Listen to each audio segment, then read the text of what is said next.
Doctor. Every second, every minute, man, I swear that she can get it. Every second, every minute, man, I swear that she can get it. Every second, every minute, man, I swear that she can get it. You a bad bitch, put your hands up high. Every second, every minute, man, I swear that she can get it. Every second, every minute, man, I swear that she can get it. Every second, every minute, man, I swear that she can get it. You a bad bitch, put your hands up high. Hands up high, hands up high. Tell them dim the lights down right now. Put me in the mood. Hands up high, hands up high. Tell them dim the lights down right now. Put me in the mood. Doctor. Every second, every minute, man, I swear that she can get it. Every second, every minute, man, I swear that she can get it. Every second, every minute, man, I swear that she can get it. You a bad bitch, put your hands up high. Every second, every minute, man, I swear that she can get it. Every second, every minute, man, I swear that she can get it. Every second, every minute, man, I swear that she can get it. You a bad bitch, put your hands up high. Hands up high, hands up high, hands up high, hands up high, hands up high, hands up high.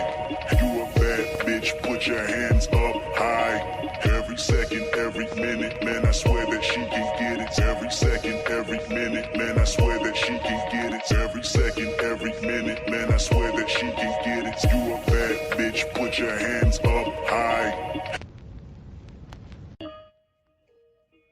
Hello, hello, hello, hello. Hey, everybody. Welcome in. Happy Saturday to you. Happy Saturday to you. Appreciate y'all showing up. Appreciate you coming in. Um, got a special show for you today. And hey, oh, thank you, 18th letter. I appreciate you. Thank you so much for the super chat. Appreciate that. I also want to say thank you to everybody. I saw a few memberships come through, and I don't know if I missed them last time or if they were like if y'all joined the members today. But I want to say welcome in to Miss Jill, A Dub, Romello. Thank y'all so much for joining in the membership. You know, got to do what we got to do over here. And I want to make sure that I keep all of my people who support me happy. Thank y'all for coming through. I see we got Sheila E in the building, willing to win in the building, a brother of a certain age. Thank you for coming through. We got the cynical one. We got Young Riaz. We got King Amir. I appreciate all y'all. Thank y'all so much. Yeah, let me just take a look here. And I have a special guest who is going to be doing the stream with me today. I want to go ahead and introduce the boxing scholar. Hello, scholar. What's good? How you doing today? Chilling, sister. Chilling. Good, good. Chilling is always good. You chilling when you could have been a villain. So we'll take that, all right? Let's see. So It ain't too late. It ain't too late it, for me to be a villain now. Watch out we now. got enough. We got enough villains out here, baby. We got enough. Whew. You're right. You're right. People taking my role. I don't like that. I don't like that. So yes, basically, well, why don't you give them a little bit about yourself, Scholar? Because I know you've been on my panel before, but I don't know if my audience knows you like that. Well, for those who don't know, I'm what God made when He rested on the seventh day. I'm the only man alive to parallel park a train. You know, I ate McDonald's and Taco Bell in one day, and I did not get the runs. I'm really that guy. I'm really that I'm guy. so done. I had so many things to say right now, but I'm gonna go ahead and let you live, just because Let Willing me to live. Win Let me came live. in. Let me live. Willing to Win came in with the save, so I appreciate you, Willing to Win. Thank you so much for the super chat. Lord ADS, welcome, welcome, welcome. Hello, everybody. Please hit the like button for me, and if you're on Scholar's channel, please hit the like button over there. Support the stream, please. Thank you so much. But yeah. So hey, Dallas.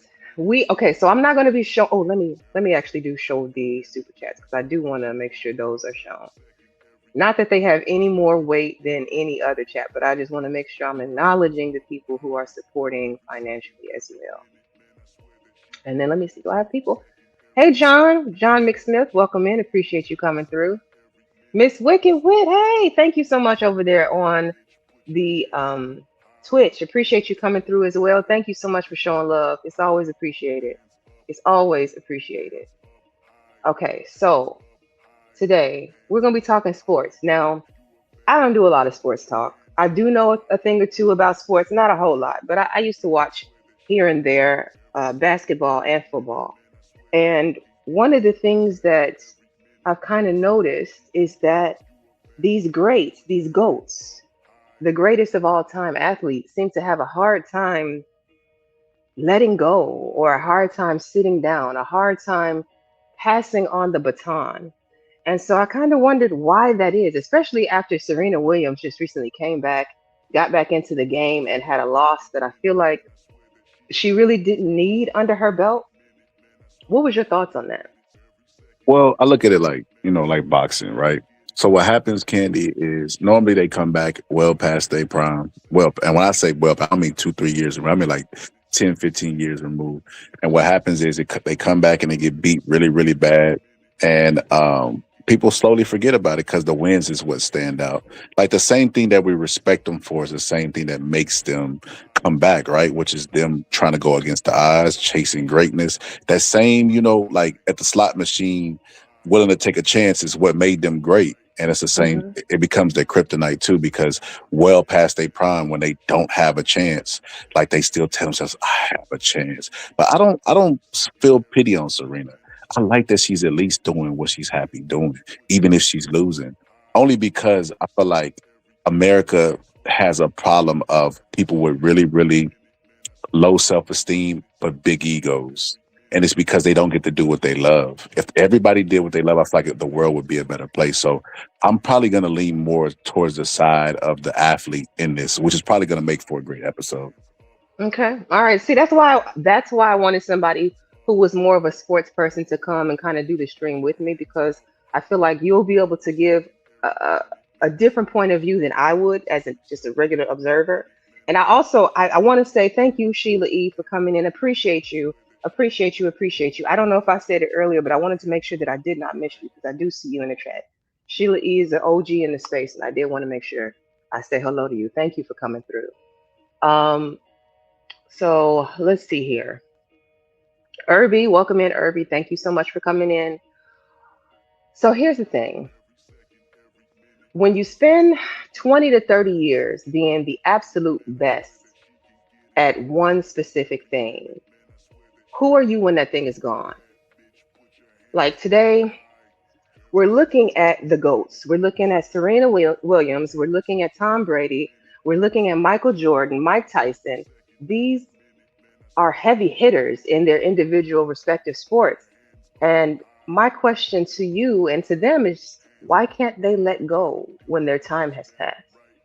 Uh, So I think it's go ahead. easier said than done. I think it's like speaking from like a purely like a boxing, and then I could like connect it to other sports, but purely from a boxing point of view, there's like no other high than going out there, because nature designed it for you to go away from conflict. So fighting is unnatural. So when you fight against what nature told you to do and you go out there, and especially if you get a knockout, it's like it's a high.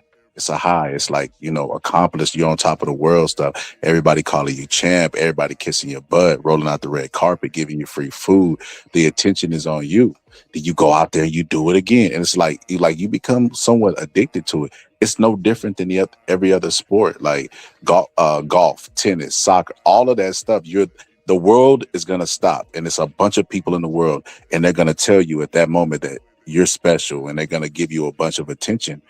My question is, why wouldn't you do it? Because I always look at it from this point of view, and this is just from I don't know if I necessarily have the athletic mindset, but I would say this is how, like, I thought my entire life. If you go at the average person, right, their name is going to be lost within 3 generations, right?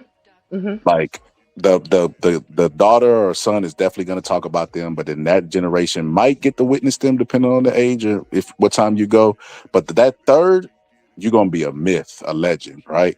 But whenever you go out there and you make yourself a Tom Brady, a Michael Jordan, whatever, you're going to be talked about forever. Forever. Your name will be here 1,000 years from now. and that's what they're addicted to. They're like the glory behind the story. That's what people. That's what the athletes be thinking. And I can't fault them for thinking it. You know what? And that's so funny that you brought that up because that was actually one of my like core questions for the stream. Is is it just pure love of the game, or is this more of a toxic addiction to the adrenaline of competition or the deep-seated fear of what lies on the other side? Yeah. And also it's this like I remember one time, like this is unrelated, but it is related. I remember Okay. one time just randomly going down a wormhole of stuff to watch on YouTube, right? And they had these lions because you know when lions take over, they will go and they will go and eat the cubs, right? But there were like five boy cubs that managed to get away when the lion took over his pride. They should make a movie about this, for real, for real. But so the five cubs like started to hunt together, and they became like kind of like a lion dynasty, which is crazy. Mm. But the people who was recording them, it was so weird to me. It was like lions be having human problems. One of the brothers actually got jealous, wanted to be in charge. They end up splitting up, and their dynasty ended up getting taken over. And the last lion got, unalived, and the people that were watching were crying. And I realized in that moment that we like to see. We like to be a part of greatness, even if we're not actually there. But we also like to enjoy people in their primes, right? And Right. that them crying showed me that, because like it's a lion. The lion's prime is probably at the most 8 years, and that's a stretch, right? And human beings is longer, but we like to be a part of the Michael Jordan greatness to say we were part of that, and the generations are getting softer because the fans is just as invested and addicted as the fighters. They be wanting them to come back. They wanted Mike Tyson to come back at 56 and fight Jake Paul and really believe that he was going to beat up Jake Paul off of nostalgia. I saw that. Well, I didn't see the whole fight, but I saw parts of that fight, and I was like, "Why did y'all do that to Mike? Why couldn't y'all just let his legacy be his legacy? Why did we have to go down this path of like basically it was almost to me a humiliation ritual? I couldn't believe it, and I'm just like, this man couldn't just die a great. We couldn't just have his record be his record. We had to see him lose to a damn YouTuber. But it don't. That's what I'm saying. It don't hurt they right. It's a win-win for them. So with Serena, we know she's past her prime. So if she goes out there and she loses, they're gonna say she's past her prime. But if she goes out there and she wins, we're gonna be like, holy crap, Serena Williams pulled it off at this. You get what I'm trying to say? The Hmm, reward is hmm. so much greater, so it's hard to get them to walk away. Tom Brady at 40, what, for 42, 43, winning a Super Bowl, that's insane. That's insane for somebody his age to go out there and win like that. That's crazy. What's good, House of Queens?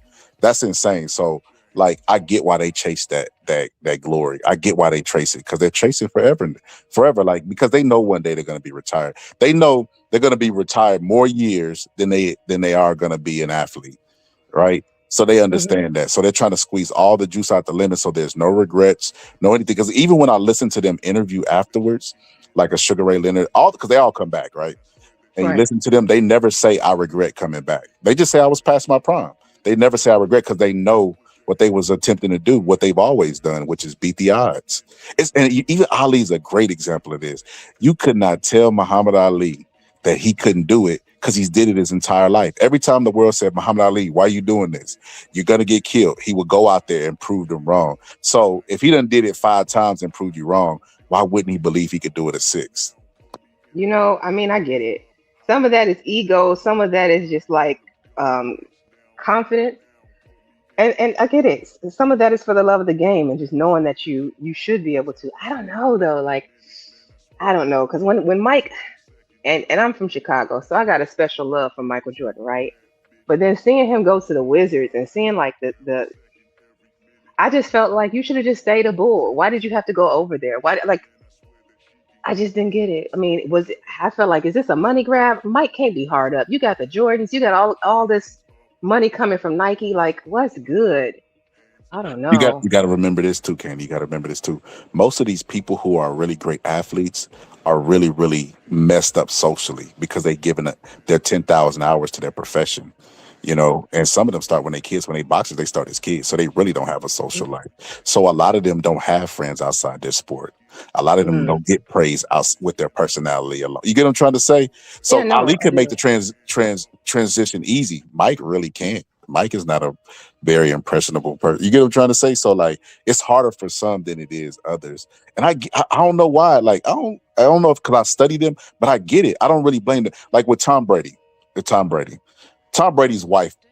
Listen, I don't want to get red pillish, but she Hold is on, don't jump too far ahead because I do got some videos I do want to show okay. on her perspective. Don't jump Okay, too far okay, yeah, ahead. that's perfect. I've never heard her perspective. You know me, red pill. You know red pill scholar. I don't care about her. No, I'm just playing. But no, that's perfect. Cool. That's perfect. But I do get their mindset. I do get their mindset. And with Mike Tyson particularly, he was raised by an old man who adopted him. He has like a real life movie story, which is crazy to me. But the old man would tell him stuff about like glory and stuff like. That's why he's that age he is and still trying to fight because that's what the old man would have wanted. He still cries Mm, about that old man to this day. And the old man died when he was like, what was it, 17, 18? He was young. He was young. No, I think it was 18 going on 19. But he died when he was that age. And Mike Tyson still cries about that dude. But he talked about this, how they're going to remember your name forever. You're going to say that you're the greatest fighter to ever live. They're going to do this and blah, blah, blah, and all that stuff. And that's why Mike don't want to give it up. Mike is still going to get in that ring. They're gonna have to hurt Mike really bad to keep him out that ring. But he's gonna mm, come back. He's gonna come back. Serena, and look, I had this conversation with my wife. She do not listen to me.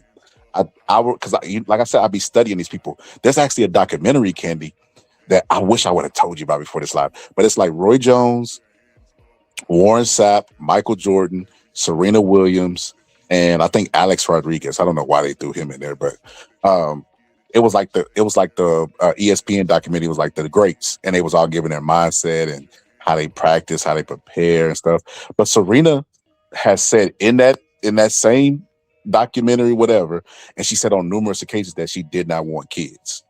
She mm-hmm. did not want kids. She didn't even, and a lot of people thought, oh, Drake's such a bad guy, blah, blah, blah, wooty woo woo woo. And me knowing what I know about Serena, I don't think it was Drake. I think it was Serena. I think it was Serena like, hey, you're gonna come second to tennis.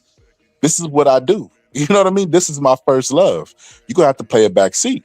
Not that Drake was tripping, because Drake is Drake anyway. He promiscuous, but um, that's her mindset. I remember saying she didn't want kids and all this other stuff. When she got with that dude and she had kids, it was only because she wanted to get it out the way, because she knew she wanted to do it at some point, you know. Mm-hmm. And I told my wife, I said, I bet you anything she's gonna be sad that she's not in tennis. And he had a lot to do with her quitting tennis, because I just couldn't see her walking away with like that much passion that she had. And I said, I guarantee you she's gonna be sad about it and she's gonna come back. My wife was like, nah. And sure enough, I mean, I made this prediction probably I think she retired in 15, I think, 16. I made it back then. I mean, it was a slow prediction, but it turned out to be true. She came back. She came back. Well, you got to consider, like, she from the time she was little. What's her dad's name? Sir Richard? Is that what they called him in the movie? Uh-huh. The girl say she got confidence. Leave that confidence alone. She say she confident. Exactly. So, like, from the time she was little, tennis was that was her first love, right? That was everything to her. Yeah. I don't know, man. It's crazy. I want to welcome everybody in. I see a few people on Scholar's side as well as on mine coming through. Appreciate all y'all coming in. Nightish, narratives, and dialogues of coffee. Let me see. Who else did I say hello to? Frank Rice, welcome in. Pittsburgh T. Want to make sure we got everybody. SD, Linda Anderson. We appreciate y'all tuning in. Please like the video if you're liking what you're hearing so far. Girl, Dad, appreciate you. I see you over there. Pinball, hello, hello. Appreciate you coming through. And I'm going to share a video. Who should we discuss first? I got Serena queued up. If you want to go Let's do into Tom time. Brady Let's and do time. Giselle? Let's get the white All man right, for not let's just get the playing. white man. I can't hold you. Okay, one second. Let me see about sharing. Uh,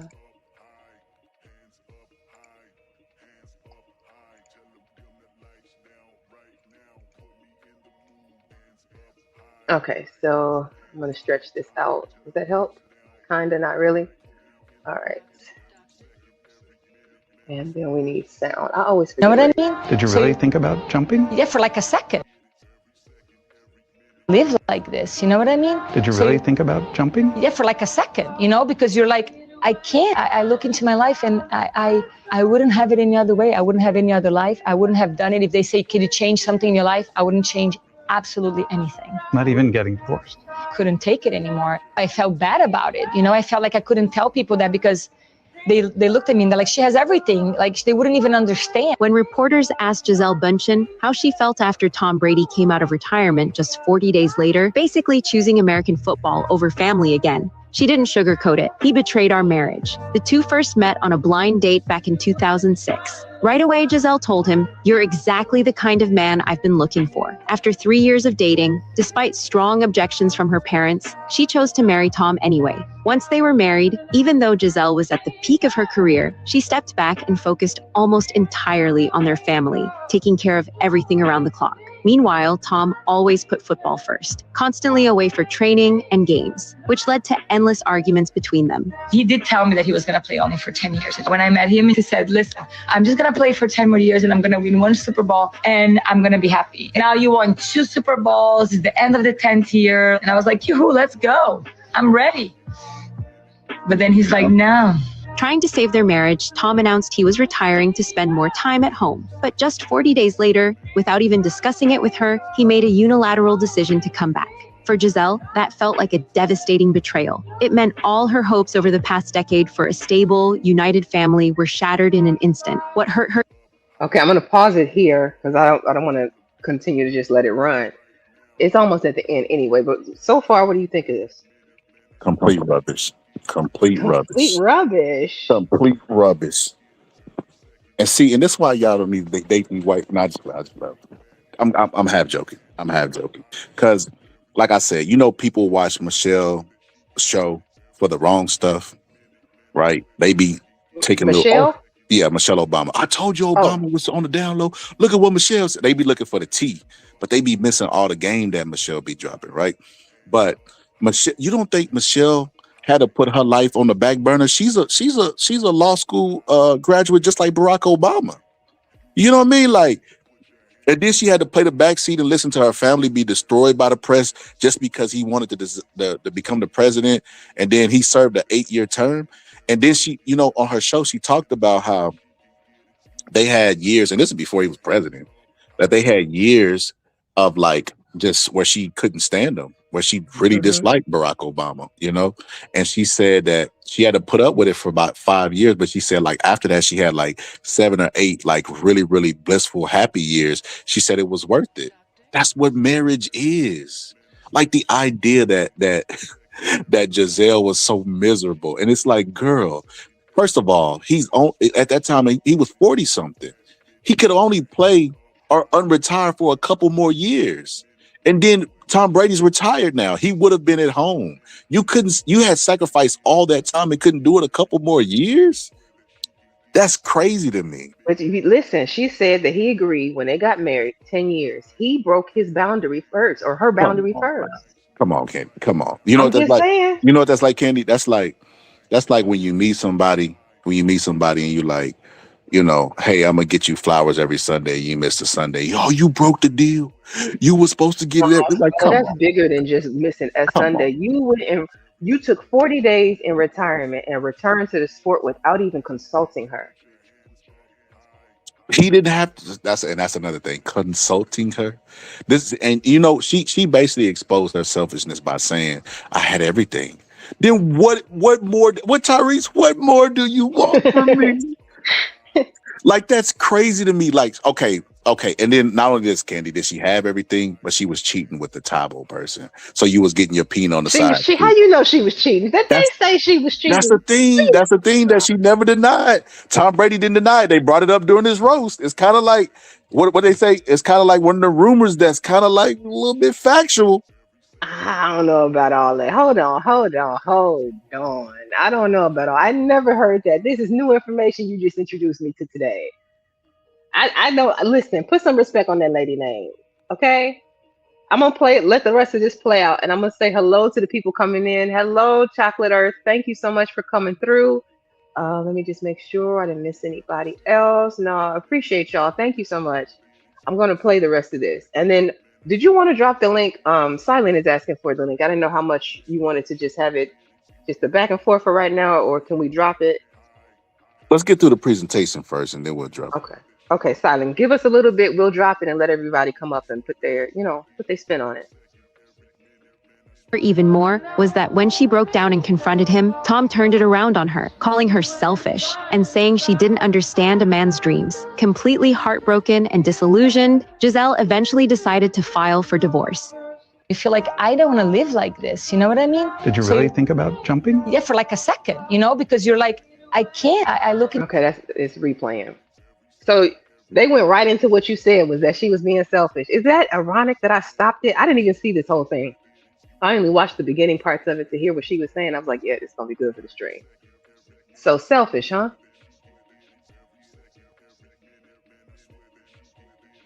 You on mute if you're still talking.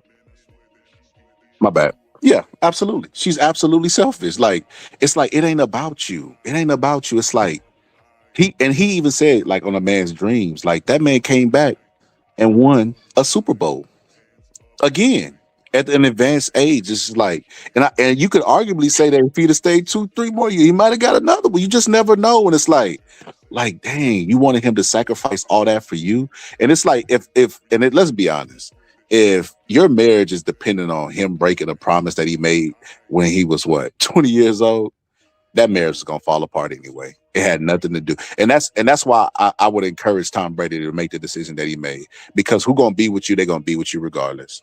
It wouldn't be no 2 years. So wait a minute. If she tells him, "Listen, you do this thing," okay. So here's what I want to make sure that we are kind of encompassing. Giselle had her own career. She was a high profile person too, and she was a model. So eventually, that had its time frame that it was going to run out, just like being in sports has its time frame that it's going to run out, right? Youth and agility is on your side for both, right? So she walked away from her career, became a mother, probably felt like she sacrificed as well as, kept up her end of the bargain of the deal of what they agreed upon. And then when it came to his turn, his time to do the same thing, he chose not to. Now, granted, he came back and he won a Super Bowl, but you won a Super Bowl at the expense of your family.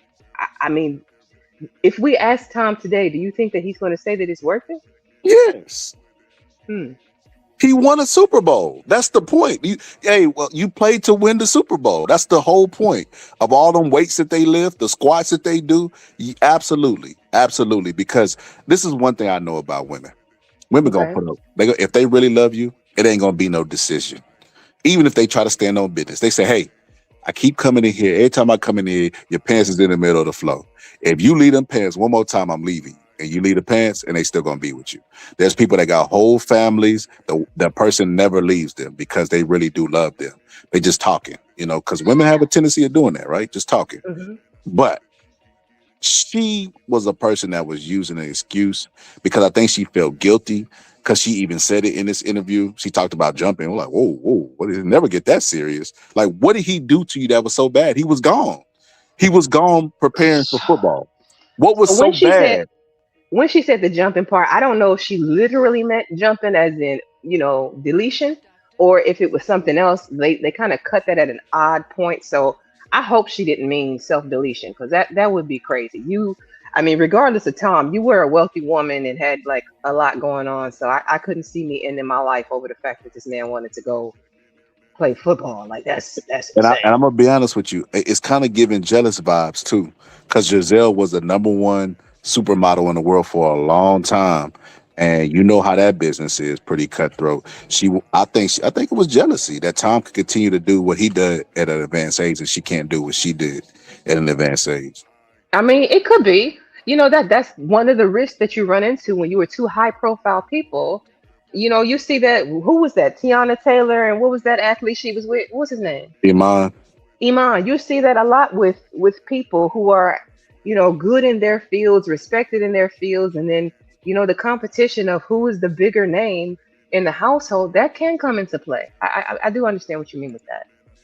Hey SB, welcome in. Appreciate you. Hello to everybody on Scholar's side. I'm trying to highlight y'all's comments, and I want to welcome you in. Thank you so much for coming through and joining our stream. We do appreciate it.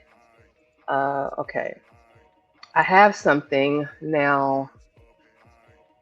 Let's see. Who do you want to go to next? I got Serena queued up. I got Mike Tyson queued up, and I got Jordan. Who we gonna tackle next? Let's go. Since we did the white man, let's go to the coon next. Let's go to Michael Jordan. You called him in what? A coon. Let's go to the coon next, Michael. You're not Jordan. gonna come. That is my Chicago, bro. Well, Man, you know that man listen, be cooning. Listen. We talk about how Giselle said she was miserable. I seen Michael Jordan because what's Jordan? We know how Jordan was and the impact he had on our community. I never seen Michael Jordan smile as big as when he finally left his wife for that white woman. I'm When I so tell you done. every photo, that man was grinning ear to ear, all 32 teeth on display. That man was happy. I am Yep. so black queens never, snow bunnies forever. Is that what you're telling me? Basically, Michael Jordan was the embodiment of that. Yep. I'm so done. Yeah, let's go to Michael Jordan because yeah, this is you listen. I want you to know. I'm gonna be honest about this now. You know You what? got to put down your Chicago bias. I would expect nothing less, but you're gonna get up off mic. Okay, appreciate it. Thank you so much for sharing that, twin. We do have the Cash App as well as the Super Chat and what is it? What's the other thing? I be forgetting the gifts and all of that. Appreciate the support, y'all. Thank you so much. And you said there he go trolling. I don't believe this man is trolling, but we're gonna see. No, I'm dead ass with Michael Jordan. We're gonna see. Okay, so let me go ahead and play. Was on the losing side of the battle when it comes to Father Time. Air Jordan couldn't fly. When it comes to Michael Jordan's final seasons with the Washington Wizards. The year is 1998, and the Bulls have just pulled off their second three-peat. With this accomplishment, MJ had nothing left to prove, and with Jerry Krause hell-bent on breaking up the team, he officially retired for the second time. But if you know MJ, he is never done for good. In late September of 2001, Jordan announced he was stepping down as the team president to put the uniform on for the third time. It's a date that most MJ GOAT enthusiasts likes to forget. But unfortunately for Jordan, his second comeback did not go as well as his first. 2 months into the season, MJ looked horrible. Now, that's not to say the entire season was bad, but he was on the losing side of the battle when it comes to Father Time. Air Jordan couldn't fly quite as high after a 3-year layoff, as his age and injury troubles limited his effectiveness. But keep in mind, we are talking about a 38-year-old player. The thing that hurts his resume in the eyes of most is failing to reach the postseason in his first 2 years in Washington. But that is further from the truth than you can even imagine. In his first season with the Wizards, Jordan averaged 22.9 points per game, the 10th highest mark in the NBA. As a member of the Wizards, Jordan had 8 games with 40 points or more and is the oldest player in history to drop 50. These teams were never meant to compete for a championship. Oldest player in history to drop 50? Record still not beaten? Yeah, Is that what I heard? Yeah, it was a success. People just don't remember it like that because it wasn't as dominant as they wanted it to be. Okay, all right. In the first place. So should these seasons be forgotten when it comes to the GOAT debate? Well, that's up to you. But they definitely shouldn't be a sore spot on his resume. This is the harsh reality when it comes to Michael Jordan's final seasons with the Washington Wizards. Okay, so it's just repeating at this point. So yeah, you know what? I don't remember it. I don't remember it that way. I remember the betrayal. I remember this man being a wizard when he was a Bull. I remember, what's his name? Phil? Damn, I forgot the man's name already. Hey, Trails, thank you for coming in. Appreciate you coming through. Phil Jackson? Yeah, Phil Jackson, thank you. I remember the betrayal. Like, wait a minute, why you over there? What's happening? Oh yeah, but it was a bunch of he wasn't see, and that's another thing, that's another thing. Phil and them were supposed to stay together, but the way it ended, I know you've seen the Last Dance documentary on it. I haven't actually watched it. What? Are you calling yourself a Michael Jordan fan? Listen, I'm a Chicago fan. Mike left us for the Wizards. Did you hear what I said? Crazy work. Crazy work. That's crazy. So yeah, Michael Jordan should have never left, and that goes to what we said about see how you look at it, Candy. You look at it probably like most people would look at it. Oh, you had the final shot. It was perfect. They framed it. You had nothing else to prove. But me Hmm. and how I look at it, it's like, bro, you're at the top of the hill. Stay until somebody gets you off. I want to see how long you can do this. I want to see how great you like how long you can keep this up, how great you really is. That's just my mindset. I don't know if I don't think like the average person. But I definitely think Tom Brady, you know what I mean, I think he should have stayed at least 1 or 2 more years. I think Michael Jordan should have stayed 1 or 2 more years with the Bulls because he showed that at 38 years old he could still do it. You know, the reason why he had those injuries is because he stayed around for so long, like 2 years, layoff, his bones, his ligaments, and all that stuff had to get back adjusted because they played like 80 some games. So his body wasn't in basketball shape and he was an older guy. But before he blew out his knee, the Wizards were actually doing good when Michael Jordan came back. So it's just like, imagine if he had stayed with the Bulls and they kept Rodman and all those people that they had over there together, they probably could have won 2 more championships. It's never been there. Nobody's ever four-peated ever in basketball, and they could have just pushed that bar up there even more. That's the point of being great. You want to do what somebody did before you, and then raise that bar up so everybody could say, "We'll never see anything like this again." That's the whole point. I mean, even with the three-peat, have we seen that? I don't. I mean, I haven't followed it as closely. There's been three In peats before, but it's never been a four-peat. what you think Never. about this statement that I highlighted from Trejo's? What do you say? He says untrue. He ended his last season with the Wizards at .500. They in the following season without him they crashed. Is he saying that Michael Jordan helped him?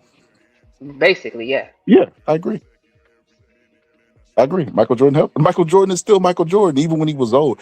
There was a kid named OJ Mayo who was like the number one kid, like number one prospect. Michael Jordan was already old, and he made the cameras lead the court and everything, and played a 1-on-1 and tore OJ Mayo up. Like Michael Jordan is still Michael Jordan. I look at it like this. So there's a football player named Randy Moss who was extremely fast, right? And the older Randy Moss got, he started to lose a step. But because he was so far ahead of everybody, he could afford to lose a couple steps and just be a regular, basic, fast person. That's Michael Jordan. Because Michael Jordan knows the tricks, the all this stuff, like he could suffer athletically and still be Michael Jordan. We got a point here for Giselle. Also, maybe she wanted to do some more modeling before she couldn't. Maybe she sacrificed her last chance too. That's her problem. I'm pretty sure it wasn't. He told her to do it. And this is the thing, man. This I only see this go one way. Maybe this is sexism in me. Why does the dude have to make a deal about his career? Like I could never see Giselle and Tom getting together and Tom saying, "Hey, Giselle, after your 10-year mark, you got to promise me that you're going to leave modeling." Like I could not see him saying that. Maybe she wanted to be able to spend time with her husband instead of having him be constantly gone at games on, traveling. Maybe she wanted to spend a year with her And she husband and her and she family and did her the kids, opposite. lounge somewhere. She did the May- opposite. If that's what she wanted, she did the opposite. Because what she did is cheat on him and divorce him. I'm gonna Because if stop. that's You what you she gotta say allegedly because we allegedly, listen. allegedly None she of was. that said anything that this lady cheated. I feel like you putting a jacket on her so we can Nah, get out of blaming don't do Tom. that. Don't do that. The woman defender. Don't do that. Don't take your life jacket off, sister. Take your life I'm jacket just off. saying. I feel like Giselle is innocent until proven guilty. I don't know I what feel like y'all the doing. whole world know this except for you, Candy. I feel like everybody know this. I I, ain't seen one person in the chat say she was a cheater, pumpkin eater. What you talking nah, about? on my members only, we interviewed the guy, the karate instructor for the kids. And listen, that's low down if she did do that to the karate instructor that was instructing the kids. Like you boo booing where you lay your head. That's just sick, sick. He But was the karate. It's always the ones closest to you. You never see it but that's coming, ain't it? and this is what I'm trying to say. And from Giselle's point of view, this is how I know Giselle is selfish. Right? There are some people who are unhappy and like they feel guilty about being unhappy because they're like, I should be happy. I have everything, right? And I've seen this before.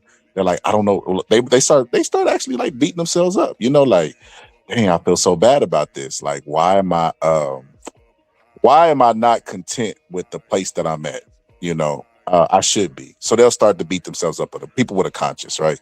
But she was doing that, but her reaction was, let me divorce him. And it's just like, wait a minute, what? You didn't try to talk it out. Oh, he broke the promise he made when we first got together. What? What? How about get back with him like, Tom, you said you were going to leave. How about I give you 3 years? Because she has to understand, like I said, he's going to be retired longer than he's ever going to be. How do you know she didn't do that though already before he did his actual retirement? She What don't if give me they the vibe. She don't give me the vibe because I see people who be down, like the Brandy song. You know, they want to be down. I be seeing women like that, like a Michelle Obama, and they talk stuff out. And even if, let's just say, like he did go back on his word and he whatever, they will be mad at their significant other, but still tolerate them. You get what I'm trying to say? Like Yeah. they might be cold with them, might be a little attitude-ish with them, or whatever the case may be, but they still will stick it out. I mean, That's what. I'm taking your word for it. You're a husband. You've been married. I don't know how long you've been married to your wife. I'm not married, so I can't come from that perspective because I'm a fuck this shit, I'm out kind of person. So no, I hear you. I hear you. Let me see. Okay, so going. I want to go back to this one. He said Jerry Krause had a bad relationship with MJ, Phil Jackson, and Scottie Pippen. Jerry Krause was the owner, wasn't he? Was that the owner of the Bulls at the time, if I recall? I think so. General manager, I think.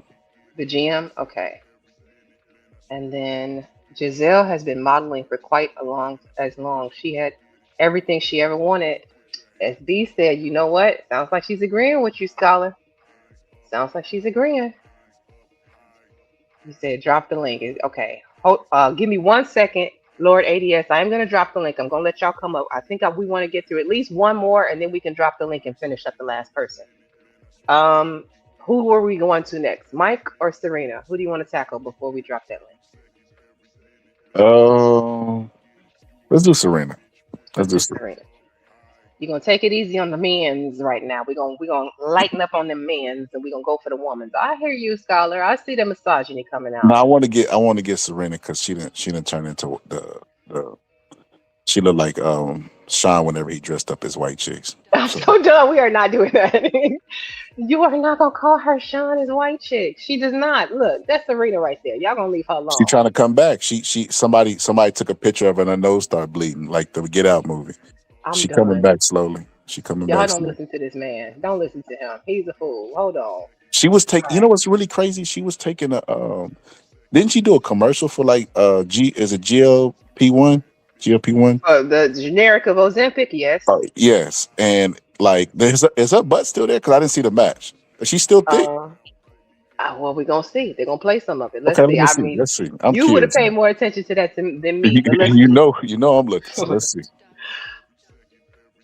GOAT Serena Williams, who just returned to the Grand Slam event for the first time in 4 years. So here she is after losing her first singles match since she retired back in 2022. Serena is a 23-time major champion. But today, the 44-year-old lost to 20-year-old Australian Maya Joint, and she's ranked 87 in the world. Serena isn't done in the tournament, though. She's playing doubles with her sister Venus. Their first match set for Thursday. Now, a tough loss at Wimbledon today for the tennis GOAT, Serena Williams, who just returned to the Grand Slam event for the first time. Okay. So that was just a little bit on it. All right. To that white man, what I got to say, the girl say she got confidence. Don't mess with that confidence. You and I going to be dead in the ground. She's still going to be playing tennis. His daddy wasn't lying. You know, that dude, that reporter probably done passed away, and she's still playing tennis. Like, I don't know what people want out of Serena. Serena's sister was really successful before Serena made that big splash, and then she retired, and then she came back, and she was losing, and they didn't make a big deal about it. They make it a big deal about Serena because Serena was like an ultimate winner, viewed as the best in a sport. Like, we seen the movie, how they had to break, barriers to get into tennis, how it was predominantly white. That's the only reason they're talking about this. I mean, wasn't it at one point they were each other's only real competition? The sisters? Yep. And May said she felt bad because facing that singular failure had to be tough. I can imagine. Okay, I don't feel bad. I don't feel bad for them going towards greatness. Do your thing. I wish more people would do that. People always look at the negative and what could happen. That's why they never take the risk. I would never look in pity at someone who's taking the risk. feel like more people should take risks in life. I don't know that I would. How do I say that? I don't necessarily feel pity for Serena. I think the way people try to trash her, the world is filled with haters. A bunch of people who are going to tell you what you should do, how you should do it, and can't do it themselves. And a lot of people had a lot to say. Like they were so quick to look at Serena, she's a failure, she's this, she's that. I saw a lot of streams like really dragging her, all this, that. And I was just like, you do realize she's still a champion. Like that lady's still a millionaire. She still got a lot. Like you're not even in the right tax bracket to really be coming for her the way you are. I mean, especially for people who've never even played tennis. You probably couldn't run your butt back and forth across that court at all. Hold on one second. How do you feel about dropping the link now? It's up to you. One of my homeboys asked for the link. It's up to you. So, what was somebody put in the chat that Michael Jordan's first wife wasn't black? What the hell did I miss? Who said that? Did I miss it? Did I show it? No, somebody put that in the chat because I said his first wife was black. She not black. Juanita not black? What with a name like Juanita? She not black. Y'all putting me on to something. Y'all gotta let me know because I remember she used to be all over that Jet magazine. As far as I knew, she was black. Okay. That's crazy. Unless they on some FBA shit. That's weird. I don't know. Oh, is she Afro Latino? Is that what we're doing? I don't know. I don't know what they on, but I think women, this should be a lesson. If y'all ever get y'all a person that our husband and stuff, support him in every way, shape, or form. If he's going for greatness, that's what's gonna make him happy. Like I feel like because we prioritize happiness or everything.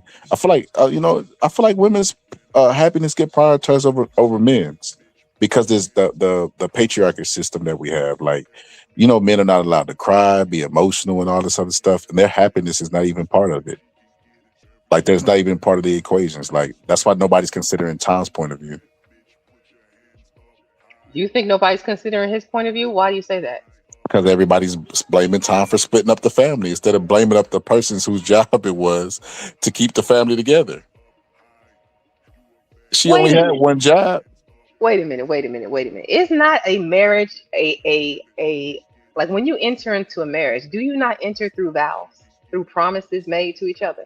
Yeah. Okay, so what happens when you break those promises, aka those vows? Hold on. Him retiring when she said he should retire was not part of the vows.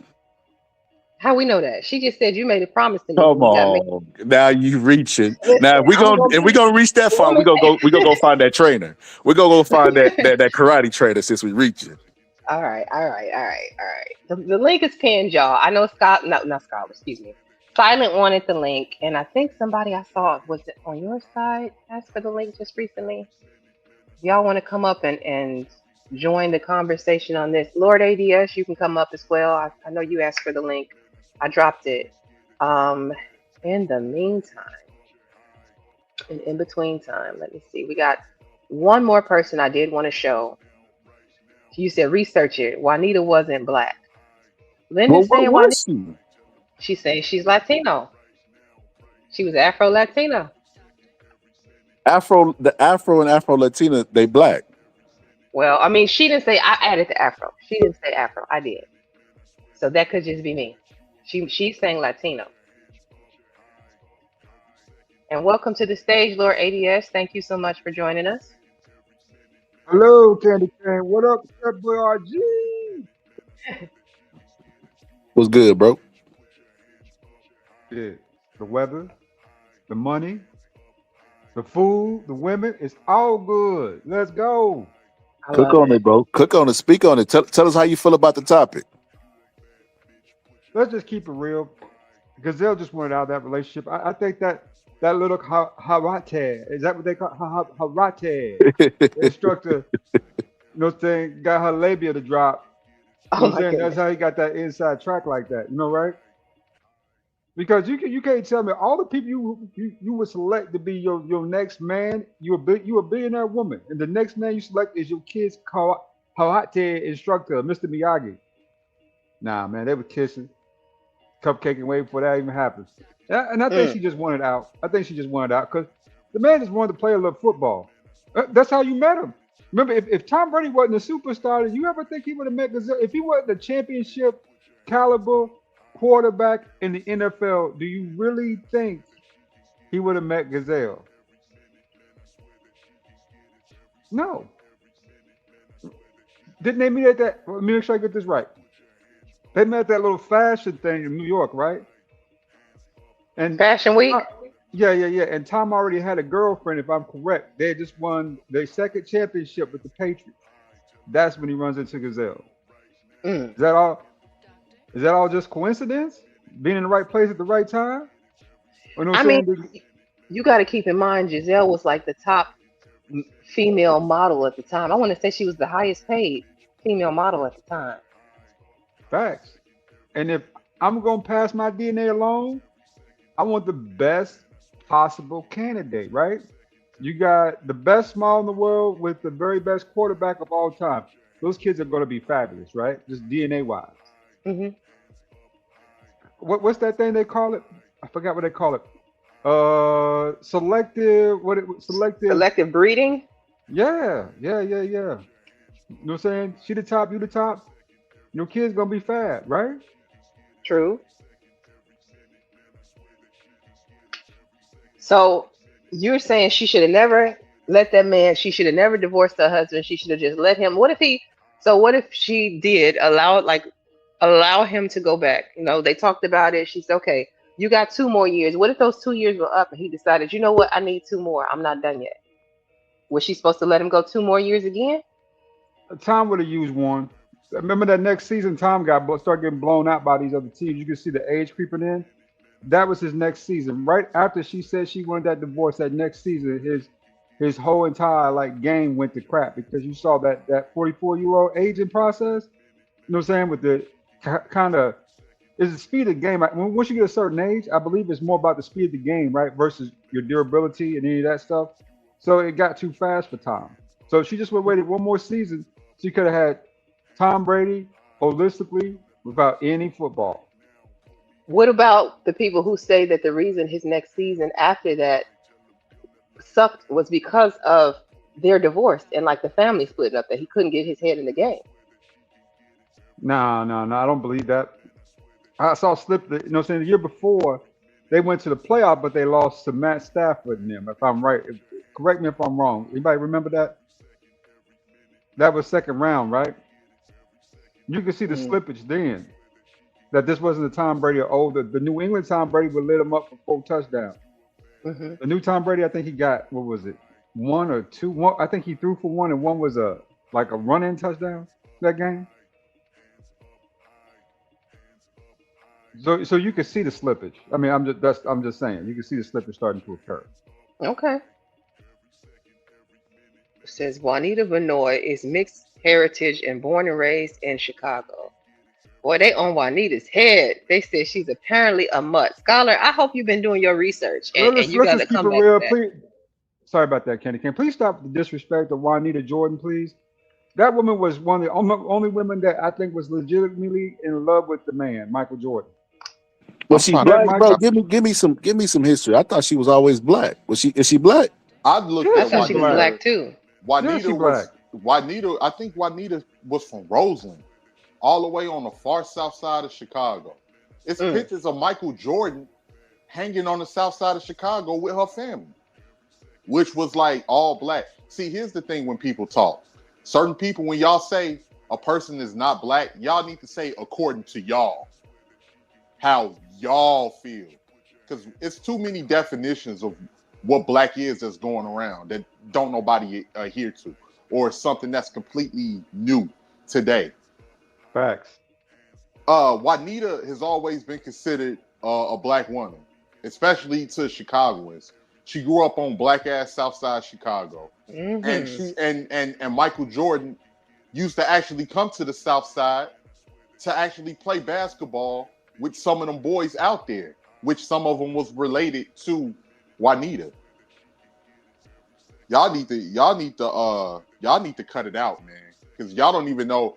a definition. Now, today we're saying that mixed people aren't black, which is crazy to me. And I ain't even gonna hold you. As much disrespect I see mixed people get, y'all just be saying somebody like, it don't matter if they grew up with their black side, if they made sacrifices, if they stand up for black people, they not black. But then if they turn around and say that they mix or they don't consider themselves black, then they self-hate. Like some of y'all be talking out both sides of y'all neck, man. Does Frank ever hit the panels? Frank Rice? Yeah, Frank got pulled up before. Frank, why don't you pull up on us? Come and join the discussion. If you feel like it, if you want to. I don't know, Frank a loose cannon now. I'm just warning you. Even with the whole, even with the situation calling a woman a mutt, that's disrespectful, bro. Extremely disrespectful, bro. That's what, because if somebody call you out your name or call some of your people, you're gonna feel some type of way. And I ain't really with the bigoted stuff around the board. Like I want respect for my people, so I give respect to other groups of people. Y'all be thinking y'all can just outright disrespect people and then expect people to still show y'all respect and show y'all people respect. That shit ain't cool. They call me a mutt. They say they've told me a lot of times in these spaces, 18, that I'm not black. You know what I say? If y'all gatekeeping blackness, y'all can keep the shit. The shit is sinking in the mud anyway. Just go ahead, let it go. Y'all can go with it. Because what possessed them to take your black card? Because you light skin. Yeah, I got half breed daddy. But it is what it is. And welcome in, Luana. Appreciate you coming through. And I want to welcome to this. I didn't get a chance to introduce you. I have currently my co-host for today is the boxing scholar. We have Lord ADS on the panel. 18th letter has joined us, and now we have Big J on the panel as well. Welcome in, Big J. Hello. I happen to agree with 18th on this. Okay. Because a lot of you pro-blacks that are online been pushing that narrative for at least 10 years, especially from y'all from the conscious community. Y'all been attacking mixed people, biracials for years. Yvette Carnell and Tone Talks did that when they rolled out ADOS. Y'all who ran with FBA, y'all was doing that too, especially with using the image of Obama and Kamala Harris and Mia Love and other people who happen to be mixed, or even Congresswoman Robin Kelly. Y'all was doing that to her too. So I see how y'all in this sector YouTube have been doing. So it is what it is. I know what y'all going to say. I know what the narrative going to say. Well, Big J put white women, black women, so forth. So you know, it is what it is. But anyway, I agree with you, 18, because I'm a historian, right? We used to have an Indian warrior named Connor Parker. Connor Parker was a half white Indian who slaughtered a lot of white men in Texas. Guess what? Mm-hmm. He was Native American, right? So when he was slaughtering the white men, he never talked about his white side. Even his mother don't even talk about the white side. But we act like white supremacists the same way because we don't want to accept those who are mixed, just as the white supremacists don't want to accept those who are half white. I'm just saying. Anyway, let me get out of here because I know some people don't like what I have to say. Big J, you are fine. Come on, man. Don't do that. I will say. Oh, I'm sorry. Give me 1 second and you can go right after me, 18. I will say this whole not accepting biracial people as black is fairly new because as far as I've always grown up, if you had like the one drop rule stood, if you had one drop of black blood, if you had one parent, half your DNA was black, you were part of our community. It just was what it was. It wasn't until, like I would say, the last maybe, I don't know, 10 years or so that, you know, the whole FBA thing and it was a separation and y'all can't be black. So that was different to me. I will say that. And I want to welcome in April and I'll make sure I didn't miss anybody else. Classic Codes, Seymour, welcome in everybody. Appreciate y'all coming through. And then we have on the panel with us now, APN. That's all positive. He walking with his Jordan. Hey, what's up? How you doing? Hey. You hear me? Yes, we can hear. Oh. How y'all living? Good. How are you today? Yo, AP, how you feel about the topic? Did you miss the show? Oh no, I just tuned in. What's the Are topic? you accidentally camming up? Or are you trying to show you see jaywalking? Oh no, I'm out here in the woods, man. I'm out here on the trail, man. So Those are, the point we was asking is Giselle Jealous yo, you talking about of Tom Tom Brady wife? Brady? Yes, Yeah, what about her? because she wanted him to retire. She talked about how it was so bad for her family. The whole topic is why do athletes not know when to leave?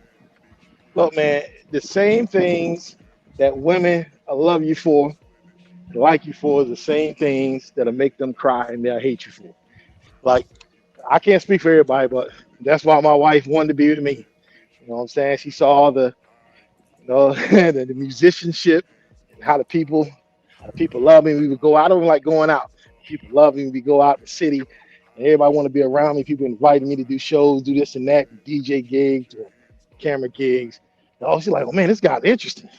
And then she get with me, stuff don't stop. People still want to be around me. She don't like that. So, and that same thing applies for athletes. Like that's why I would say roughly 40% of NBA, and there's been shows on this. Roughly 40% of NBA players, when they retire, they get divorced because the players like, yo, the money ain't coming in the same. The women, they love you for that, but the money ain't coming in the same. But you still got engagement stuff you still got to do, and that's why all this, all those basketball wives are divorced. They're married, so you know what I'm saying on the TV show. So yeah, man, people don't know. Look, it's hard to give up. It's hard to stop, man. That's why no fighter rarely leaves on top. You probably can't name 10 fighters in the history of boxing that left on top. Facts. So the thrill, man, everybody love the thrill. Look, that's why I work out still. I'm trying to look. I ain't that far from it. I'm trying to get back to 165 to have at least one more fight. I told my wife, like, I always have one more fight. Look I at had a him. fight. He just like Tyson. I just one more. I just need one more, man. Look, my last amateur fight was March of 2000. That was 26 years ago. So I just want one more fight, man. But I'm not gonna fight in the I'm gonna fight in the what they call division with the older people. They told me about it. I forgot Senior the name. division.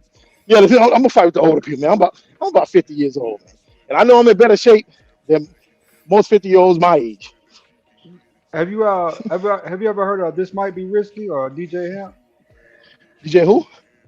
DJ Hamp. He sponsors fights online this space, man. They be having fights in Houston, Atlanta, and it be all people from panels for the most part. You get Oh with no, I him, haven't heard of it. he'll get you set up. Yeah. I still got my passbook though. Like I said, I still got my passbook. I was an official amateur in the system, so I'm not one of these YouTubers like, well, I used to box and no, I still have my passbook. No, he got legit dudes. He's Yeah, a yeah. legit boxer. Yeah. This might be risky. DJ Hemp hosts it's panelists, YouTubers actually Mm-hmm. do amateur boxing. He has a ring and Mm-hmm. is it a gym too? Yeah, it's out there in Houston. I Houston do. based, but I think they travel, don't they? You did say they go somewhere else. Yeah. Yeah, they've been to Atlanta last year. I went to it when they went to Atlanta. This might be risky to show. It was pretty Mm-hmm. dope. People was real cool, man. I had a good time. Tickets weren't bad. They cost me like I got a shirt and a ticket. They cost me like under $60. That's Can great. somebody post the This Might Be Risky channel for me so that for anybody on Scholar side who might actually want to take a look at it, like I said, it's amateur boxing. We did a review of it on my channel like I don't know 4 episodes ago. It was Moo Moo, my brother Moo fought Mr. Fantastic. I don't know if y'all have heard of Mr. Fantastic. I'm pretty sure you haven't heard of Moo. I mean, unless you hear me talk about No Neck. But yeah, he fought Fantastic, and it was a good fight. It was a decent fight. There was no Okay. knockdown, drag out.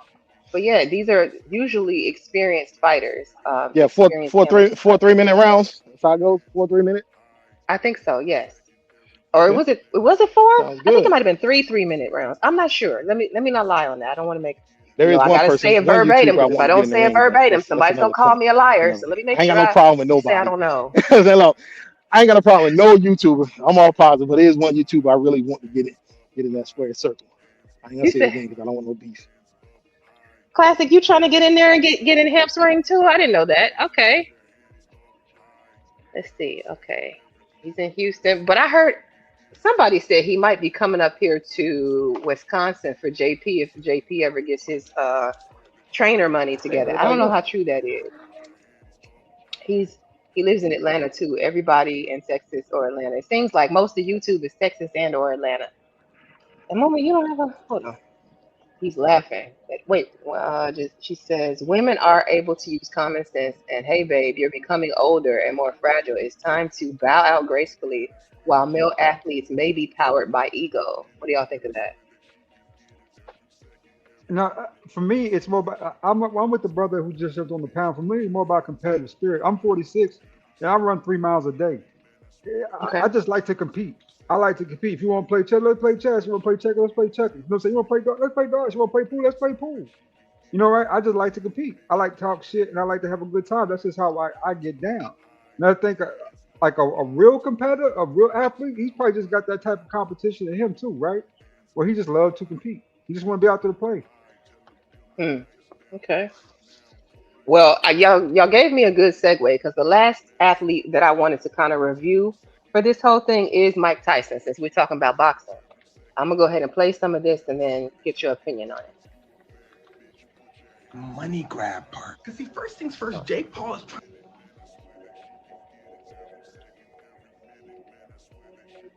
Some things that might help you understand why the Mike Tyson-Jake Paul match went the way it did. See, Jake Paul had a problem. People thought his fight with Mike Tyson was terrible, awful, shouldn't have happened, and was just a money grab. Now, we're going to focus on that money grab part. Because see, first things first, Jake Paul is trying to sell you as many tickets as possible. And he does that 2 different ways. One, the person he's fighting has to be entertaining enough for you to want to watch them. Mike Tyson, Anderson Silva, and a bunch of fighters who really stopped fighting a long time ago. Now, here's where things get a little interesting. See, the second thing that Jake does to sell you tickets is by trying to make you hate him. Well, that's kind of easy for him because everyone already hates him, but he puts on glasses. He calls himself the problem child. You want to see one of these older legends, so you watch the show. But let me let you in on a secret. Jake Paul is in a lot more trouble than you would think, because what he thinks he's doing is using the same strategy Muhammad Ali used. See, Muhammad Ali had a quote. It said, "Love me, hate me, I don't care, just buy a ticket." Because not many people know this, but when Muhammad Ali was first starting out his career, people hated him. Muhammad Ali was not your traditional boxer. He was always making jokes, always running his mouth, while other boxers were stoic, locked in. So people wanted to see Muhammad Ali get silenced. People would buy a ticket, Muhammad Ali would win.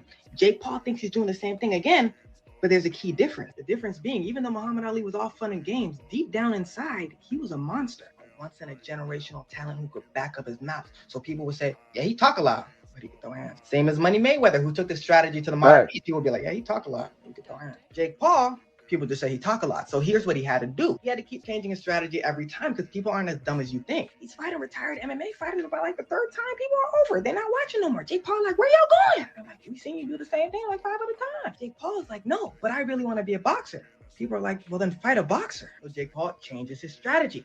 He fights a boxer named Tommy Fury. And Tommy Fury, who's Jake Paul's age and actually boxes, demolishes him. Jake Paul didn't do too bad, but that's because everything he does is strategic. Jake chose Tommy Fury because Tommy Fury really just started his career for real. So Jake's team's thinking, okay, Jake's got a shot. Tommy Fury also don't knock people out. Jake's team thinking, we got this. They didn't have it because this is what Tommy Fury does. Now, are you keeping up so far? We're in phase 2 of Jake Paul's strategy. Phase 1, fight big name MMA fighters, make a lot of money. People get bored, lose a lot of money. Jake Paul says, y'all want to see me fight a real boxer? People say, yeah, makes a lot of money. He loses, people are like, oh no, Jake can't box. We don't want to see it again. That's where Muhammad Ali and Mayweather were different. They can box, so people are like, okay, we can keep watching them. Jake Paul has to do something. And here's where it starts to get wicked. He says, well, what about Mike Tyson? It's the perfect plan because it's Mike Tyson, the baddest man on the planet. Kids, let me tell you something. If anybody ever looks at you like this, walk away. But anyway, funny enough, people weren't going for it. They still weren't really fooled. They said, oh, it's going to be one of Jake Paul's fake little WWE matches. So Jake Paul had to come out and say, no, there's knockouts involved. People were like, Then Jake Paul says, this is going on our boxing records. People then said, People said, this is going to be attached to their records, their legacies. Mike Tyson finna take this serious. Okay, I got to pause it because it's a little bit longer of a clip. What do y'all think so far? I think what he's saying is has definitely some truth to it as far as like the strategy that Muhammad Ali, that marketing plan that Muhammad Ali did, because Mayweather did follow the same plan and everything. And like even with that situation with Jake Paul, I thought it was rigged from the jump. I thought it was rigged. I still wanted to see it, and that's the crazy thing. You still want to see it even if you think that it's rigged because it's Mike Tyson. So you want to see what they're talking about, and you know it's going to be the talk of the internet. But I You think want to see if Mike Tyson gonna break the rules like I did. I was like, Mike, break the damn rule, knock his ass out. I hate this white dude. I and am so glad. they showed actually one part ADS where Mike Tyson could have tagged him. He could have tagged him and knocked his head off his shoulders, but he didn't. And I knew why because they were in cahoots. It was to sell. It was to Facts. sell the fight, and Mike got a nice little payday from that, where that helped with his net worth. And Jake, Jake is making his money, so it wasn't never going to go that far. Are you trying to say that Mike threw that fight? Is that what I heard? I Yes. think so. Yes, Wow.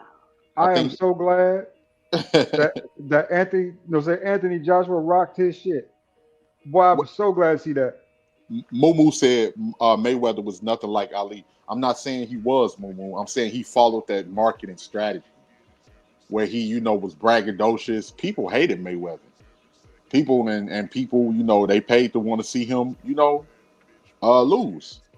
The most important thing about Mayweather, though, is he still has his wits. Yes, he does. He does. So let me ask you, okay, because I'm as y'all are talking, I'm thinking about having to be hated, right? Oh, scholar got dropped. Come back, scholar. Having to be hated, and the first thing that I think about is like the WWE, aka the WWF, and having the characters, in a competition, and you have to have the villain and the backstory and all of that stuff. And I feel like in regular like team sports, you don't really have that, or at least not so much. But in these individual like sort of combat sports, I could see why you would drum that up. I could see why you would want that to kind of be the theme, the character that you build to get people invested, to be hated, to get those ticket sales sold. Well, it's about making it enticing. Right. And when you have boxers that just box and they don't have the looks, they're not knockout artists, and that's why they have a big problem with like Shakur Stevenson. He's a real boxer because boxing is about hitting people and not getting hit. But they say his fights are boring. They really want to see some rock'em sock'em. But if you're an intelligent individual, you want to get somebody up out of there because you don't want to be the rock'em and sock'em. Mm-hmm. You want to be able to still speak to your children when it's all over with. What people want, Candy, and I don't know if you remember this fight because these fights took place when we was kids. They want a Holyfield and Riddick Bowe. They want Tommy the Hitman Hearns and Sugar Ray Leonard. Yeah. They want people to be slugging it out when that's people's idea of fighting. Because Roger Mayweather wasn't wrong when he said most people don't know shit about boxing. So people's idea of fighting is what they see literally fight. We gonna be exchanging blows. We gonna be exchanging hooks. I'm gonna be getting tagged. You gonna be getting tagged because that's what get the energy going in the living room when you done pay for a pay-per-view fight and all of the snacks is out there. You got relatives you ain't seen in a while that they came over. Everybody in that living room going crazy because that's people's idea of a fight. Now for the boxing fans, Shakur Stevenson, they love to see his art form when it comes to boxing. But the problem is most fans of boxing.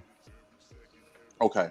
But the problem is most people are not actual boxing fans. They're casual boxing fans. Yeah, they casual. So you got it, Nighty. And casuals love Rock'em Sock'em. And when I say Rock'em Sock'em, that was a game. It's two little plastic robots that fought each other in a little fake plastic boxing ring. And it just everything hit each other. So what I'm saying in real boxing, because it's supposed to be the sweet science, you're supposed to hit and not get hit. So that would be like Roy Jones and Pernell Whitaker and specific people. Ali for a long time, but then Ali started getting hit. The sweet science is not that important to people nowadays. They just want to see the brute violence. So they want to see somebody like Deontay Wilder be able to knock you out with one punch. They want to see brutal, bloody matches. I disagree. But to answer the original question, this classic with the classic codes. What's up, everybody? Yeah, Good afternoon. I was just gonna say, like, I think artists don't really, I mean, not artists, but athletes don't really let go because they shouldn't. I believe once an athlete, always an athlete. I think you should just adjust the level that you operate at. But I think if you're an athlete, you should remain an athlete your entire life. I don't really believe in falling off or letting go as an athlete. But as far as what y'all talking about with boxing, the phrase that boxing is about hitting and not getting hit, it's a cliche phrase that's applied to boxing, but it's not really about that. Boxing is about mastering the martial art and mastering the ability to win against different styles. And sometimes winning has nothing to do with getting hit and not getting hit. It's you could be the master of knockouts. Deontay Wilder is not a master of hitting and not getting hit, and he also doesn't bloody people up. He's a one-punch knockout artist. So you're just waiting for the instant bang with him. Whereas Gervonta Davis, people like him for knockouts, but he has the lowest punch output in boxing history. He doesn't throw a lot of punches. So again, with him, you're just waiting for the bang. There's a lot of ways to be entertaining in boxing. You have people like Joe Calzaghe who retired undefeated. I know somebody said you can't name 10 boxers who retired on top, but there's plenty of them that have. But Joe Calzaghe retired undefeated. He didn't have any punching power, but he would just beat you up. He threw a million punches. I think the problem with boxers today, like people bring up Shakur Stevenson, it's not about knockouts. It's about activity. He doesn't punch a lot. There's a lot of boxers who keep their hands at home. We just want to see people engage. It doesn't have to be a knockout. You know what I mean? Just engage, actually fight the man. Like 30 punches per round, 27 punches per round. That's not fighting. The round is 3 minutes. You're spending 2 minutes and 32 seconds posturing, feinting, looking, taking a walk, feinting, looking, throw punches. That's all boxing fans want. You know what I'm saying? And I'm not a casual. I'm an enthusiast and I participate. But I think that's more so what it's about. It's about activity. There's a lot of fighters that fight very scared. They're timid and they do just enough to skate by. So I think it's fair for casuals and people above casuals to call it boring. Overly cautious, I call it.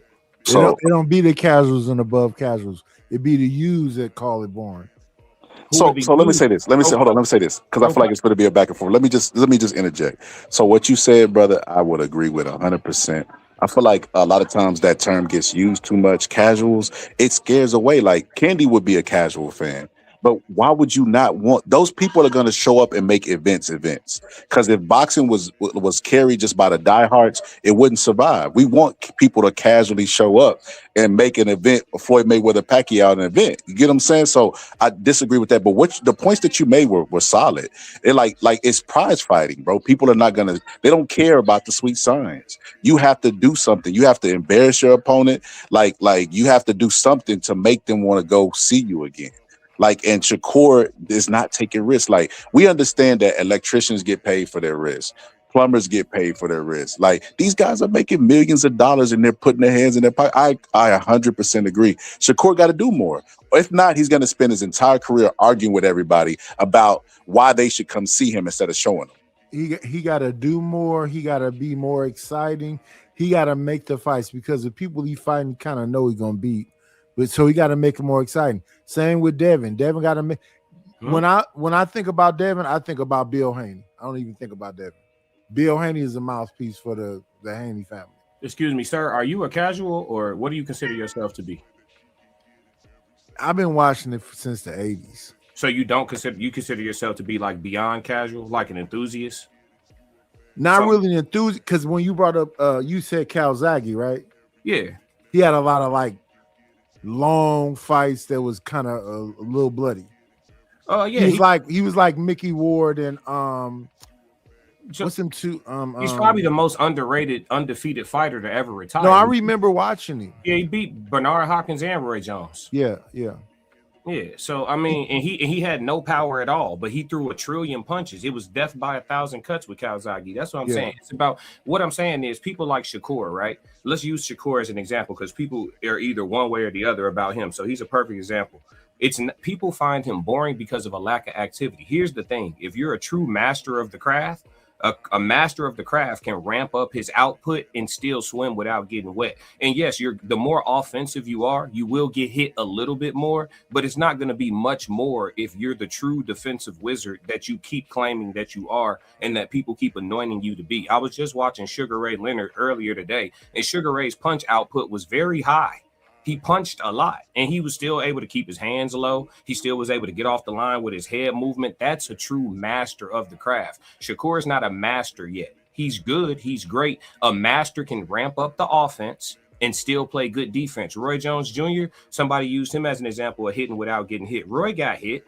He just would be so he was similar to Jerron Ennis. He was very offensive, and you get caught sometimes. But if your chin is okay and you're great on offense, a lot of times your offense is your defense, and you won't take as much punishment, not nearly as much as you're giving out, especially if you win it by knockout. Shakur he's a fence. He's not a boxer to me. He fences. He's a fencer. Poke, poke, poke, poke, stay away. Poke, poke, poke, stay away. Nobody's paying $70 for that, brother. I don't care how you sell it. You know what I'm saying? So I'm going to pay for it because I have to cover it. I have a sports channel. But other than that, like, I understand why somebody who is choosing what to do with their hard-earned money, with groceries being so expensive, not paying to see a guy poke another guy. Like, punch him, step in, put your body weight behind it, and cover up and get back on defense. Like, box him. So with the next thing coming up, let me ask you about this. What we got? We got Earl and Tim Zoo. What'd you think about that one? Two people that had a real battle, who's been beat up a little bit. Earl been out for like 2.5 years, 3 years. Zoo is, trying to come back up. Yeah, it'll be an action fight for about 6 rounds. Tim Zoo's very aggressive. He has a lot of good power.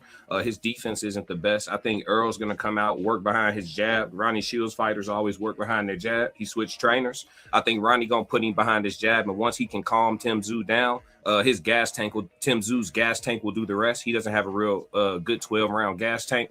So for 6 rounds, the fight will be action. It'll be Errol trying to tame him with a little bit of aggression and strategy, and Tim just trying to get to Errol as best as he can. So if he can get to Errol, I'm interested to see what his punch resistance is after 3 years. You know what I mean? But if he can't, he'll lose. Errol will beat him by decision. Everybody think Errol going to win by stoppage, but I think he's going to start too slow to end up getting a stoppage. I think he's going to beat him up, though. Yeah.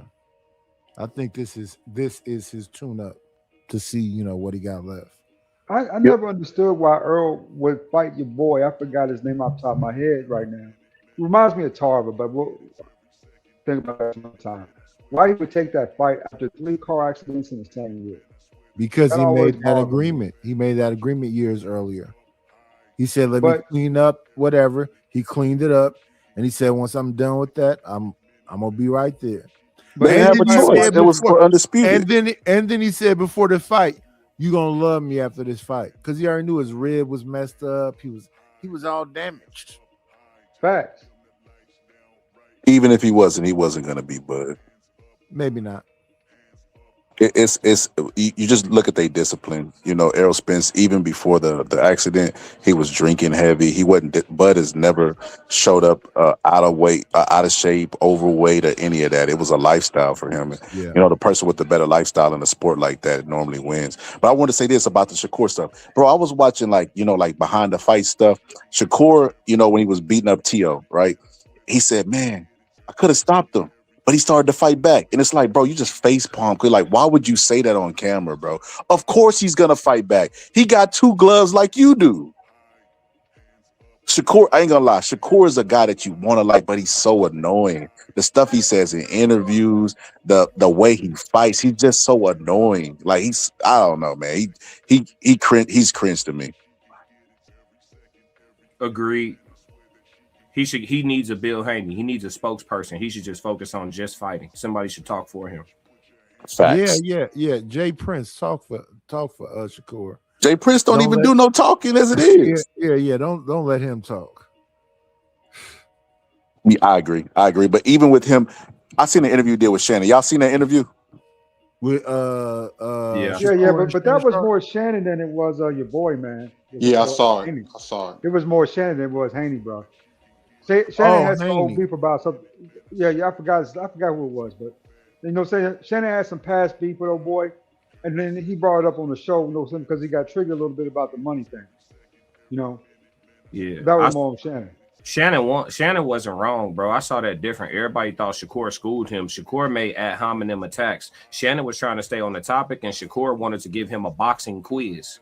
And all he was saying is, as a consumer of the sport, as a person who's spending my money to sit front row at these fights, I want to see a guy who throws more punches. That's essentially all he was saying. Shakur wanted him to name his style, and that has nothing to do with the point I'm making. As a consumer, your style is not appealing to my dollar, right? And Shakur Shannon Sharp yeah, is 55 years old. How old is Shakur? How old is your boy Shakur Steven? That don't matter though. 27, 28? 28. That don't matter though. Cameron and May said it to him before Shannon said it. Multiple people have said it. They want excitement. And he argued with them instead of just being more excited and say, I ain't gonna do it. You know, the wildest thing is, to a casual boxing fan, if a guy has his guard up and you aggressively punch his guard over and over, they cool with that. You don't have to land. Just be throwing. That's all they want. They want people to throw. Casual boxing fans don't understand positioning and feinting and setting up shots. They just want to see punches being thrown.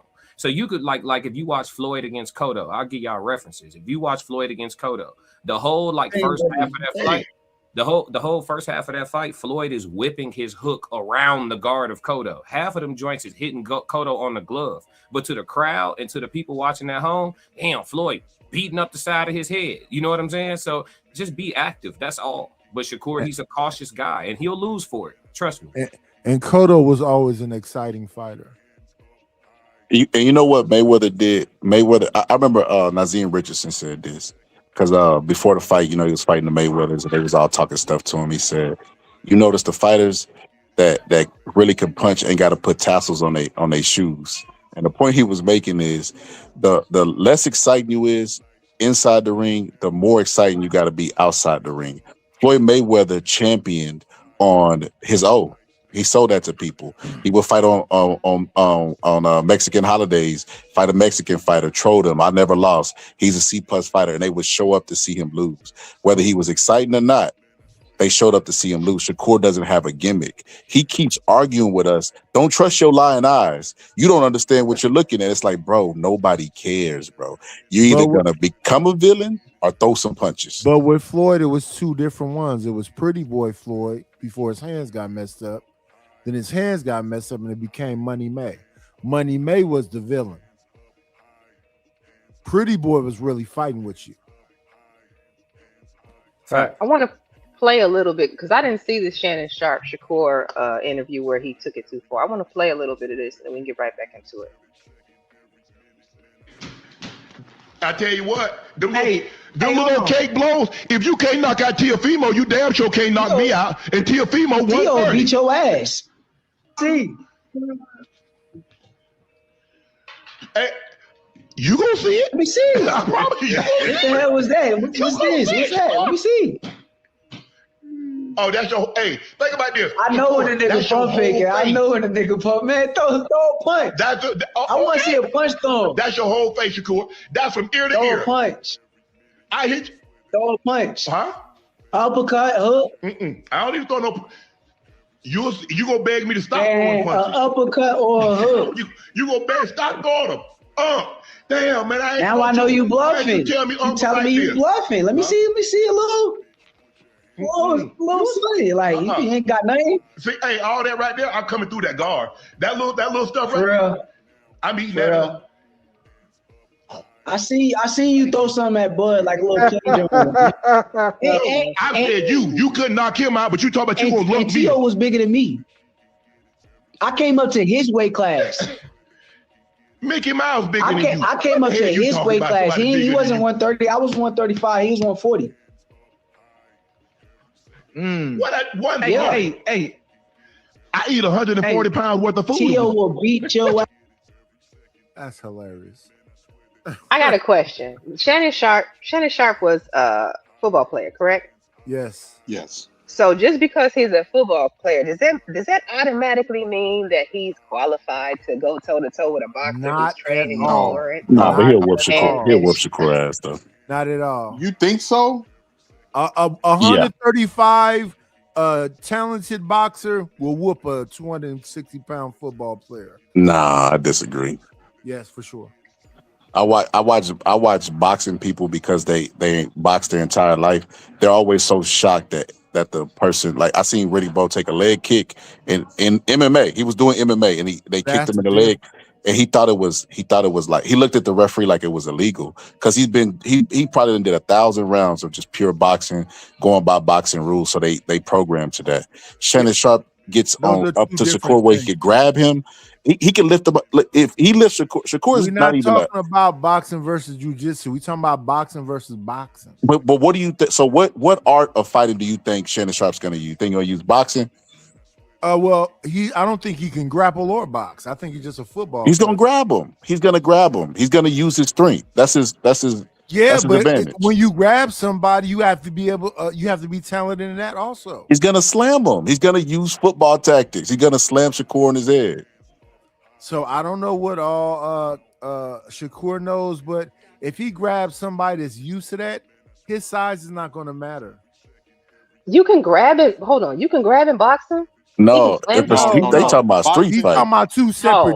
No. He's like talking about a street fight. I thought he was talking about boxing. I thought we was talking about boxing too. You got me confused. I'm like, he makes jiu-jitsu. They talking about on there. They talking about fighting, Candy. They ain't talking about in no ring. He's telling Shakur basically, "I'll whoop your ass in real life." And a lot of boxers think they gonna knock you out before you ever get them into a wrestling position. Now if one of them jiu-jitsu people grab you first, it's over for you. That is a 55-year-old man there fighting a 27-year-old man. Let's keep that in mind. That's what I was gonna say. He's a 57-year-old athlete, though. I was about to say, I put my money on Shannon. Athlete. Man, let me tell you what, y'all, it's gonna be a shock, just like that video you dropped last year. It's gonna be a shock to that. Yo, Candy, do me a favor, Candy. Do me a favor and pull up Shakur. He actually got into a street fight, and I want to show everybody why I'm picking Shannon. Boxing. You're being ignorant. Shakur street fight. Yeah. And I wish they stopped fighting in the street, him and Devin.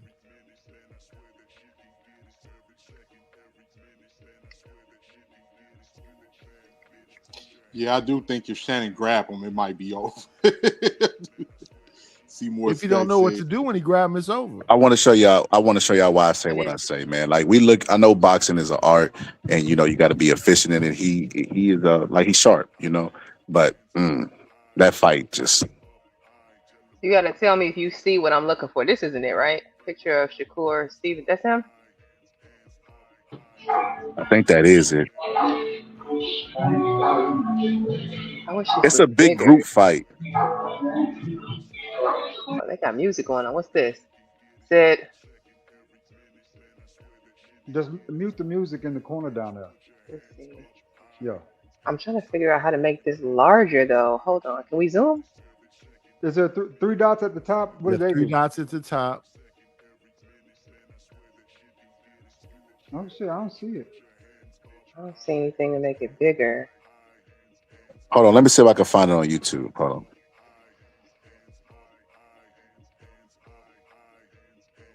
They always gotta have everything so small on TikTok. That's what I don't like about TikTok. I use TikTok because it usually doesn't get your channel flagged for like reused content, but yeah, sometimes it's just too small to see.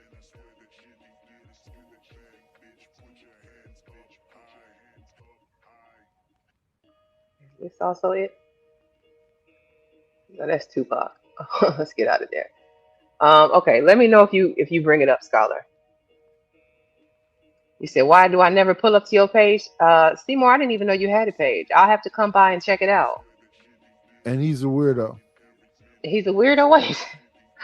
Seymour and I had a little dust up. I had to have a song made about him because I was a little upset at how he did me. But you know what? I don't hold grudges. Not for real, for real. May says she misses Shannon. I'll make another song about you, Goofy. Thank you, Romello. He said he's seen many small dudes Big dog, strong men. Yeah. It's not about the size of the dog. It's about the fight in the dog. I'll take this down while we wait. Then you gotta think about like wearing the big man down, right? He's 55 years old. He might be in great shape, but that little 27-year-old just gonna keep running until he out of breath. And then when he out of breath, that's when he gonna start getting at it. You know what I'm Nah, saying? what you do is when you're an old dude, you put palms on them and keep them still. Ain't no running finna happen. And everything that you think of, be quick to have a reaction to, you hit them points. So there's a lot of liver shots, uppercuts, temple shots. What's the point? What's the point of being big if you can't just? In an absolutely perfect world, you are right. That would happen just that way, but we are very imperfect. And let me tell you, I think you'll have Shannon ass face down, ass up. If you hit somebody with a liver shot, you're gonna bring them to their damn knees, man. A liver shot. 18th letter. My understanding was hit everything available. So punch them in their elbows, in their kidneys, in their thighs, whatever's open, just hit it as hard as you possibly can. And you know what will happen? They'll start dropping their hands and start feeling that eventually. I ain't never had no long fight. Okay. So what do y'all think about this comment that I have posted here? Frank says boxers only do well in street fights if they know something other than boxing. That's a fact. I put it in the back check, Candy. If you, I got it right here. It's good to know some. I would say Krav Maga, Jiu-Jitsu, and boxing. You got to know a little bit of both, all three. Now look at this. I want y'all to see this. Why I say Shakur, he fight outside the ring just like he fight inside the ring. This was awful. He even tried to punch a girl in the back of the head. She didn't even feel it. And I'm not making that up either. Man fell. Then he just throwing one hand. Look at this. Shannon, man, I put my money on Shannon. Wait, which one is Shakur? Is the one right there? The one right there. X on his back. Yeah. X on his, okay. He don't look like a boxer. He look like a regular dude. Yeah, I know. Hold on. I want to see that again because I think I was looking at he kicked him over. It's terrible. Hold on. I want to see this again because I was definitely looking at the wrong person. The wrong person was the one I thought was the boxer. I couldn't tell. Put it in slow mo. Okay, hold on. Because I want to say maybe it's an extended version, but because Shakur punches the woman in the back of the head and she don't even go nowhere. I'm like, what? Hold on, let me take this out of full screen and then I can change the playback speed. Shouldn't we be able to go? I'm gonna do it at 75. Let's try that.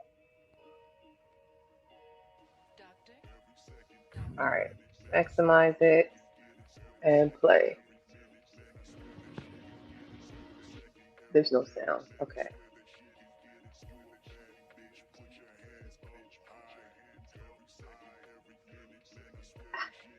How he trip himself? Bro? My man's tripping on air, y'all. I can't. Yeah, that ain't the extended. Because that girl right there, he punched her in the back of the head. Boy, they It took him 8 unanswered blows to a dude that was on the ground already. That's what I'm saying. Over him. He like punk ass nigga.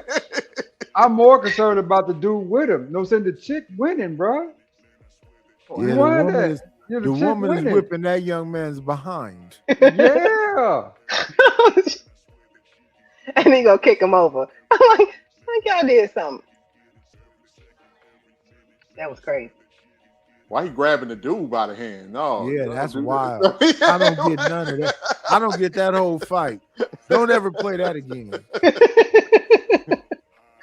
Oh, I cannot. Scholar. Ooh-wee. Okay. He said, I'm mad at that white woman for dragging him and stealing his money. Heifer. Who is she talking about? Who are you talking about, May? Weight class exists for a reason. Okay. Shannon is not a professional wrestler nor Man, grappler. you know what? After Boxing Scholar said that, if Shannon grabs Shakur, it's gonna be over. Wait. You know Shannon grabbed Terrence, right? And couldn't move him. Terrence Crawford? Yeah. Wow, he couldn't move Bud? He didn't lift him up. He couldn't do nothing with him. Nope.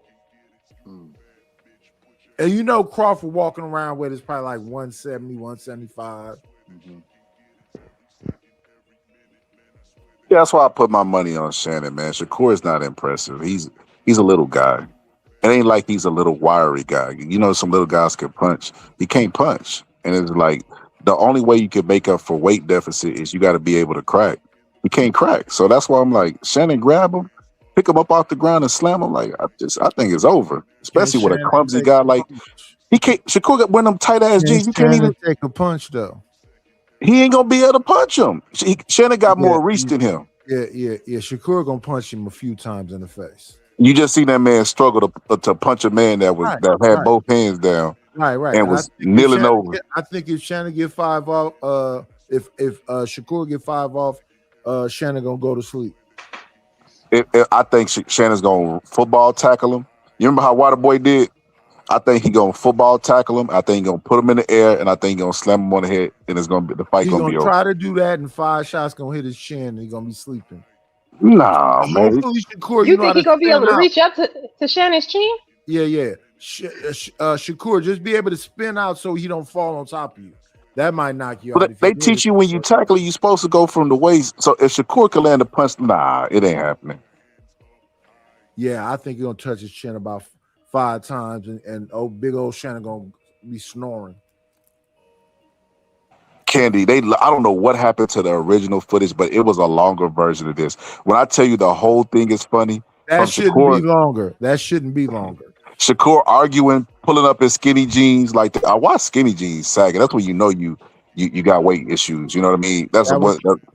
It's actually more to it. I only played 37 seconds of the almost 3-minute video. Oh, it's a 3-minute video? The 30 seconds was trash. I couldn't imagine what 3 minutes is like. How old is this? 7 years ago. Zero wanted to know how old it is. The video posted to YouTube was 7 years ago. I don't know if this was before then or not. Hey, Candy, I'm gonna see if I can find the funny fight. That means he was 20 years old, right? I'm gonna send it to you. Hold on, I'm gonna see if I can find this funny fight that I seen. I guess it was like this Mexican dude got into it with some cholos or whatever. You know, they like the Mexican gangsters out there in LA, and he like did I think MMA or something, man. And that old dude could do nothing with that dude. And the way he slammed him, I ain't even gonna lie, that was hilarious. I'm gonna see if I can find that real quick.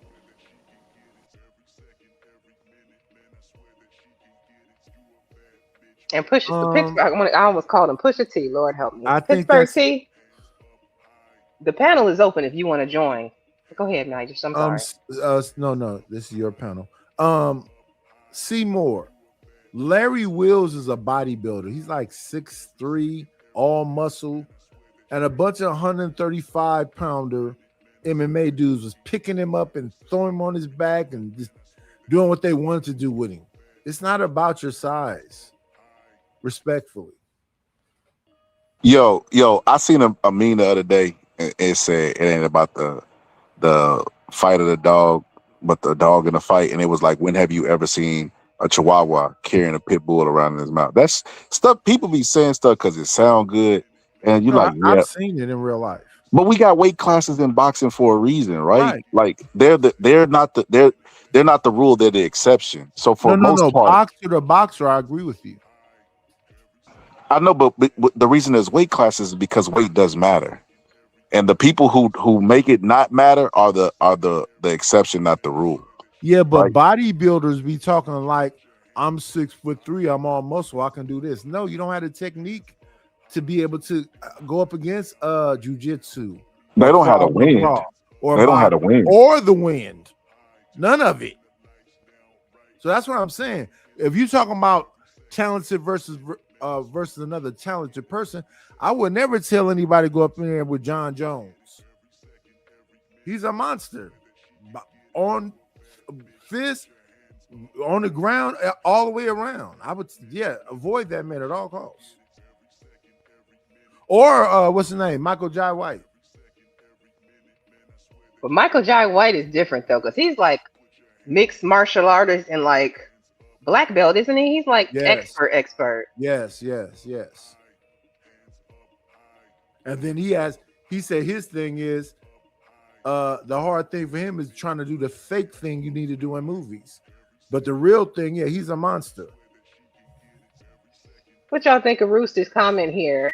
He said, if you try to tackle someone who knows how to box, they're going to uppercut you and you're going to be out cold. I'm sorry, I can't read the rest. Yeah. His hands should be loose on you way before you get a chance to grab him or slam him. I can't. And I want to welcome in Selena, the real Selena. Welcome in everybody coming in. Appreciate you all coming through.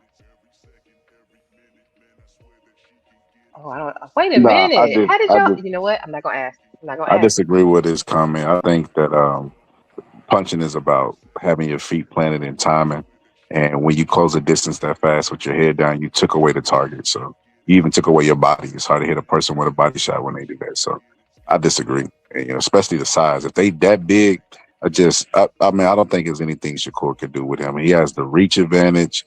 I don't think he planned on it going for a long time. So, I think Uncle's going to slam him on his head and get it over with.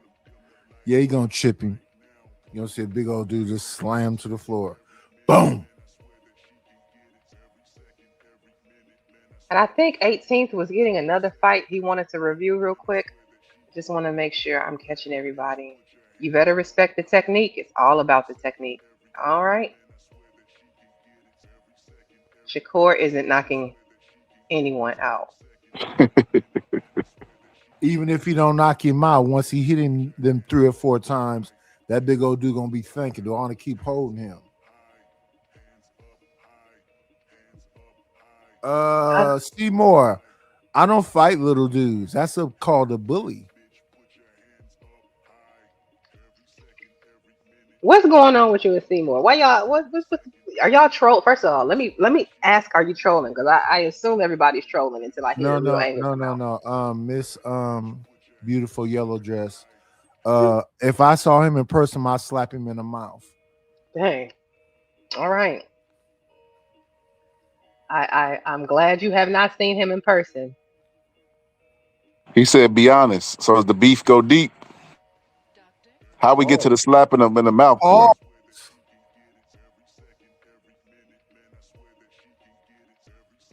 I don't like it.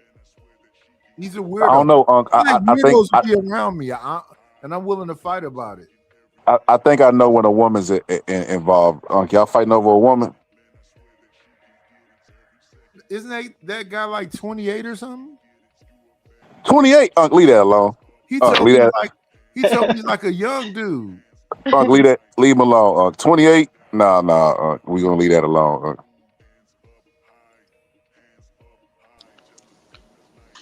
He's still YN eligible. We gonna leave him alone. Unc. You can slap out a fire to one of them miles too. They'll put the no. They calcium still. No, don't do that. Don't do that. We gonna leave that one alone. And we have one more here that 18th is showing. Let's take a look at this one. Did I get away from it? I can't. I was trying to see the name of the creator. The JRE Companion. I don't know if you guys are subscribed, but please subscribe. The JRE Companion. Let's take a look. Hold on, I can't tell if there's. Oh man, that dude fresh out of jail. You said it's an out of jail walk. I don't think there's sound for this one. Maybe not.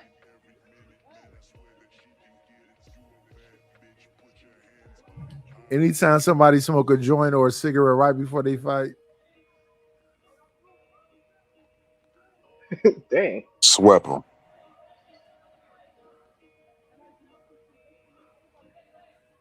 Swept his leg. Oh my God. He should have stopped after he swept his feet. That was nasty. After he swept his feet, he should have known, like, okay, oh yeah, this guy is. This guy is like he's trained at least some type of martial arts or something. Fighting, MMA, jiu-jitsu, he's something. Even his stance, you could just tell, yeah, that's not normal. Yeah. He should have stopped right there. He's trying to stop it. Look at him. He's trying to deflect. Oh, get slammed on the. Stay down.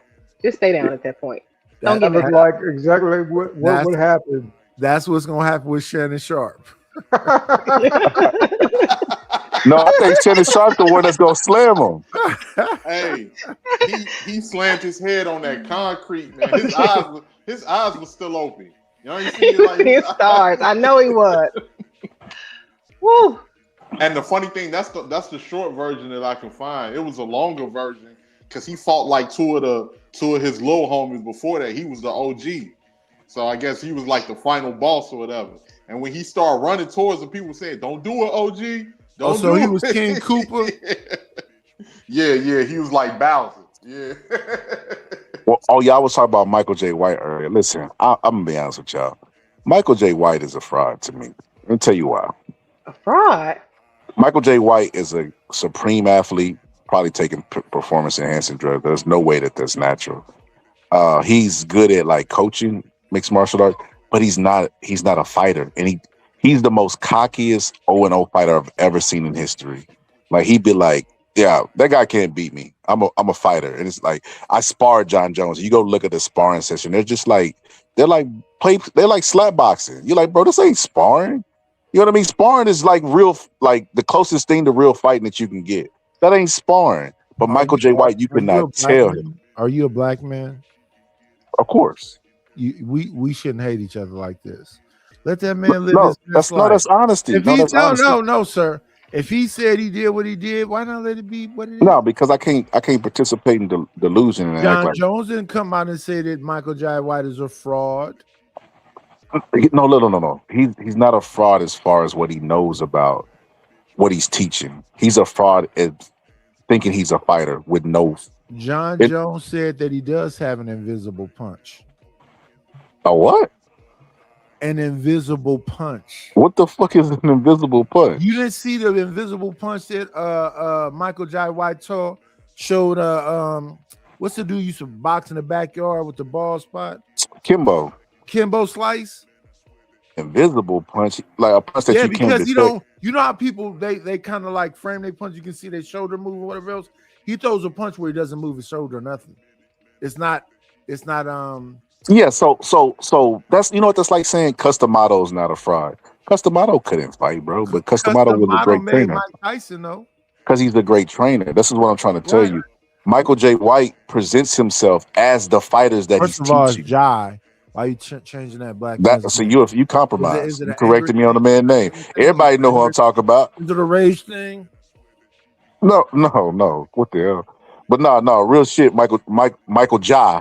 He's not a fighter, bro. That's the only problem that I have with him. Because when you listen to his Vlad interviews, you would swear that this guy goes around just like beating up top. He's like, wait, here's the invisible punch right here. Look at this. Yeah. I disagree with why this works too, by the way. John Jones don't disagree. I disagree with why it works. It works, but I disagree with why he thinks it works. Let me see. Does it have music? Don't let me hit your hand. So what you want to do? Just move it out the way. All right. So now notice the speed of the first two. Right? You ready? Yeah. That's 1, 2. Okay, now here's the third one. Don't let me hit it. Ready? Yeah. How the hell? Come on, man. It's like this. Like, what's your fastest hand? I would say probably my left one. Okay. Yeah, well, hey, put your left hand up. Like, just go like this, right? Now I'm gonna throw three jabs. Right. Don't let me hit them. Don't let me hit your hand. So what you want me to do? Just move it out the way. All right. So now notice the speed of the first two. Right? You ready? Yeah.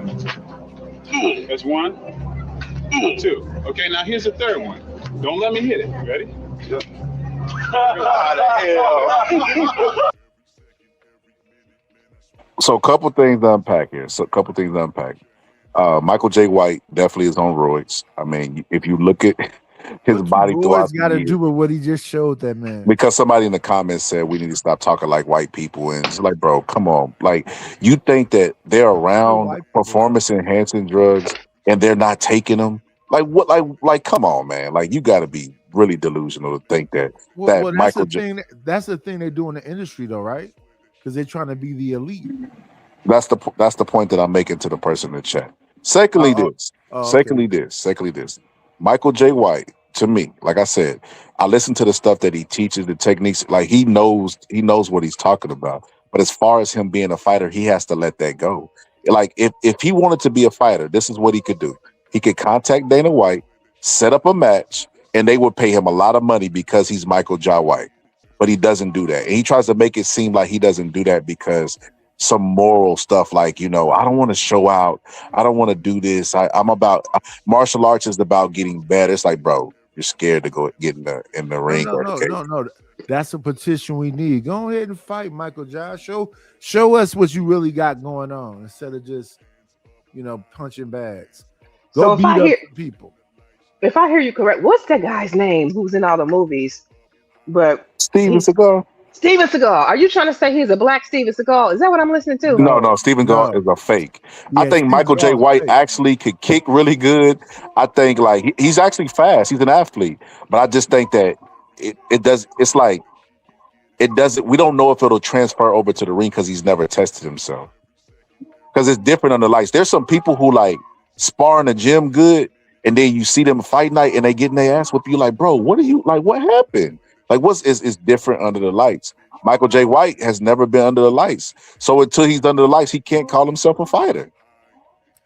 I think you just hating. Coach Ferg, I'm a lover, not a fighter. Who was that guy on Kung Fu? Remember that TV show back in His name was David Carradine. Why nobody asked anything about David's credential? It's not about his credentials. He says, I'm a fighter. Am I the only one listening to myself? You cannot say I'm a fighter if you don't have fights. Facts. Is that Coach Ferg up here, Gen X train? Yes, ma'am. How you doing? I'm doing good, Coach Ferg. Welcome to the panel. Today? What's up, Charlie? How you doing? And before you go, Coach Ferg, let me go ahead and read this super chat. And I realized I haven't played the money song, so my bad, y'all, for neglecting the money song as y'all been dropping the donations. I appreciate each and every person who has supported the stream. Romello says, listen, I'm tired of y'all saying being built at 50 is enhancement. I've seen my uncle at 55 plus. Y'all need to stop thinking like white people. Facts. Man, that's a fact. That's a fact. 1 second, Coach. I'm gonna let you get it right after. I just want to put some respect on that money. 1 second.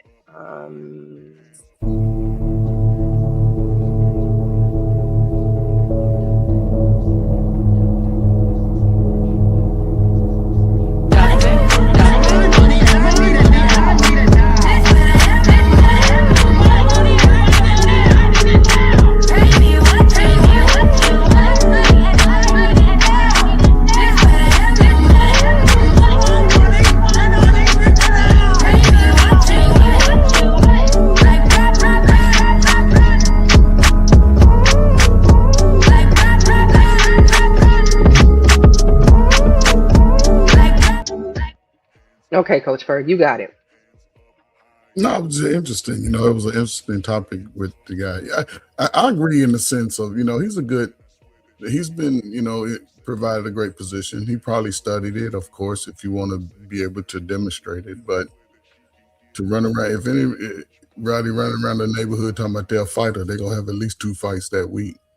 But just on a professional level, yeah, he's training. I don't think he's using steroids. Most black men didn't use it, just the bodybuilder type dudes. But even then, I'm in my 50s and I'm probably got more muscles than most of you niggas from 45 on down. You sure don't want to look like Nightwish and shit at 52. You in your 60s. Don't come up here and do that. You sure don't want to look like Nightwish at 54 or 51. You older than me, Dad. But if you stay in good shape, you know what I'm saying, of course he's working out. He's with the white boys. They got the best of training. But they use him as a front man. I don't know what brothers has he trained to get in good shape. And who has he fought? Boxing, kicking. Most of them have fights somewhere. They gotta, I don't know. Maybe you niggas can't fight or box and never Well, play he sports. So I has get it. I don't like. sparred I don't like. with Wait. I don't MMA like the way. elites. Wait, Lord, Sir Lord ADS. I don't like the way he says the N word. I feel offended by it.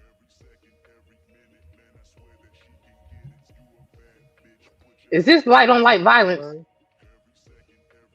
Yeah, 90s. He won't be my cheerleader, but I won't let him. But go ahead. He has sparred with elite MMA fighters on record, and some of the fights they said are shown. Who? Michael J. White. Bro, we got to stop this. I don't I done believe in sparred some dragons, bro. boxing dudes too. When I was about 15, I sparred, but that don't make me a boxer dude. But Yeah, especially when whoops. he We is gotta well stop with this respected. Legend of the Dragon stuff, bro. Michael J. White is just that, bro. A He myth, is the legend. We ain't well seen no footage, anything. respected. You know what he do got? He do got like some karate expos online of him when he was really young and like kicking the shit out of these people, but that's not fighting to me. Like it was like It's exposition yes. fights. You know, we've been doing that. Some of y'all do it now. Your kids be out kicking. Let him kick you in the body then. Shit, I'm a punch. Bro, why does everything come back to listen? We are talking about Michael Jai, you remember you corrected me, White, right? And him being a fighter. Like he can't say he's a fighter. Bro, if you It says it in Candy, the I don't first know if you want sentence, to do bro. this, but if you could pull up one of the Vlad interviews where this guy is the most says it. confident 0-0 fighter, talking about beating up people and doing this, let me give y'all It says it in the something. first sentence on the screen. Read the first sentence. It says it right there. Your whole point. You get it. Let me give y'all a little. I don't know if y'all are aware of this, right? It's a dude named Mike Perry, right? Can't stand him. He's an MMA fighter. He's a Cannot stand him. bum. Yeah. Mike Perry said that Michael J. White was clout chasing because he had a YouTube page and he opened up with what he said about Kimbo and what happened with the whole Kimbo thing. And he ain't gonna lie, Michael J. White be doing some of the most humble bragging I've ever seen in my life. He said that Kimbo was training with him, but Kimbo couldn't last because he didn't like being dominated like that. Now, when y'all hear that, y'all hear he was whooping Kimbo's ass, right? Because that's what I heard. So Mike Perry ends up getting mad. He gets mad at Michael J. White, and he responds to him and call him a nigga online, right? So Michael J. White's like, okay, I'm not hard to find. Before he went Hollywood, he had already had 26 professional fights and championships. So that gives him credit right there alone. Who? Michael. Oh. That gives him credit. fights in what? I pulled it up. Look, it's on the screen. I pulled it up so y'all can No, read 26 fights in what? I can't see karate and kickboxing right here. Yeah. Karate and kickboxing. Before his acting career took off, he was a highly successful competitive martial artist on the open tournament circuit. He holds 26 champion titles, including wins in the U.S. Open, North American Open, and New England Grand Champion. And that's all I was saying. All I was saying about Michael J. White is that that's an actual dangerous man. Okay, so do you guys know that there was a kickbox? Let me ask, what kickboxer has successfully transitioned into boxing or MMA and been a champion? But that's two different sports in a sense. MMA is fairly new. But the point I'm making is this: kickboxing is less competitive, and you can become a champion over there. Matter of fact, I sparred a fucking dude who I thought was gonna be a badass because he was a fucking kickboxing champion, and he was a fucking bum, Chef like bum. Chef Boy MMA fighter that has been a elite professional boxer. Man, name me the professional boxer that has been an elite MMA fighter. Most of them don't make the transition. Wait, hold on. No, that's two different things. So the reason why I brought up MMA and boxing, because those are the two elite at the perspective martial arts, right? Because boxing is a part of MMA. But I brought that up to show because Michael J. White trains both. And if he wanted to be competitive, he could enter both. That's why I brought those two things But up. you're talking MMA and karate. He's already his history trumps the Hollywood stuff that people know. At this point, he don't have to transition to the MMA. That's for newcomers. That's a new style, and most people, and y'all see it. Most football players can't transition. Most boxers can't transition. But he trains in jiu-jitsu. He knows all these things. Why not go and get one fight in MMA? Because he says that his life is about bettering himself. He doesn't do it for egotistical reasons. Why not challenge yourself and get in MMA? I have a question. He's retired. When I talk to, I had that oldness in my voice like Coach Ferg. Coach Ferg sound like he been shoveling coal or you got a slowness in your voice, like a slow. What? Like barely graduated high school type. Like, well, go ahead. Anyway, do I sound old like this cat? Because we supposedly the same age, but I know he like in his 60s. It sounds like not just light on light violence. It sounds like elder violence too. What do y'all doing? He elder abusing me. He keep, you know. Listen, black don't crack supposedly, right? Anyway, who's up here that's so young to where it sounds like some elder stuff? Rakim got to be at least in his 40s. Well, I'm just saying, if you're saying he's 60. No, he come up here calling me dad though. I don't got no big black moles on my face and skin tags and all that weird stuff he got going on. He got to be older than me. Maybe it's coming at some point, but so far I'm knocking. I don't have a goiter. I'm knocking on 40. I'm knocking on 40, but I'm 38 right now. Okay, shout out to my brother. I hope when you get 58, you be looking as good as me, but I get it. I'll be 47 this year. And let me tell you. I'm not going to lie, brother. You might need some vitamin B. You need C, D, A, all that shit. I say this. I'm on camera, though. And I'm not going to say the other word I want to say because I'm on the Candy Cane channel. Because you know how I get. Hopefully ain't no pause-worthy stuff, huh? Don't do that pause-worthy stuff. Ain't nothing. It's mostly men up here, brother. Yeah, see, he be going to as long as we have an understanding. Well, with that being said, you know, besides the Just for Men's Club and the what's the vitamins? What the vitamins called for the old people? Tell us. You up the Centrum vitamins? Besides all that stuff. Hey, wait, Candy Cane, you're not gonna be an ad-libber and listen. I was just answering the question. That's all I was doing. No, thank you, ma'am. Not that. No, we're not doing that. You know, shout out to Candy Cane. Shout out to all the hospice the hospice wives and the hospice girlfriends. Oh my goodness! Now I'm in hospice. Let me tell you, we do one a day. I got an AARP advertisement in the mail, and I was highly offended. Yeah. Highly offended. I'm so excited. I want all the benefits. Man, listen, if you Gen X, you want all them benefits. Yes, you want everything that they come through. I want my half off on breakfast. I want my discount at the movies. Everything. Oh, hold on, let's see if you're honest. Have you got to the age where you're paying for vagina? Who? They know who. If you can who, you can hear. Wait. If you can who, you can hear. Hey, no, sir. Listen, I'm out. Niggas 400 pounds. What you think? Pay for what? Come on, that's a yes or no question. Don't ask me a question. No, sir. What's the yes or no question? Why you want me to you said I'm at the age where I pay for something? He said, have you graduated from pay phones to pay for box? Yeah, I don't pay for box. Never. If I got to pay for it, she don't like me. Never. Hold up, Unc. I feel like you're doing a little capping. Well, I was married for most of my life, but if I got to pay for it, she don't like me. So instead of pay-per-view, would that be a pay-per-boo? Okay, I'm doing my dad. I don't know, but certain people might be able to, grab my ear though. See, Candy, I know you Gen X too. So wait a minute. Did you just say I ain't paying for it, but certain people I might pay for it? You capping. That's what you getting in your old age. You starting to cap. No, Coach Ferg, I'm a millennial. I got Gen X parents. Okay, yeah, then you still know. Candy Cane said she got Gen X parents? Yeah, that's what we do. Oh. Wait, what? Yeah, I think they count as Gen X. My mama's what, 60? No, that's the cutoff right there, right? Yeah, cutoff. I'm 58, so. Wait, Gen X, that's like my peoples was born in 71, so that's Gen X, right? Yeah, that's Gen X. That's okay. Right in the middle of Gen X.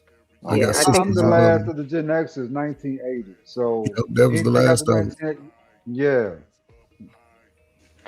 And I was born in 88, so Yeah, you a millennial. Millennial, yeah. Y'all the first generation of crack kids that I Call y'all talk the to. crack babies. Oh, see, I didn't even have to say it. That's crazy.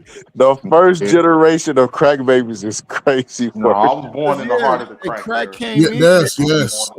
Crack era, Yes. 84. And it has nothing to do with the kids. It's the environment that they grew up in. And most of them survived, but they saw a lot of destruction of black on black love and crime. They saw cousins, nieces, nephews, mamas, daddies affected by a drug that we still trying to recover from Gen today. X saw that too. Definitely true. Gen X saw that too.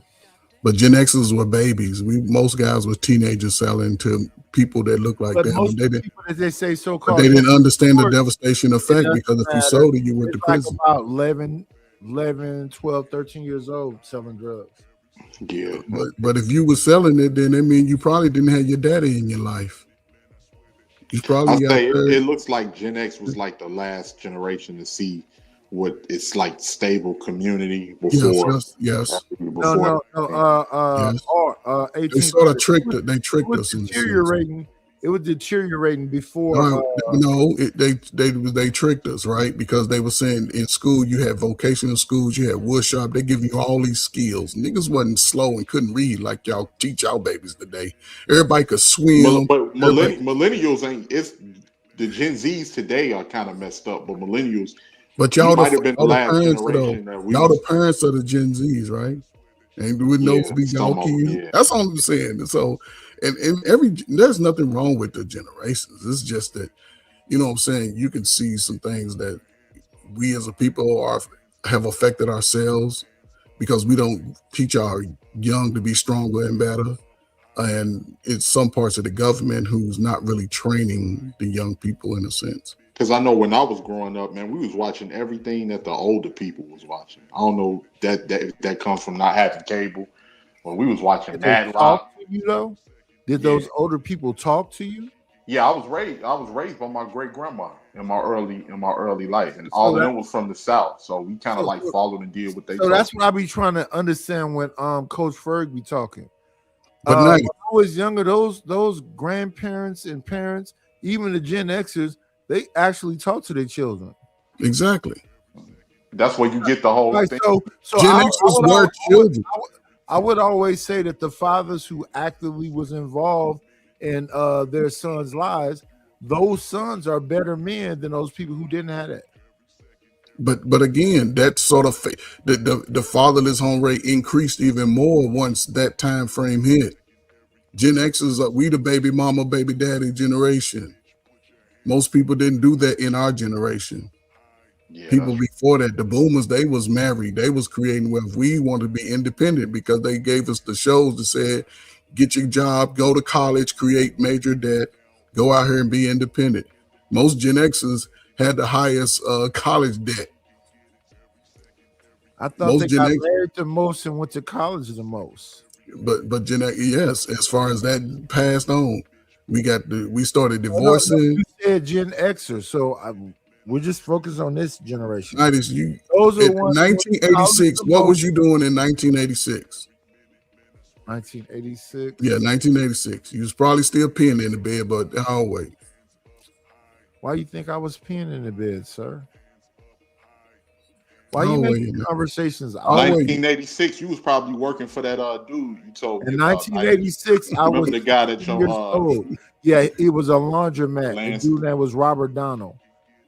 Always. And I apologize to him, but I used to rob all them washing machines and dryers. Oh, you still in at 12, 13? Man. Hey, I ain't gonna lie, I was still it too. I ain't mad at you. Well, it was a coin laundry. A coin laundry.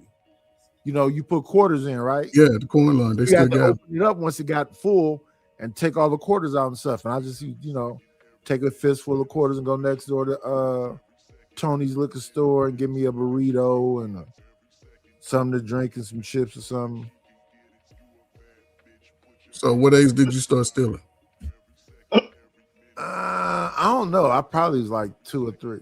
This nigga's What do y'all think of this one? L Boogie says, no, I think the early 80s millennials were the last to benefit from the family foundation. I knew nothing about crack, laughing but serious. I think we saw the remnants of it. We saw It matters who your family was. Yeah, we saw the last remnants of it. But you got to look at her. If she was born in the early 80s, right? She was a kid. She didn't see it. She didn't really focus on. She was just living through it. But as she got to be more of a younger teen and adult, then she saw the separation. Well, crack was over by 90. But the effects of it. No, it wasn't. You know, it sure wasn't. Not through 94. Remember, during that era, all that crazy era, we lost probably 2 of the greatest rappers and musicians of all time. Hey, listen. Around about 94, when both of them was gone, if I'm not mistaken, it was all about the Perkies and the Xannies and the Mollies and all of that. Nah, like in I was about the 80s, late 70s, early 80s. Like when I was growing up, it was still crack and then heroin. It was still crack and heroin. Wait, heroin was before crack. No, I know, but heroin goes out and then it comes back. It goes out, then it comes back. No, Coach Ferg, back when Charlie Park and all of them was messing around. Man, I had clients was strung out on heroin and crack cocaine in the 90s and 2000s. And I remember when people were sniffing it. Remember, because some people didn't shoot it. They was putting it on weed. What do you think Billie Holiday was on, Coach Ferg? Billie Holiday was older than my grandparents. I don't know what you're talking about. She was messing with heroin. Okay, back in the 19 what? You wasn't alive. Listen, Ma Rainey. No, I just know this history. But it ain't about the history, but what you lived through. No, but those people was on heroin.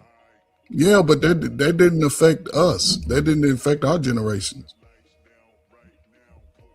Most black people didn't do drugs. Singing in music, singing while on drugs didn't affect the black community. Most black people didn't drink or smoke back then. And up into the 80s when they sort of pushed it in the community, it affected every city. What about now?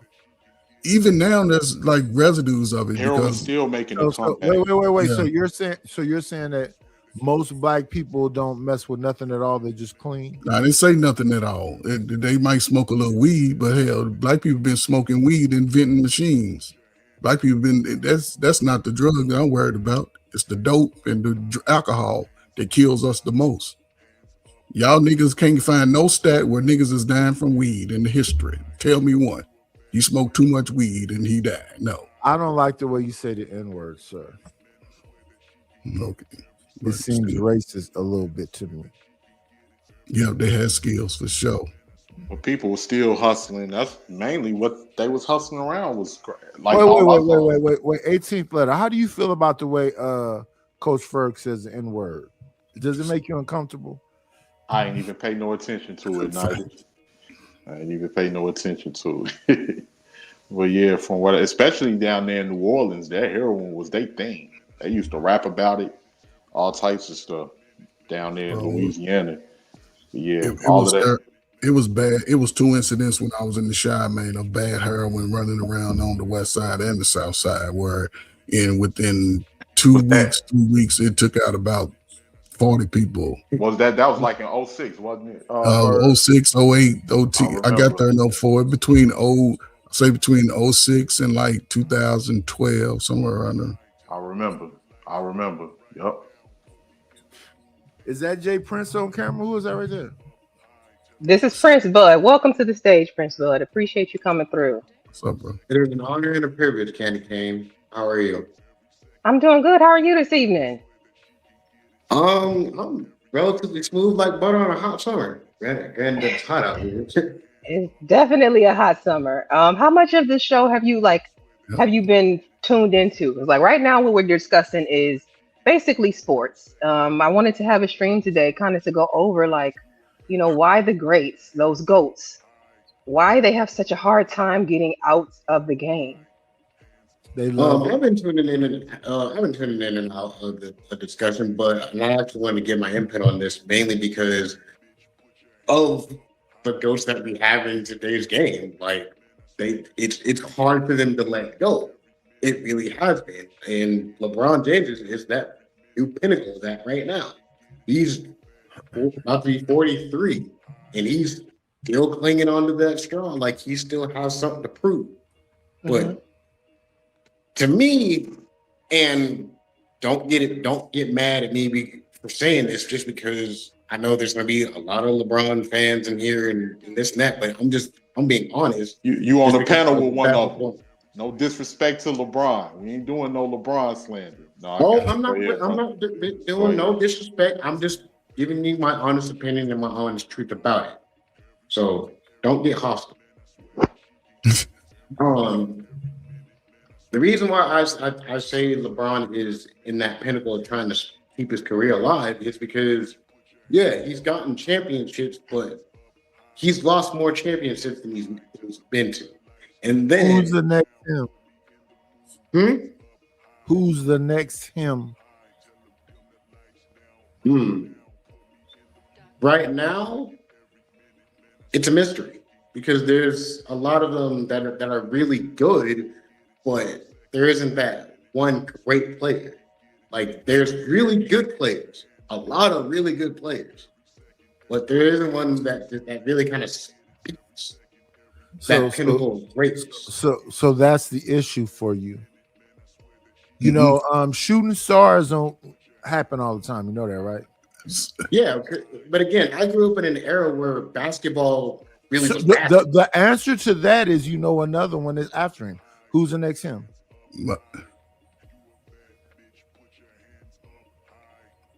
Like I said, so we can look at Jordan. I grew up in an wait. era We where can look at Jordan. We can look at Jordan, but then Kobe was right there. And then LeBron was there. And what do y'all think of this? Romello says 60s baby, you're Gen X. 80s baby, y'all all Gen X. Everyone's Gen X. Y'all just gonna claim us all, huh? I thought that was funny. That was you can't throw us all in that. Like, yeah, I wish I would. So I want to ask you a question in regards to, you know, just what you said, right?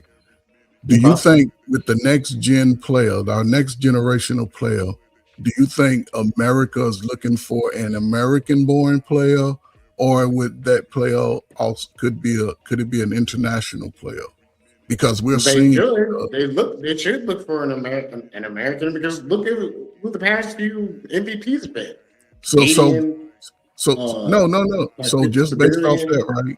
What American players do you think right now? Because the NBA is about right now. It ain't about 2 years down the road.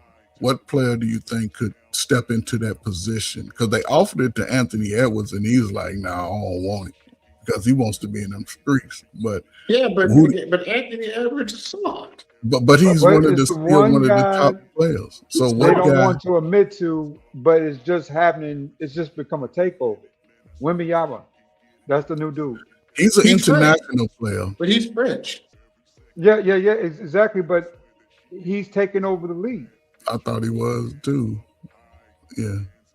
I mean, even after this loss, I mean, people are blaming more of this loss on De'Aaron Fox than they are on Wemby to the Knicks. You realize that, right? It is on Wemby, mainly because of how he led that team.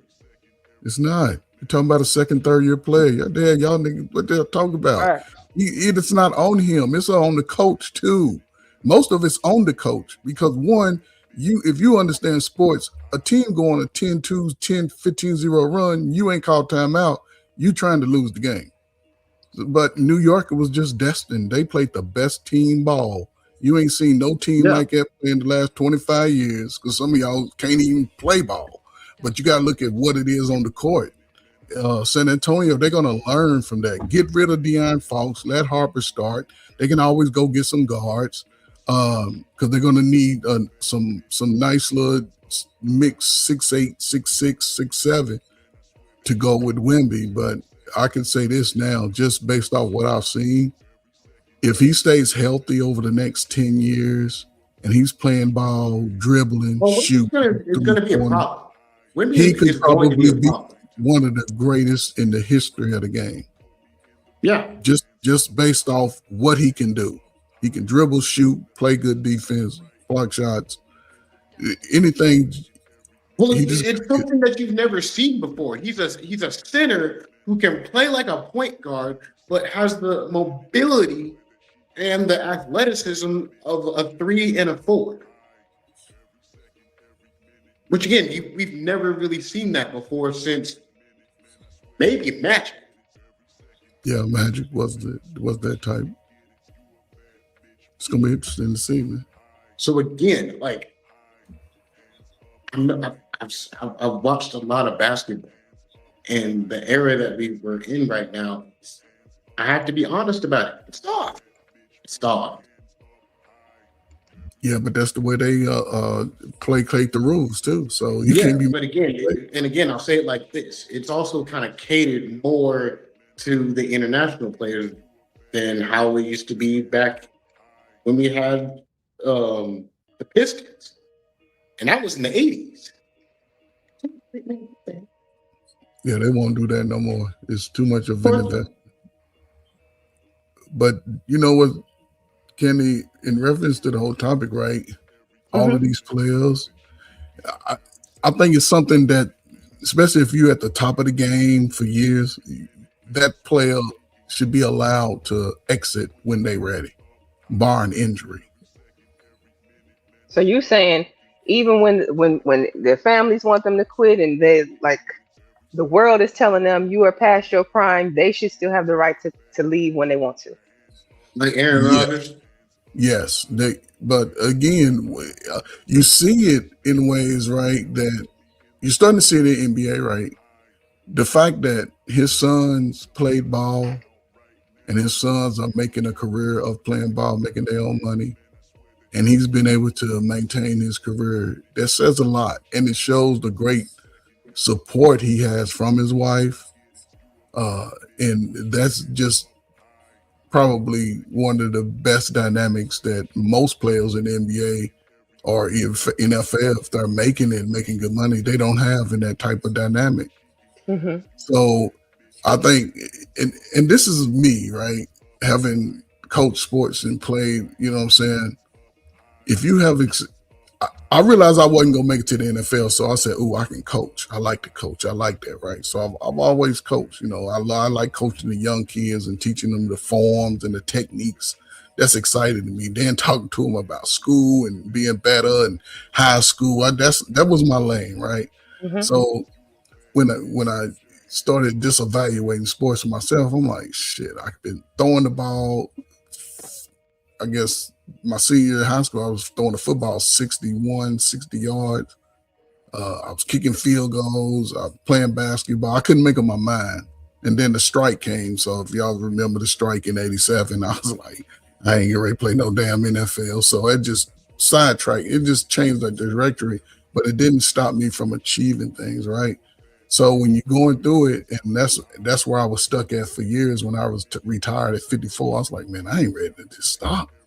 I got to go do something. But then when I really looked at it, it was like, I don't put in good time. And so I can see how some of these players, you're talking about the best. We've been talking about the best players over our lifetime, like, man, they are the man.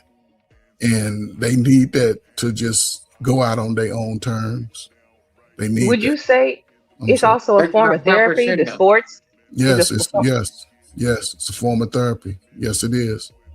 Because they can, if you notice, they don't really speak outside of sports, nothing social, nothing coming to like help things better, most of those players. So yeah, they have to do that. Kids are grown, you know, it's hard. Now it's different if you know what I'm saying? It just takes a different type of person, you know, because even jobs, you've seen people work a job till they 80 years old, 65, 70. And when they stop working and stop moving, it just takes them out emotionally and physically. It just drains them for some reason. And before anybody else continues, I do want to address the Cash App. Excuse me. I keep saying Cash App. It's just stuck on my brain. The super chat. Romello says they started building liquor stores in the 70s in the Black community, but y'all smarter than me. Well, I think I'm a little bit behind, but thank you, Romello. Appreciate you. That's interesting. So maybe like the whole point of the stream was to investigate why these athletes can't let go, and then maybe because they have done the sports for so long, because it is such a big part of their identity, walking away from it probably feels a lot like losing themselves or leaving themselves behind. What do you think of that? Yeah. You look at all of these players, just in your thumbnail, all of those players left at the height of the game. Championships, winning. Even Michael Jordan, he didn't stop. He in NASCAR. He just won the NASCAR race. I think he had a horse at one time in the Kentucky Derby years ago. Tom Brady, he's calm, he's still active in it. Serena, she won, that was sort of lost in it because she tried a little clothing line. I don't know if y'all bought those clothes, but little makeup. So her go-to is her sport. Just her coming to an arena would bring millions of dollars. Mm-hmm. Let me say this, because it really gets detrimental the longer they're out of the game, because they feel like they're gonna lose that grace of glory that they once had. Like it's kind of like chasing a high. It's like once you hit that pinnacle peak, you got the championships, you got the rings, and then it's just like you're still kind of chasing that extra edge to make it seem like you're still a part of the community of that sport. And I think that's where they want to still feel like they can contribute in a sense. I mean, haven't they earned the right though to be able to continue to contribute, especially if you were a champion, like undefeated? You got Michael Jordan, three-peat, you know what I'm saying? You got Serena Williams with all of her wins. Like, don't they get the right to decide when they walk away? They should. And they really should give them that proper send-off. But like I said, that last hurrah, like they always say. But then you also have to look at the negative side of it too, because the more that they're still trying to chase it, the more they're damaging their body. Like look at football players, like Antonio Brown, prime example. He hit that pinnacle point, but the bad side to that was he took a very disgusting hit, and now you see the downfall of him. He really can't. He doesn't have the same focus that he once had. Now he's all over the media doing God knows what. That's the one with that streamer, the Dean guy, right? Antonio Brown. Mm-hmm. Yeah, okay. He was a football player, pretty good football player, Hall of Fame, but he lost it. He sort of just fell apart. Yeah, that hit that he took, he was never the same once he took that hit. And again, it's you see it'd be those one weird hits or those bad angles that can destroy a whole human's mind, to where they either they won't play the same, their reaction time is thrown off even by that millisecond, and then just they're not the same anymore. Like you see it, and it's just when it gets to that point to where it's just like they're losing their concentration, and it's just like their body can't handle it. It gets hard for them as a person to let go, and that's where you as a human have to tell them, it's like your body can't handle this. You yourself have to stop, otherwise you would die. He's gonna stop on his own. And you've already seen that with him. He had a heart attack on the field. He basically dropped on the field. He got hit in the chest. He got hit. It was a freak accident. Again, you see but Antonio's different, right? It's neurological. It's within his brain. His malfunction was within his brain, and that's something that he's going to have to get medically studied over a little time, because we all know that football, if you ever played, it's like two trucks at 20 miles an hour every 5 seconds running into each other. Yeah. So over time, it'll take effect on your body. But in your neck and your brain area, once you start getting hit in the head, it takes an overall effect. And unfortunately, he got caught up in it. And linemen and defensive players get it the worst. So, Coach Ferg, are you saying that you can play football for like a set number of time before the risks of CTE gets too high? Like, let's say you played Pee Wee football, you played high school, you got even into college. If they break out at college and don't go pro, they have less likely of a chance. No, they could still have it. They can still have it over time as they get older. Most of those signs develop 5-10 years after that contact. And it really kind of depends on the position as well. Yeah, the position. But if you play football and been hit, you could have signs of it at some point. It doesn't matter. Most people don't play through high school. Niggas be capping out and out of here. It's different when you go from high school to college and college to the NFL. It's different. And if you played it consistently since a kid, especially if you play like running back on the line, you're always using your head and shoulders. So it's a high, even as a receiver, somebody hit you correctly, like we see with Antonio, it could affect you. One good hit could affect your whole psyche. It's just like a boxer getting hit in the chin too many times.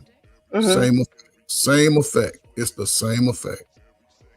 In the ribs too many times, it's the same effect. And boxers don't even have on a helmet. In football, you at least have on a helmet. So let me ask you, like with LeBron, I hear people talking about LeBron needs to go ahead and retire. He needs to go ahead and get out of here, especially since he's done what he needed to do to secure his son having a position. Do y'all agree with that? Like, or how long do you think he has left, realistically? The minute he retired, the Cub is through. You know what? I think most niggas, they don't like their sons. I wish they could be his son. Would want their son to play in the league too, regardless, right? But I mean, he did the ultimate job. He got his son in the league. He now got to play a few games with his son. So I mean, it really just kind of depends on him. Like, does he really want to retire? Does he really want to put his body through that kind of work and go through all the accolades of trying to compete again for one more season? Like, that's what he really has to ask himself. And it's just, and it's the same with I'll even throw football in there again with Aaron Donald. Does he himself really want to put himself through that kind of pain one more time? Like, it really depends on the person. Yeah, I think to me, if I was LeBron, it's obvious that he won't cap Jordan in championships because that's what we rate GOAT on in basketball. Apparently, the championship is the GOAT standard. He's pretty much played the longest than anybody, got the scoring record. He's went to 8 consecutive championships, which is a heck of a feat when you look at it. But I think, to me, he should go ahead and retire this year. This should be, and if he doesn't retire this year, next year is going to be his world tour. But to me, where does he have his tour at? What team is he playing for that you can see LeBron playing for? And that's be his last year in the league playing for the Wizards or something. I got two questions. How far is Bryce out? I think he's got one more. He went to Arizona, and I don't know if he transferred, but he was a freshman, so this will be a sophomore year. So, but the NIL changes the game. Stay in and get all that money. The NIL throws everything in a loop, so he could probably finish out this year, and then he could probably jump into the league next year, or he could probably stay in the year. I think that's what LeBron really waiting on is to play a year with Bryce. Man, that'd be crazy. But I like it though. I like the NIL, man. If y'all got some slow kids that want to go college, and Candy Cane, you know what's crazy? About 2% of all kids get into sports, regardless of what it is. Black folk don't put their kids in hardly no sport, none. Even if most people play, that's the reality. You can look those numbers up. You said they don't put them in sports? No, they don't. Why? That's so weird to me, Coach. Because look at the numbers. I feel like like we get accused, especially as a black community, of feeling like the only success really that like some of these males can aspire to is going to It's some sports sort of or, league, either the basketball league sports or or the football entertainment. league. Yeah, so to So, say only 2%, I'm real surprised to hear about and that. okay, let me tell you something. Most people ain't gonna put their kids into football for one, because niggas only play two sports. Black folk Football and don't play basketball. soccer. And I'm just saying, and I ain't talking about, there's an exception of few, but even sports where it's non-contact, baseball. You know how much baseball players get paid once they make it to the majors? Especially if you start a kid early, hand-eye coordination. That's the beauty. I used to just work with so many young kids. Like, man, you may not be the best today, but you keep working on it and play multiple sports. I wouldn't restrict the kid to play one sport because your And see, kid could. with baseball, you can make a lot because Yeah. you can play, and it's crazy. Like with baseball, you can play a lot longer in baseball than you can in football and basketball. And you making what? And listen, not everybody goes to the majors, but world sports make the most money. Kenny, I had a nephew played overseas ball.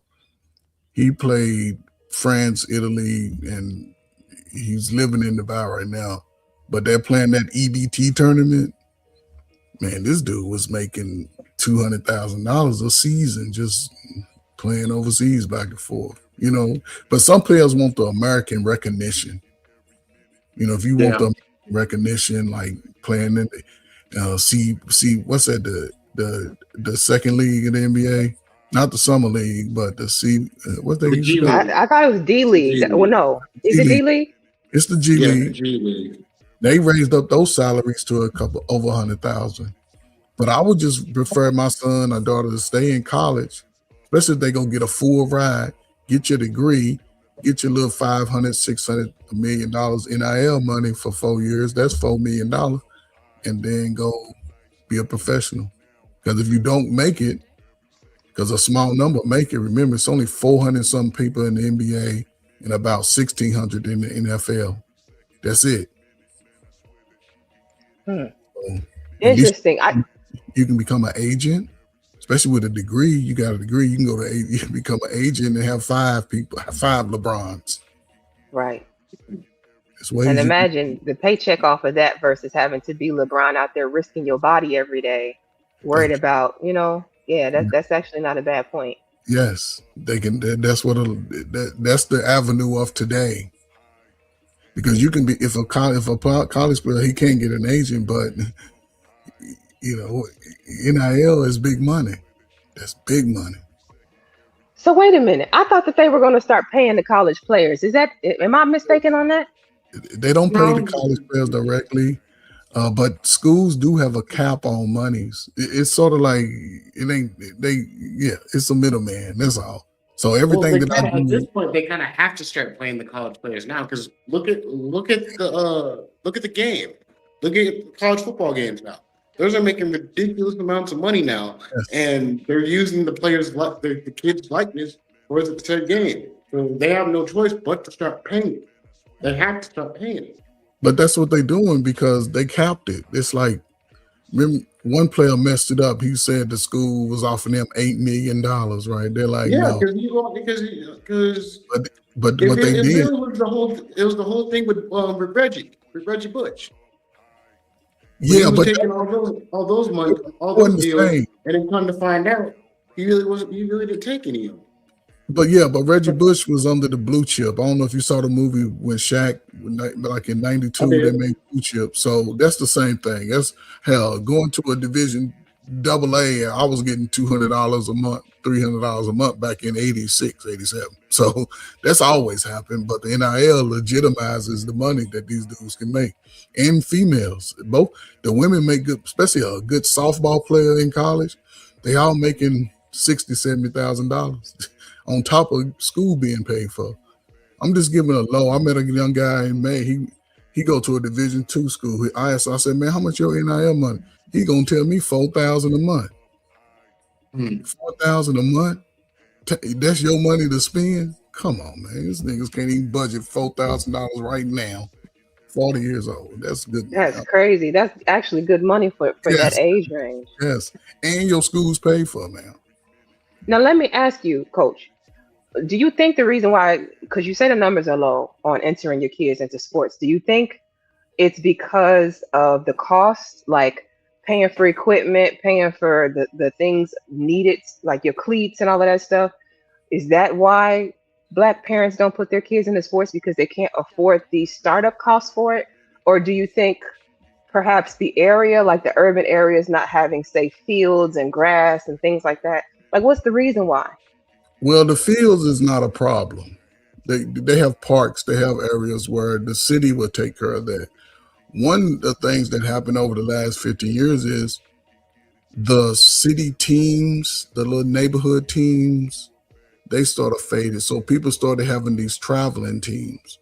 And this is where dudes are ripping off the parents, right? Because equipment, if I want to suit and boot my child with football equipment, cleats, because I used to do this for my own son.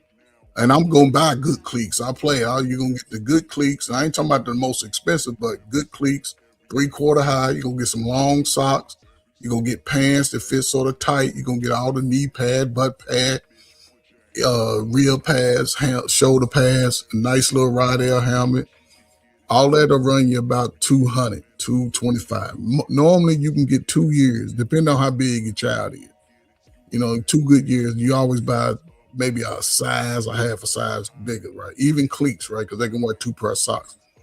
But that is not the biggest issue. The biggest issue was the travel. Because we on a team, we got to go play a team in another state. We got to get hotels.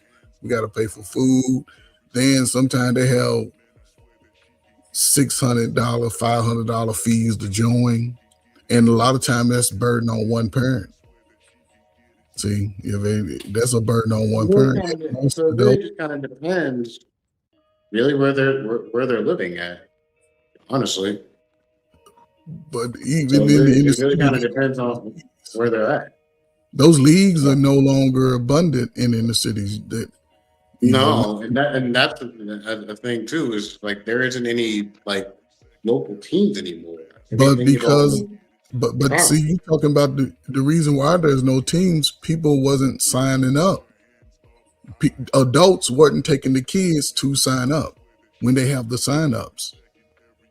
So a league can't function without the youth. Even cheerleaders' numbers were down. But if you think about it, Coach, when you say a single parent, if that single parent has one job or even two, when would they have the time to bring the kids to the practices and all of the things that they need to get to make sure that they can play? And this is where the catch can be fixed. Take them to his slow ass daddy. Let him tell them to football practice. Because that can be their little bonding time, right? And there can be a time where daddy might step up and be like, my son playing football. Shit, all right, son. See, those things are unique to a boy that's trying to, even a girl playing sports. Because daddy might have played football too. But but in the relationship, that's where people can fix the dynamic. Because it ain't about us, it's about the kids. That's all I'm saying. It's about the kids. He get off at 3:30, man. Listen, your daddy gonna pick your ass up. And let the daddy know, nigga, I need you to get into practice. And he might sit out there and bring him home fed and everything. And then you can go home, take a bath, relax, cook him some good meal when he come home.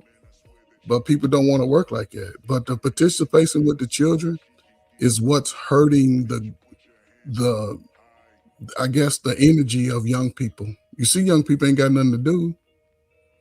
Well, hold on. Let me say that. Let me say this. There's plenty for them to do. It's just they choose not to. They'd rather be messing with their phones or the iPads or just staying inside. Like the kids today don't really want to be social anymore. Kids are only going to play with what a parent puts in their face. I'm not talking, late teenage. I'm talking at impressionable age, 7, 8, 9, 10. Where they can learn how to swim, play soccer, hand-eye coordination. Those things build confidence. Yeah, but again, like you look at the parents that we have now. They better give them an iPad, put them on their phone, and just let them sit there and look at Brady. That's what I'm saying. We the parents, we the uncles, we got family. You know what I'm saying? So yeah, we have to change this narrative. We as the parents. I mean, I'm not a parent because I ain't got kids. I'd like to be, but well, you can be an uncle then, man. You can be a big brother to one of them little kids that look just like you look when you was 12. There it is right there. That's the catch that's the catch. Because you were saying what they not doing, and you ain't got no little rugrats running around. And I say that because you ain't got no kids, but here's the thing. You can be that light, beacon of light to that 12-year-old. Now, I'm sorry. No. I'm sorry. I don't mean to cut you off. I think you make a good point. I really do. But Coach, I asked this question like on one of my past streams about like the whole village and why the people who don't have kids won't step up to kind of fill in. And where's 18th? 18th left, but he's basically like, why should we make up for your f ups? Because I'm a firm believer that you should. Like, if it were me and like one of my nieces or nephews wanted to go to their sports thing and their parents couldn't take them, they could call me. I would absolutely go. When my niece was in choir, I was showing up to all her choir, all of her band stuff. You know what I'm saying? Your mama couldn't be there, your daddy couldn't be there. At least somebody was there to support you. So your family would show up. I mean, that's what it was then. I mean, now it's the way that I don't know. It feels like the way that we were raised is you looked after your people. Like if your little brother didn't show up for this thing, your uncle or your auntie was gonna be there to show up for it. Like now everything's all back. No one wants to do anything with their kids. But listen, okay, so if we go by what I guess the rhetoric is about us, right? If most of our kids are born out of wedlock, right? So just looking at the reality of that whole statement, they're saying most of y'all just are busting it open. Men's is women's on both sides. It is what it is. But however, right? There's a great. I would say the numbers ain't excused. They say it's some people that made a child don't want to be together, but instead of taking their own feelings out of it, focusing on that child and both being a viable part of that growth of the child. Because we see people who they speak on it as they get older. I didn't have my mama. I didn't have my daddy. But growing up, nobody even thought about that. And I think today, since we're more woke today, everybody's smart today, we should focus on giving the child the best opportunity. And a lot of that comes with just both being allowed to be there. Candy Cane. How you doing, Candy Cane? Can I add to this real quick? Coach Frank, I got a question specifically for you. I feel like you're right, but you're going more off and I feel like a lot of you Gen Xers and the older. But don't go by feel. What do you believe or think? I don't feelings. I don't get with. I'm just want to say that. I was almost done. I'm saying I feel like you're going more off of like a '90s, 2000 mentality and a lot of you older generations do that. Y'all kind of like it's kind of like a disconnect. Like y'all are disconnected versus reality, and y'all just have this assumption of the youth and just think that they're just like not doing anything. When you know what I'm saying? I didn't say the youth wasn't doing anything. But y'all have like this preconceived notions about the youth, like. So just past October, December, and it was the last year I coached. I coached girls 5th and 6th grade basketball, just this past year, right? And it was a mixed cultured school, mixed black, mixed white. And having those conversations and seeing, and then going to the high schools, most are only doing what was even introduced to them today. Because when I talk about young people, I categorize them. Teenagers, high school is different from middle school. And most people today claim that they don't have time to sign their children up because it ain't the money. Because niggas are still shopping, still buying the stuff that really doesn't benefit the growth of the young child, our potential child that could be greater than us.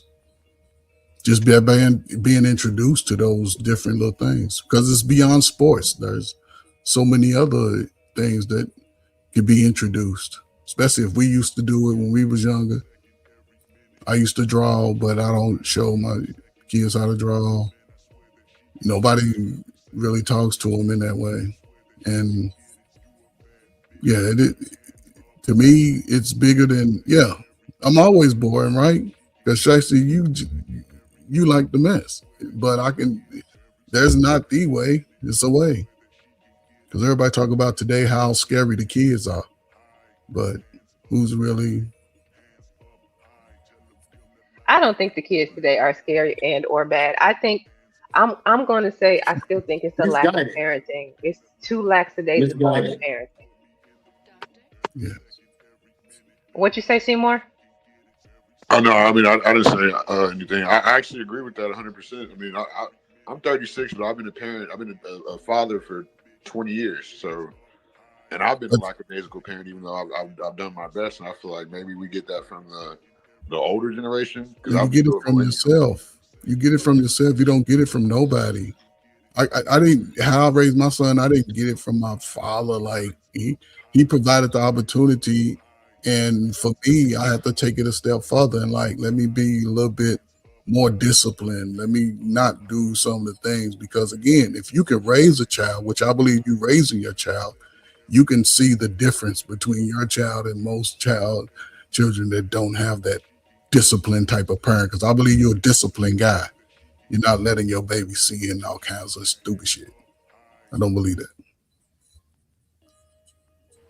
I just think it's a little different, like nowadays, and I feel like the older generations, especially our race, are not really catching or really getting with the times, or like seeing what's really going on. They're like pretty much like generalizing all the youth from like 35 on down.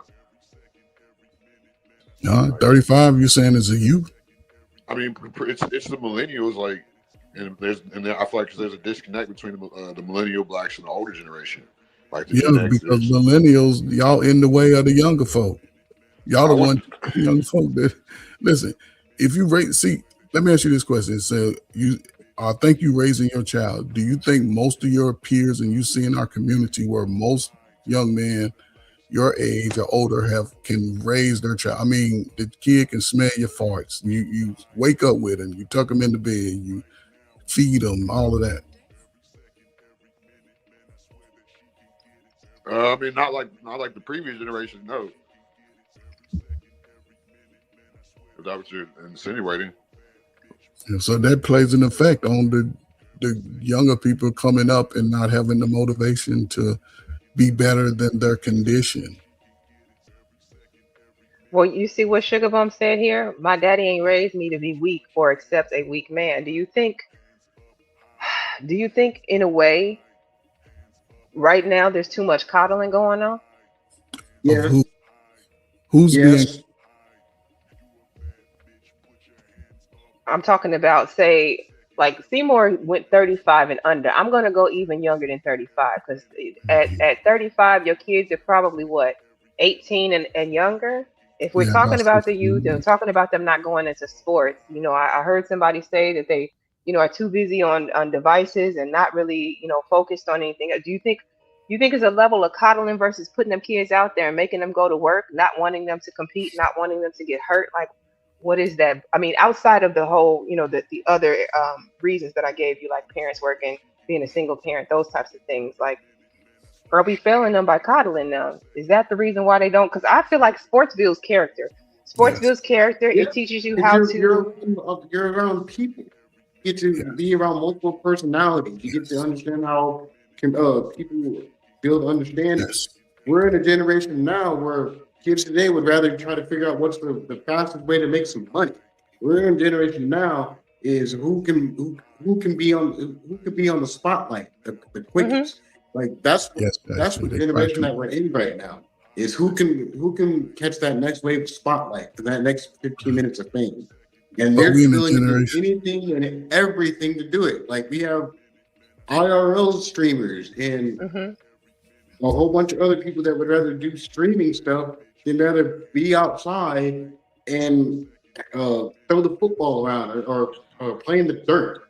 Like kids today don't even want to scrape their knees no more. They'd rather figure out how they can make some money, and that's what generation we're in right now. I'm 37, and this is what the kids tell me. And I work at the airport, so it's like I really hear what the kids be talking about. I hear you. I think they miss out on team building. They miss out on early opportunities for leadership. You know, Yes. when you consider the team captain versus, Yes. playing your position and role, there's a lot of Yes. reason why it makes sense to put kids in sports at young ages because there's so much that goes into, like I said, character building, leadership building, a lot. Yes. No matter You what sport you understand play. structure a lot easier. Yes. You understand working with others. Right, You working understand? cooperation. Yes. The greater Team good of the building. team versus an individual. Yes. Team building. All of those things come into play. And it doesn't have to be, you know what I'm saying, with our basic generic sports that we like in our community. Everybody can't play. I know y'all kids can't run. Yeah, I know they can't shoot no jump shot, but we stick to those because there's a lot of opportunity. And when I say opportunity, I'm saying beyond just the sport, beyond the money. There's a lot of opportunity for world travel, being engaged in different activities just beyond traditional sports. Because some kids can write literary skills. They can take a learning assessment. Give your child if your child is going into the 4th grade right now, give your child learning assessment. You can Google a learning assessment and learn that they learn auditorily, kinesthetically, I'll be tripping off that word, hands-on, they visual, they good with numbers, they good with words. If your child can write a song at 10, that's a songwriting genius right there. Focus on those skills and get them into programs, even educational programs that are beyond your level of intelligence, but focuses on their gifts. That's a opposite of sports. If your child have a talent, get them in a program immediately outside of your limited intelligence to someone that can teach them beyond your skill and your child excel.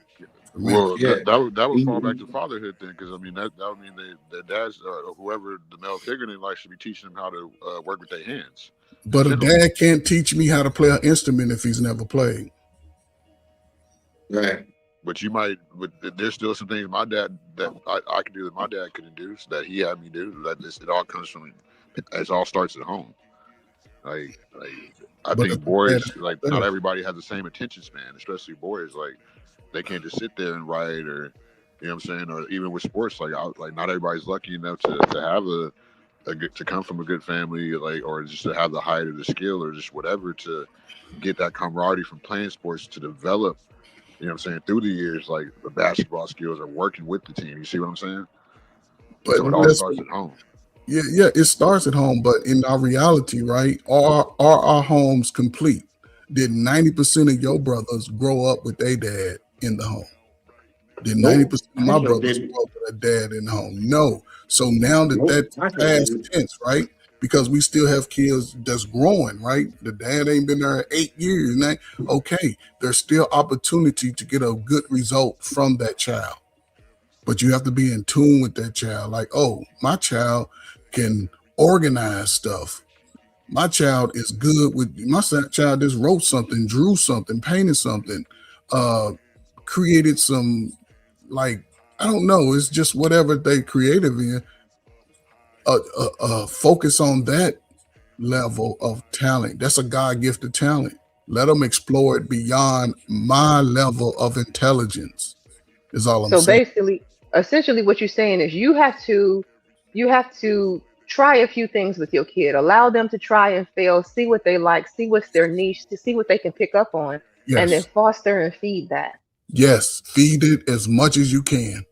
Let them tell you they don't want it. And even in introducing some things to some kids, sometimes they're a little nervous about, kids understand that people look at them. So they may be a little nervous, like, I don't want to do it, I don't want to do it. But then once they get out there and they get around those peers and they get to realizing, oh, they just like me. So that builds confidence in itself. And next thing you know, they got to try.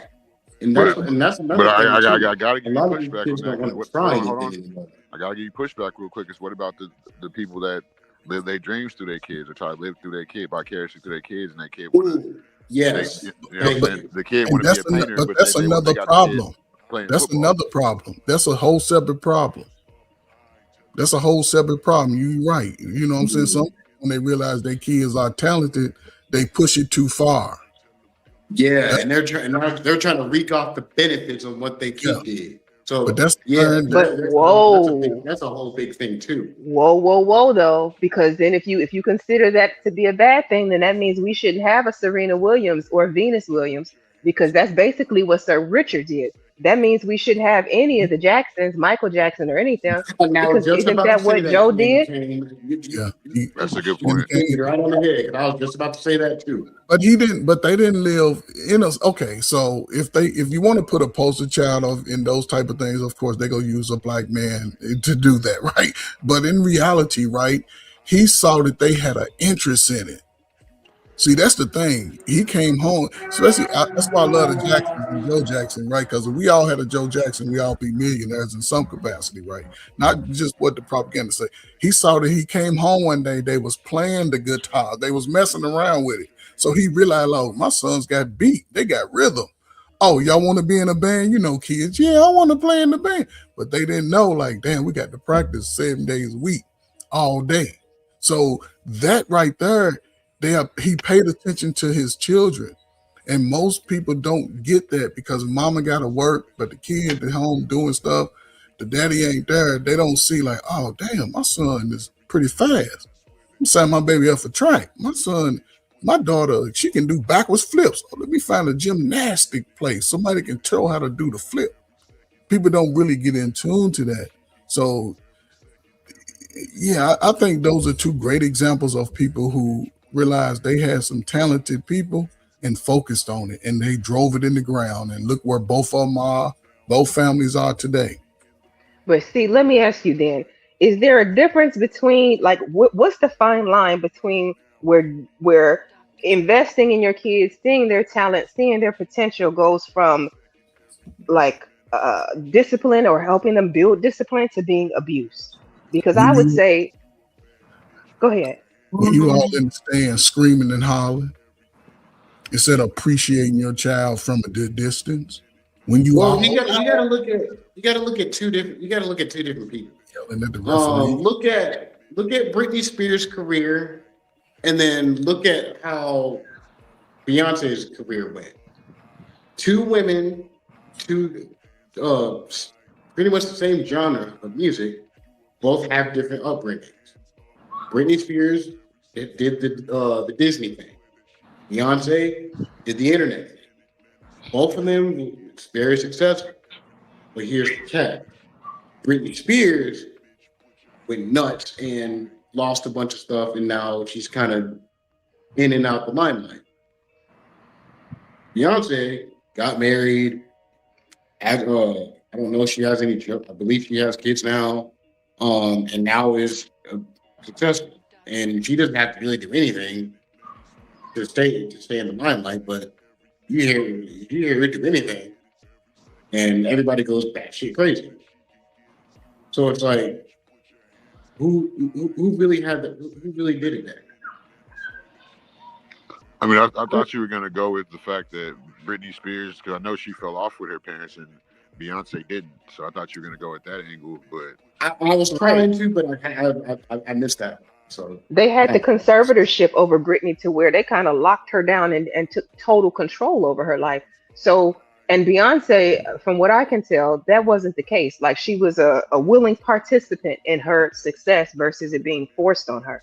I guess that's my question: is where do parents find the fine line between a power trip, total control, total like totalitarianism over their children versus fostering their dreams? Does that child have the ability at some point to say, hey, mom, hey, dad, I no longer want to do this? Or would you be like a Joe Jackson and pull out the belt? Lord Jesus. And that's where you really I think I'll be the Joe Jackson, pull out the belt.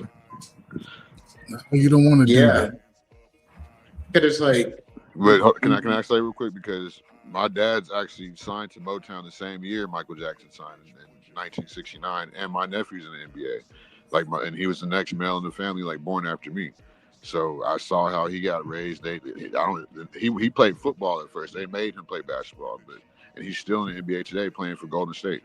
So that's a whole nother story. So I just see the way that my family like raised us all. Like it was, they didn't. I don't know. It's a thin line. I see what you're saying, Candy Game Cocaine, but it's like a real thin line. Like, but the only way that they can work, and based off the dynamic that you gave and the dynamic of the examples that we talked about, is that the father was in the house raising those children. That ain't gonna happen in the baby mama situation. Y'all baby mamas ain't gonna let y'all do none of that today, baby. Yeah, I mean, we all had like our dad, so. Right, that's a difference. I grew up with 5 sisters, and 2 older, 3 younger, and they was pretty too. And dudes just come over and be hella respectful with my daddy over. None of them had babies before they got married and got out of high school. Well, I had one, but she made sure she graduated high school and left the house before she had got pregnant. And her son ended up playing overseas ball. He's playing now this week in the EBT. But that's the thing, though. If the dynamic is not the unit of 3, then your likelihood of getting those results, it's probably 50% or less. It's slim. Yeah, we've seen it. The numbers speak for themselves. You don't have to, guess it. Because most people grow up, most people end up doing something regular. Mm-hmm. So then let me ask you then, Coach Ferg. So if there's a situation where the mom and dad can't work out and they are separate, they live in separate households, if they have a son, you think it's better for the woman to let that man raise the son then versus her keeping it as a single mother? I think that they should do the best job of balancing it out. Typically through teenage years, 13, 14, yeah, let him get around daddy. Let a man show him. But just having the conversation. But the dad can't be like mad at women and mama. He gonna have to be like, that's what happens sometimes. He gonna have to be real honest. There's always that regret, or not regret, but bitterness. There we go. There's also you can't carry that bitterness with you. Can't do that. You especially as a man, you can't be mad at the mama because y'all divorced. You just focus on making sure your son don't get ran through by the women and him being the best person he could be. It's about being a good person because a lot of dudes, I don't know, we see the results when it happened. It's about it's about the communication. It's definitely about and putting the child first. And as a parent, Candy Cane, we got a kid. We know we can't be at the game cussing at the referees and cussing at the other team because they push your baby and all that. You know what I'm saying? Just let your child play and hopefully that they practice the good game. Be like, son, I seen that too. Push you. What happened? You just critique it in a sense like that because they're going to have some good games and some bad games. My father never shunned me on the days where we lost big. He's like, man, you'll get them next time. But people don't get that activity. It's something different when you can, as a father, look out and see your son doing something that you liked and you was a part of, just to be on the team. And may have some success. Not, everybody ain't gonna be no LeBron, but he can still go to college and make a life and do good things. It seems like the overall general consensus is no matter what, it's important for the father to be there to kind of instill. That's what I'm hearing at the end of the day. Whether he is one of those fathers who's overly invested, like a Joe Jackson, or somebody who's more, I guess, of a gentle parent, if you want to put it that way. As long as he's there, you have a higher chance for success for that child, boy or girl, to come out successful. I mean, the studies have shown that. I mean, we can tell a lot of the studies say that the 2-parent household is the best, but unfortunately, right now, like, I don't know, I don't see a lot of that happening. People today aren't getting married, and you don't necessarily have to. You can be, y'all can be living together, but not married and still raise like a 2-parent household. It doesn't always have to be quote unquote traditional. You gotta live in the same households. That's the thing. But a lot of people nowadays aren't even doing that. They better just shag up, have a kid, and then part ways, and that's but it ain't even about living in the household, right? It's being able to say, "Oh, you keep messing up. Let me call your damn daddy over here." Because most black men don't beat their children. We ain't walk around abusing our kids. It might be the stepdad, the nigga that you bought over that don't like your kid anyway. But most fathers, it has to be something big. Are you saying most fathers today, or are you Well, saying like period? Because I don't know about that. Most fathers today just ain't beating their own children. It just, Nah. that's Most crazy. fathers today don't even do it. Like you see what kind of kids we got now. Half these Right. kids right now are robbing banks, stealing cars, wilding in the streets, So most and they fathers don't 14, have access 15, to their 13 kids. years old. You know what? You just reminded me. I have something I want to show from Instagram. Y'all hold it down for me for 1 second. Speaking of that. Most fathers don't have access to their sons like that or their daughters like that. Exactly. If you can get in trouble. And that's another problem. Like we got The legal system keeping them out. today. They're doing everything in their legal power to system. keep them away from their kids.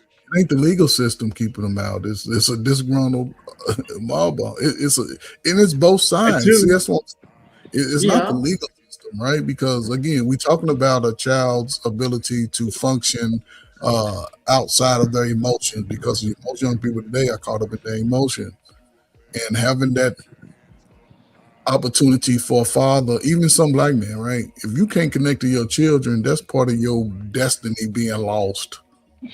That's part of your blessing being your opportunity for financial growth being just wiped away.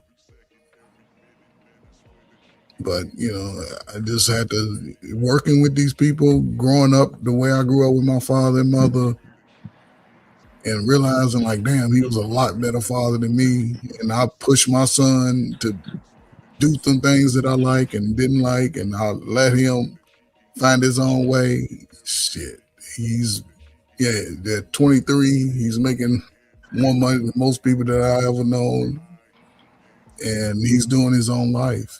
But we still have that like, hey, I need some advice, because that's all I can do is advise him at this point.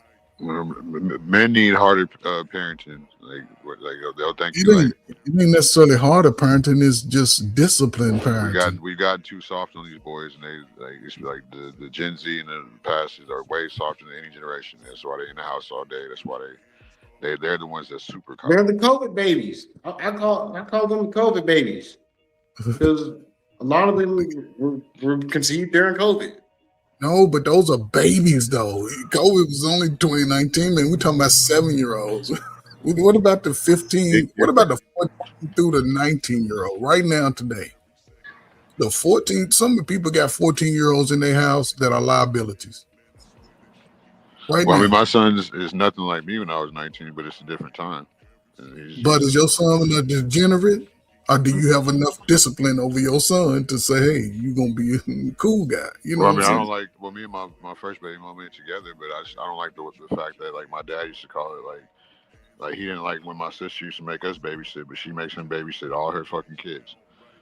He makes your dad babysit your kids? I'm saying, I said, like, my dad used to call it, like, a built-in like, she has my son built-in babysitting. My dad wouldn't like it. That I kind of was talking too fast. My dad didn't like when, like, my sisters would make us babysit my nieces and nephews, and my baby mama has, my first baby mama has my son babysitting all her fucking kids, and I don't like that shit. Like, right, but see, you prove my point, because that's where it becomes beyond her.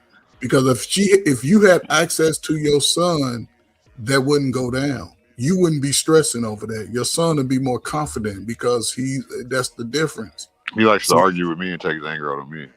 But again, that's not arguing with you. It's that he's not addressing the big picture, and you're not. And I ain't in your business. But if you want to, and this is my solution, sitting down I've had these conversations. I would just try to have a family meeting with all three, and a bipartisan person, somebody who has no vested interest in you or her. No, I mean, it's not me and her. Like, we don't talk like that. Right. But that's part of your blessing and your legacy being swiped from up under you. Because you have a son, you said that he argues with you. And I was assumed he's an old enough guy. Yeah, he's 19. Those relationship right now is crucial to his transition to being a man. Because a man that'll argue with his father, shit, he'll argue with damn near everything. He'll argue with Jesus if Jesus came up to him. That's a smart man. I'm just saying, brother. I'm saying it from the bottom of my heart. You know what I'm saying? You gotta sit down. Okay. I'm gonna shut up, man. Okay, I'm back. They're gonna stand 10 toes on you. They're gonna do it to every other man in the world. Just saying. And I just want to say thank you, Living Humbly. I'm sorry. I stepped away for a second because I was looking for something. Thank you so much for the support. I appreciate it so much. Thank you. Now, I did want to show this here. What we let me see. Can I get it to start from the beginning? Speaking of the kids today and like some fatherless behavior, y'all. Like this was crazy to me. I saw this earlier on Instagram in the threads, and I just want y'all to see this because it kind of pissed me off because DJ Naff, I don't know if you out there, if you in the bushes anywhere listening, but I done had a conversation a couple of times with people over like, you know, the Sadidi, like blacks, and then we deal with what is considered to be degenerate blacks. And a lot of people feel like there has to be a separation. Like we have to start removing ourselves from what's considered the lower vibrational people in society. And I have a hard time with that one because I feel like we all are considered low vibrational people to somebody higher up than us. But this really, I just didn't know too much of what to say because it was disturbing to watch, and I was embarrassed. I had a little bit of secondhand embarrassment, to be honest.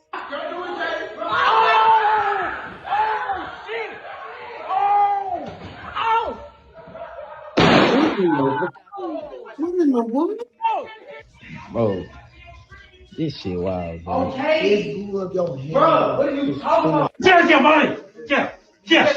Damn.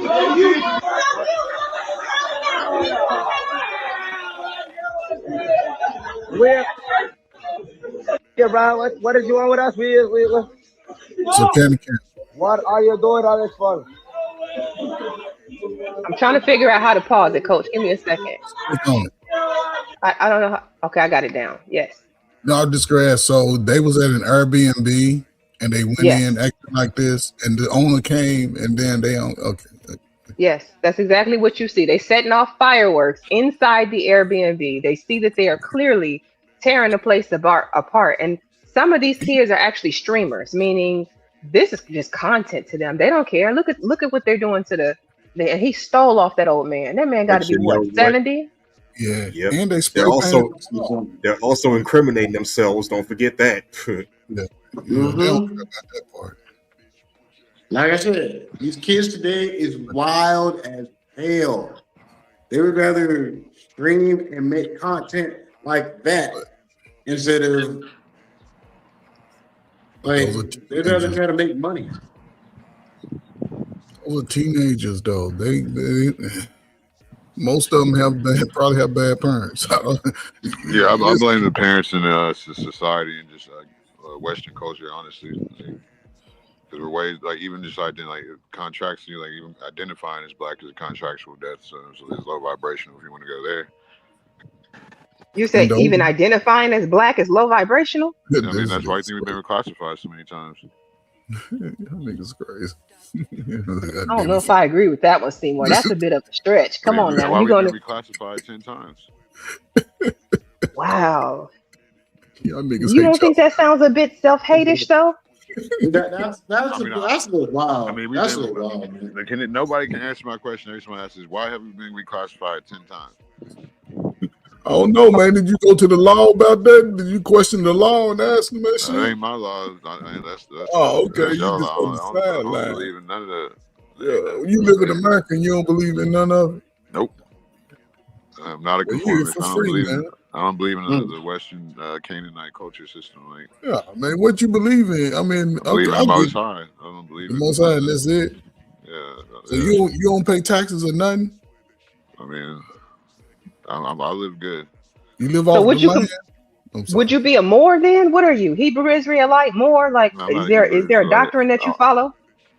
No, I mean I do my own research. Like, I've been to like a more temple, but they all get a 501c3 like the church. That's how I found out about the 501c3s. But yeah, I just don't like I just do like reverse studying. That's how I know about white people coming on boats over here. Like there's even whites, when you call them white, that's calling them king. Like that's why I call them Caucasian. Like you gotta look at like the real definition, like the etymology of words. Like in the black, y'all heard of the Black's Law Dictionary?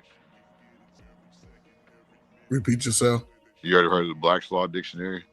The Black's Law Dictionary? Is that what you said? The Blacks? Yeah, Black's Law Dictionary. You don't know what that is? Yeah, I heard of it. Yeah, you gotta look at the legal definitions of words. Because you gotta remember these people, like they basically teach us like a slave like level of English, while they know legalese and contract law and shit that could put you in a bad contract and shit. But I guess it will fall back to like sovereign citizenship, because it's like when cops do come up to you and ask you, do you understand like the law? That is a contract. You say, yeah. I get it. So have you took this message and gave it to the young folk, or you just keep it to yourself? I mean, I got a channel, but I'm talking about the young folk. Young folk ain't on YouTube like old niggas are. I'm talking about them little 16, 17-year-olds who's outside. Because they outside. They running from block to block. They're probably not going to listen. Who knows? Well, like I said, it's a different time. Like they're not outside like we were. Like, yeah, I feel these youngsters now, they 140 pounds or 300 pounds. Like it's no in between like us. Like nobody's really just like slim and built no more, because everybody's like. That's because they drinking and smoking too much. That's all. That's drinking and smoking. They outside. They just be inside till they ready to go outside. That's part of y'all gamers culture. Ever since they gave y'all the video game, a lot of you niggas grew up playing in the video game. I wouldn't just blame it on that, because the millennials, we were outside. We got raised outside. I believe in balance. I think we were the last outside generation, to be honest. Like I think the upper millennials were outside, and I think the lower millennials were the video gamers inside. There you go. And y'all get y'all kids. We didn't have all this online game. We didn't have all this damn online gaming and shit back then. We had to literally invite people over to play with us, so that kept us together. Yeah, it's like, hey, you want to come play some PS2? Yeah, I'm down. Slide through. But I'm saying it's worse now, because these kids they're all the way inside. They were born with the tablet in their hand already. Well, yeah, they're playing with phones. We went outside and played. So they're all over the place. A lot of millennials were raised with balance. Like you know what I'm saying? Like it's these newer generations that we have to worry about. Balance. The millennials have the hardest problems getting a wife and a husband and married and family. Y'all want to play house. Let's live together for 30 years and then blame each other. Who's on Gen X or millennials? Millennials. You're talking about us, millennials. Yeah. I got the biggest fights on YouTube every day. Every day. We learned it from our elders. No, you ain't learned from your elders, because guess what? The elders girls did not treat y'all like they treat y'all. The Gen X women didn't say a different time. You gotta be they was dating us. They was going to the movies. They were going to the drive-in. They was making y'all. No, I'm saying you have to nowadays you have to be like the right type of guy to be. That's the right type of guy. You should. No, it does. I understand that that's the disconnect between the generation, because y'all understand. Like I could elaborate to the younger generation. Hey, you got to be popping on social media. How to approach a girl, because I've been successful on social media. Like unconsciously, I got 3,000 people on Facebook, like 3,000 people on Snapchat. You know what I'm saying? Like, so it's like you have to know how to use like your gifts as gifts. And a lot of these kids nowadays, they're seeing maybe our generation complained a lot, y'all's too, about dating, and this discouraging. No, we didn't. And they're discouraging them from dating. So but that's what I'm saying. They were already born with a tablet in their hand. So if they being discouraged from dating, at some point they're gonna turn and start looking at each other as meat. What are we talking about? Start doing that. But again, that's the lack of the parenting that you talk about, right? It's the lack of but a lot of those kids have Gen X and Gen X parents. No, they y'all the millennial parents. Y'all got the teenagers. If you 40 and under, you got teenagers, and they wreaking havoc out here in these streets. A Gen Xer might have a 40-year-old kid. That's the problem. I did a live about this shit last week, and because y'all just won't take accountability for that, y'all. So especially to the Gen X black men, like we the baby mama and baby daddy generation. We started. They told us 3 exactly. strike So we learned from y'all. Hold up. But hold up. But Gen X overcame that because most Gen Xers are retiring. Because yes, it was more in their traditional. 50s. Can we admit it was more traditional back then? It's not traditional no more. It's the hookup culture. You gotta know how to. You know what I'm saying? Like, but y'all are adults in the hookup culture. If you 40 playing hookup, you ain't did shit in life. Well, some things in life you never playing hookup, you really did nothing. Some things in life you're never too old for. Which that yeah, but too old for a hookup, right? But No, I'm just saying, I agree, but are you over 35, bro? I'm 36. Right. See, if you still playing pickup, it's a different life today. You ain't got time to, because the women 35, they grew up fighting y'all. They've been growing up telling y'all ain't shit. Gen X women did not do that. I know they never. That's what I'm saying. That's why I got off. I'm like, wait a minute. The women spoke life in us way more than the men did, and that's why I said the Gen X black men and the Boomer black men, y'all can't say nothing about no other race of men because the way y'all was competing with us. Who? I would know. Gen X man wasn't competing with y'all. Y'all still competing. Like, Gen X man, listen. One thing I understand about that, we don't compete against no generation below us. Maybe with the girls. Okay, if you talking girls, yeah, we taking y'all girls because y'all niggas are scared of them. Exactly. We taking but see, if you crying about the ladies, then it ain't the way you can cry about that. Because a man that's a man, he gonna always be a man to the ladies, bro. If you crying about the girls, you gonna have to take it. I don't have a problem with it. I'm saying in general, y'all never spoke life into us. Y'all never spoke life into y'all. We tried to be your daddy. They did that. They spoke. Hold up. Yo, the black man of Gen X was pushed away from y'all slow kids. We was told that we was pushed away, so they had to go do their thing. That's why they was working. They had to work. They paid their child support. Now, if your mom didn't let you see your daddy, listen, I'm telling you, I was the middle of that shit. I seen it. If you grew up with your mama, your daddy ain't shit. And he lived 2 blocks away and you couldn't even go over. And before you was like when you was 8 months, 2 months and didn't know, most of them was trying to see you. Now. But again, here we are. Let's say we passed that. If you ain't grew up past, not saying you, brother, but if a man is still harboring the fact that his daddy wasn't shit and he's 25, 35, 45, then he ain't gonna be shit either. Because he gonna use that as an excuse when he comes to the ladies. My daddy didn't teach me how to talk. No, you learn how to talk to the ladies on your own. But those same girls, over the last 35 years, they've been talking shit about their peers. Wait a minute. Coach, do you really think that you learn to talk to girls on your own? Because I don't think that that's 100% true. I didn't. I feel like it usually what happens is the kids grow up in a household watching how mom and dad interact. If you have an intact 2-parent household, and that's how they learn how to deal with women and girls. I'm saying, Kenny, if I'm outside. Well, to be fair, you do learn female nature from watching your moms, your sisters, and your aunties. I know I did. That's right. Yeah, but again, if I like a girl, that's different from my sisters. I have 6 women in the house. My but the dynamic is the same, sir. It's still a female. I'm not talking about on sisters. I'm specifically speaking man-woman relationship. Exactly. That's my point. What Candy Cane said. Yeah.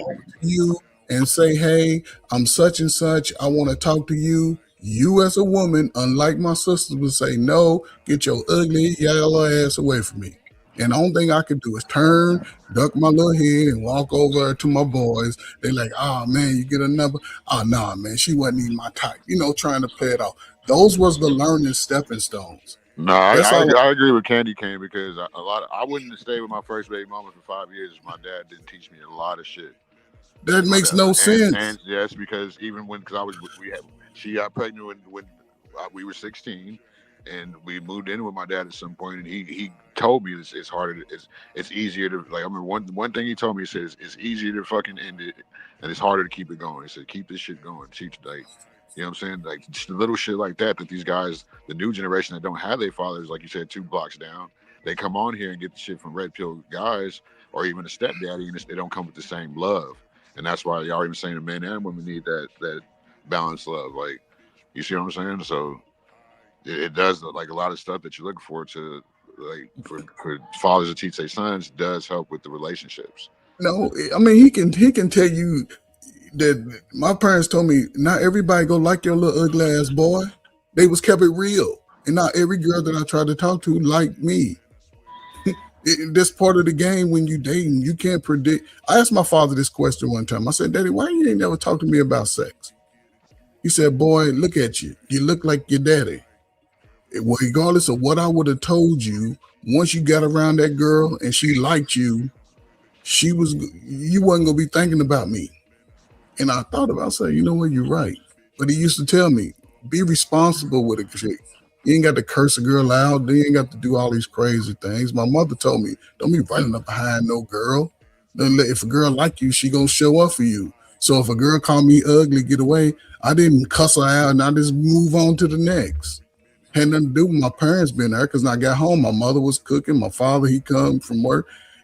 It was But a you're different. pretty much saying what we're saying. Like your parents gave you that stoicism to not snap. With like a lot of the kids But don't I have have that. sisters. A lot of dudes got sisters. Your sisters act wild as hell in the house. You can't tell me your sister wasn't tripping. A lot of people can learn from right there in their immediate family. Not As the resident sister, I can tell you I was not tripping. Okay, did as you the have brother? resident sister, You I had have brother. my I'm the oldest, and my brothers. I have 2 brothers.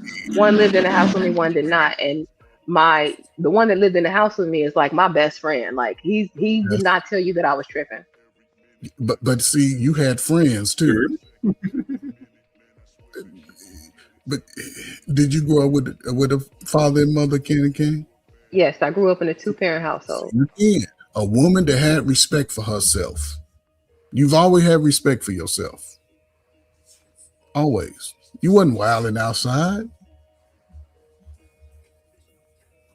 I mean, that is true. So I I don't know, Coach. Again, I feel like while I don't embody everything that my parents did or said or taught me, right? I'm one of those chew the meat and spit the bones kind of people. I looked at their relationship and there's certain things that I won't do. Like I don't sit and argue back and forth with men. I don't curse men out. Like I didn't grow up in a household where it was a toxic dynamic like that. So it's not my first go to just instantly like start swinging on a man if we get into an argument. I just, you know what I'm saying? And I feel like growing up in an environment where that was modeled helped. Yes. I I mean, agree. No, I agree. 100,000%. And I'm not saying those intangibles are sort of unspoken in a sense, right? That's all I'm saying. Yes. You see that, you're like, oh, okay. And you internalize, I ain't gonna do that. I will do that. But once you get into that relationship, it's a different dynamic, especially committed, raising a family right. than just hooking up. So yeah, I got a those question intangibles. for this Brian Price. Brian, I believe, is coming from Scholars Channel. You say I don't trust black women at all. Does that mean that you trust other races of women? Do I take that as an inference that white women, Mexican women, or Latino women, Asian women, whatever other race of women you want to consider, does that mean you trust them instead, or do you just not trust women? Because that's a different conversation.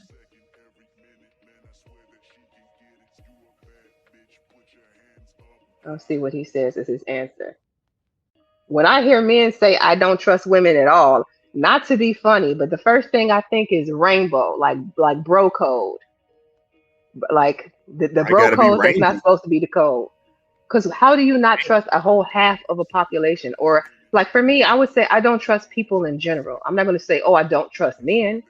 Like I don't like you shouldn't trust people in general because you just never know who has good intentions for you or bad intentions. But to wait to like say that I'm going to take one half of the population and say I don't trust, and not even that half of the population, you're taking the black half of the population. So that's why I'm saying like I need more details on why you say I don't trust women at all because You don't have a mother, an auntie, a cousin, somebody that was good to you in your lifetime. What happened?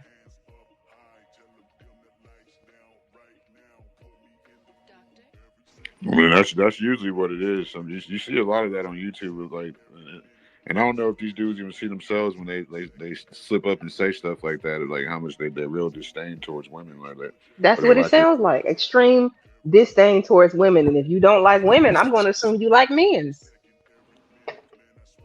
Maybe he just I'm doesn't not like people saying. in general. Maybe he's Well, then he what you should have specified call, people and not black women. what's the term for person who just doesn't like people? I forget the name. I forget the I mean, word that. I don't like people, but I love people. We, like people who don't like we don't like people's ways. That's what it is. But that's what we got away from. And then we just and like propaganda has like led to us like pretty much like becoming more introverted and isolated. And when we already knew like we would deal with people more on a case to case basis when we realized we didn't like people's ways. Like that's why I say we regress as fucking humanity. I mean, Yeah. I can co-sign that. It's you know to be human is to be flawed, is to be making mistakes, is to not be perfect, right? But I don't know. I don't believe that the majority of people that you encounter mean you harm or mean you bad. And he says, I love women, but I just don't trust black women. And I mean no disrespect at all. But see, the key to these type of statements is the why. That's what I want to know. Why? Because most people, when they're induced with any type of trauma, then they seem to project that ideology going forward. But Brian, that's I what. don't know if you hit links or not, but I think Scholar posted the link in his chat. You're more than welcome to join the panel. I would like to hear a little bit about this.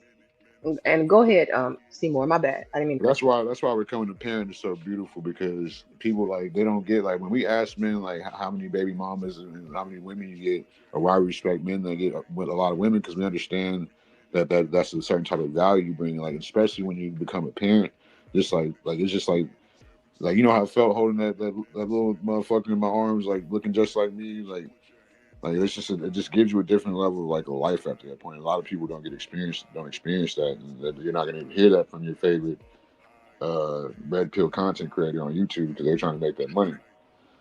But it ain't even about the content creator, right? Because you got to apply it to real life in a sense, right? Are most people allowed to grab that baby in their arms when they just born after they done had sex and created this life to build that dynamic?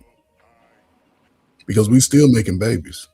Whether it's the numbers have dropped off, of course. Is it a good thing? Is it a bad thing? I don't know. You know, if we got low numbers, then how is our future going forward?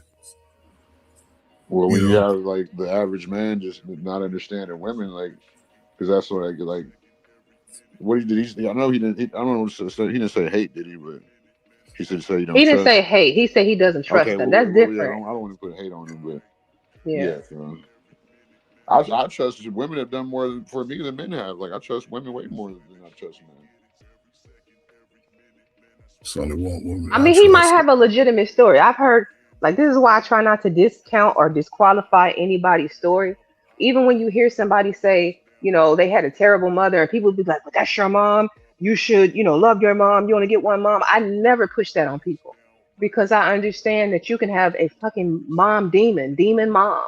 And the same could be for your daddy. Dad, mom. Ugh, I got mom stuck in my head now. Demon daddy. Daddy demon. You know what I'm saying? Like, I'll never push that on you too. I'm not one of those people who believes in love thy mother or father no matter what, because some of these folks are absolutely demonic. So I'm never going to take away from you your experience. If you feel that way, like, I feel like people view the world through their lens, and their lens includes all of the cumulative years of their lives that they live. That includes the trauma, that includes the happiness, that includes everything. And some people are able to work through their trauma and heal and come out better on the other side of it. And then other people are not. And they walk around with their traumas until the day that they die. Who am I to tell you you're wrong for how you live? Can you know the best methods that I help people with sort of get over that family trauma because by default we want the two people to love us who should love us just because we are. That's our mother and father. A lot of people don't, over the last, since I was been a teenager, young adult, that's been a big part of our community. Like I said, we Gen X, I'm gonna say we the baby mama, baby daddy generation, right? We was having sex as teens. Some of y'all was born with teen mamas, right? Teen daddies. But the thing is, that whole dynamic is what builds the greatest sense of confidence. That whole dynamic, right? And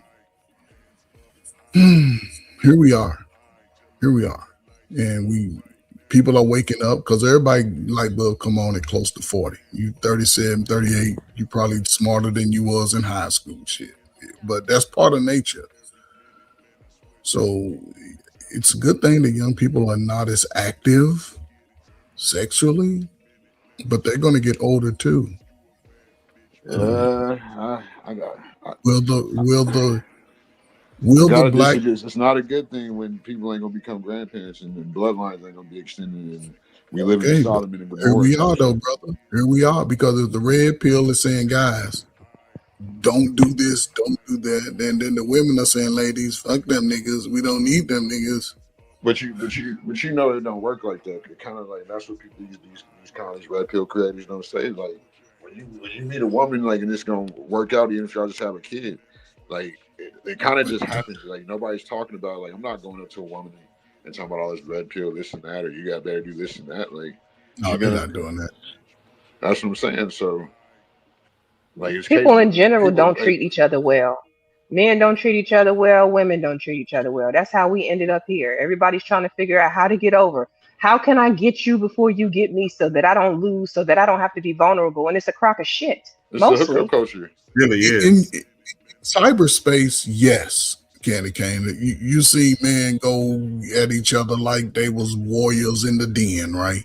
But if we was all in a room, it'd be mouse feet walking around that motherfucker. That's the way I'm talking are. about the men and women interaction. Not even so much man on man or woman on woman. I'm talking about how we treat each other. Like, and maybe a lot of it is online, but even so, if that were the case, then why wouldn't there be more marriages and more complete families in reality versus online?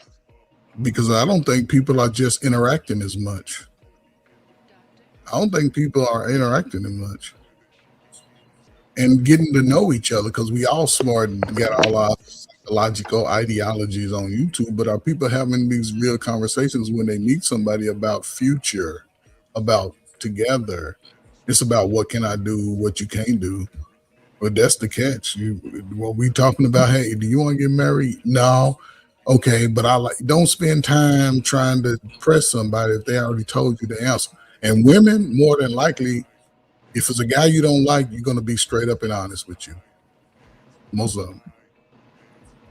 I think part of the issue, from what I'm seeing, is that people want the greatest reward off of each other with the least amount of effort put in. That's what I see the most of. That's true. Yes. That's why I said I think we regress as humanity, because we have all these predetermined notions now. Like we live in a country where everybody should be fucking teaming up together in the economy, but they fucking teach separatism type shit.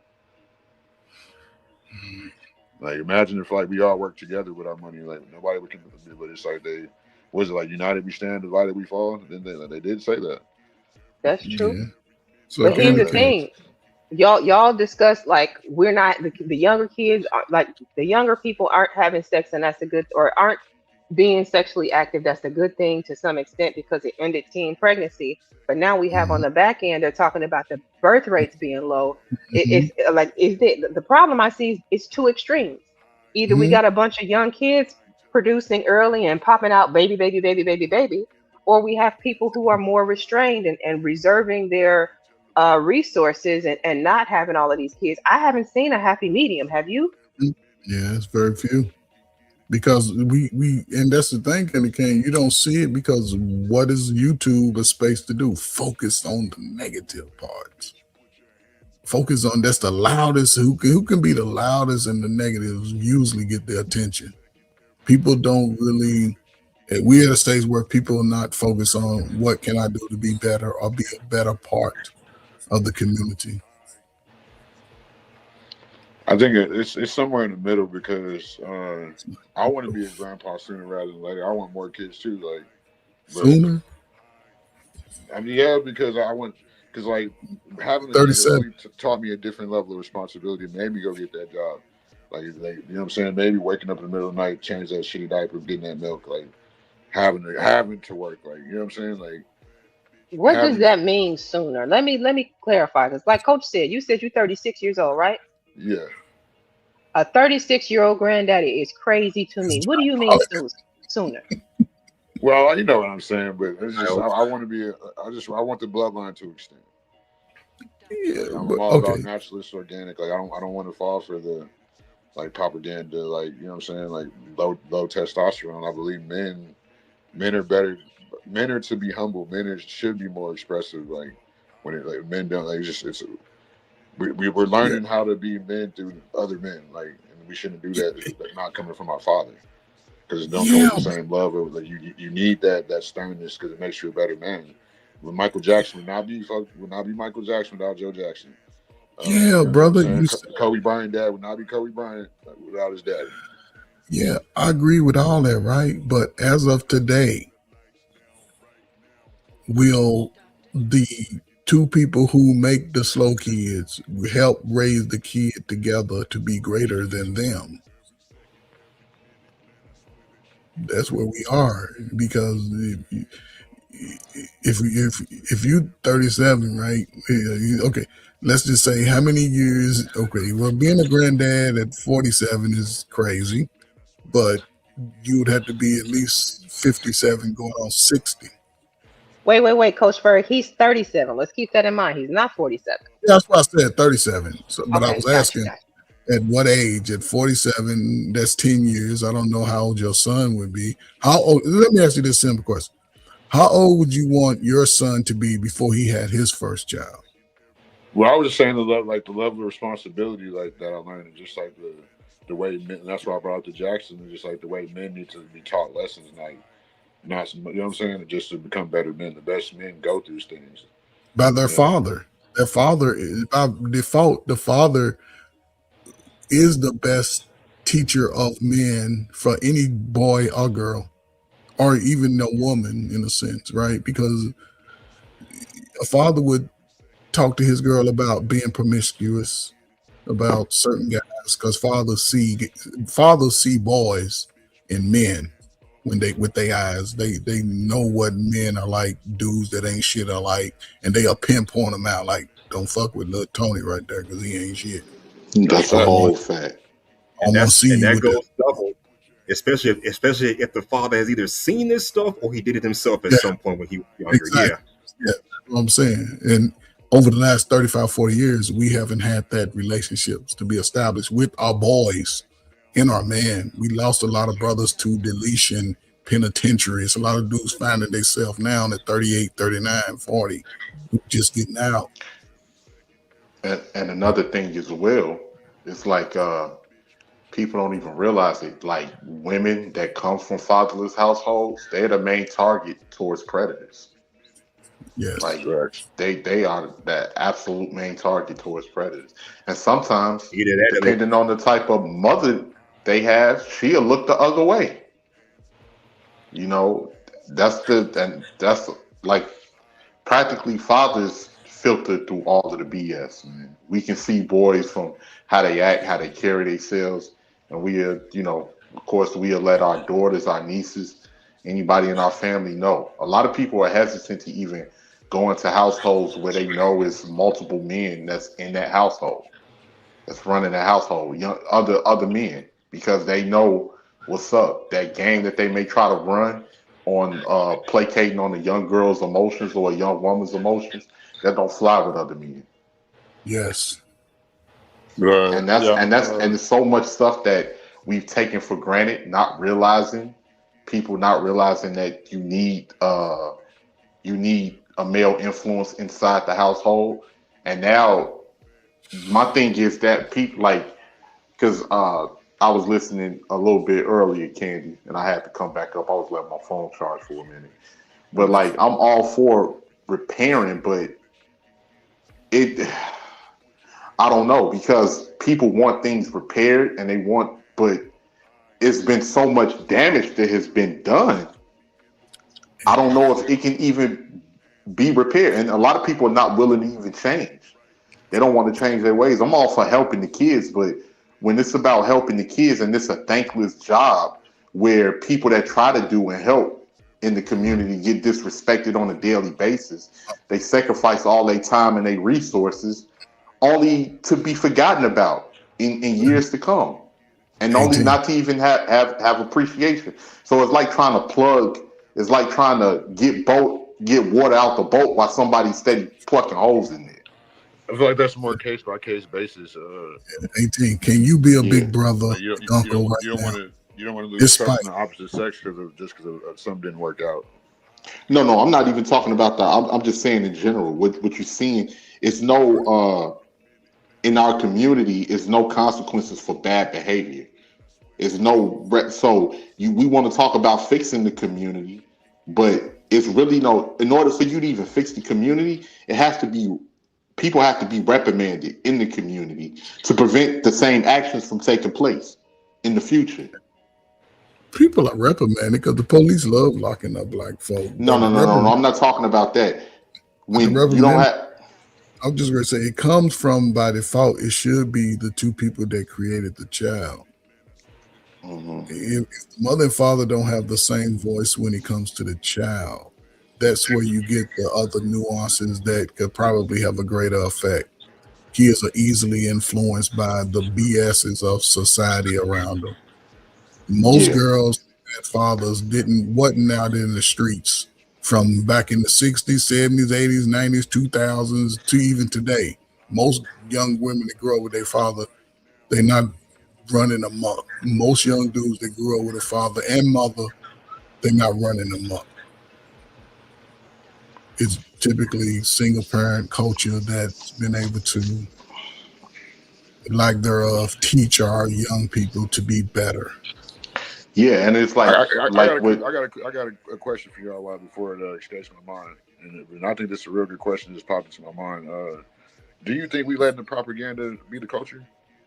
No, it's not. It's not really propaganda at this particular point because look at all of the videos that's online. These are people uploading this. This is not like the back when we was watching television, even in the early 2000s and the mid 90s and the 80s and different things like that, where it was broadcasting channels that created a narrative. It's people that's uploading our folks that's uploading all of this negativity onto the online, showing you what they're doing on a day-to-day basis. But that still could be a form of propaganda when it's coming from the same news source. No, it's people that's filming on their phones what they're doing, and they're putting it on their channels. Or Now, they're putting Seymour, it. I just showed that Airbnb with them kids. How can you say it's propaganda? These people they're snitching on themselves every day. Well, These are drill rappers without being rappers. They just drilling. Right. Well, what about the prison industrial complex? That has played a part, but that's played a part in the past, and I'm not knocking that. That's true. That has played a part all the way up to the early 2000s. But at this particular point in time, still doing it now.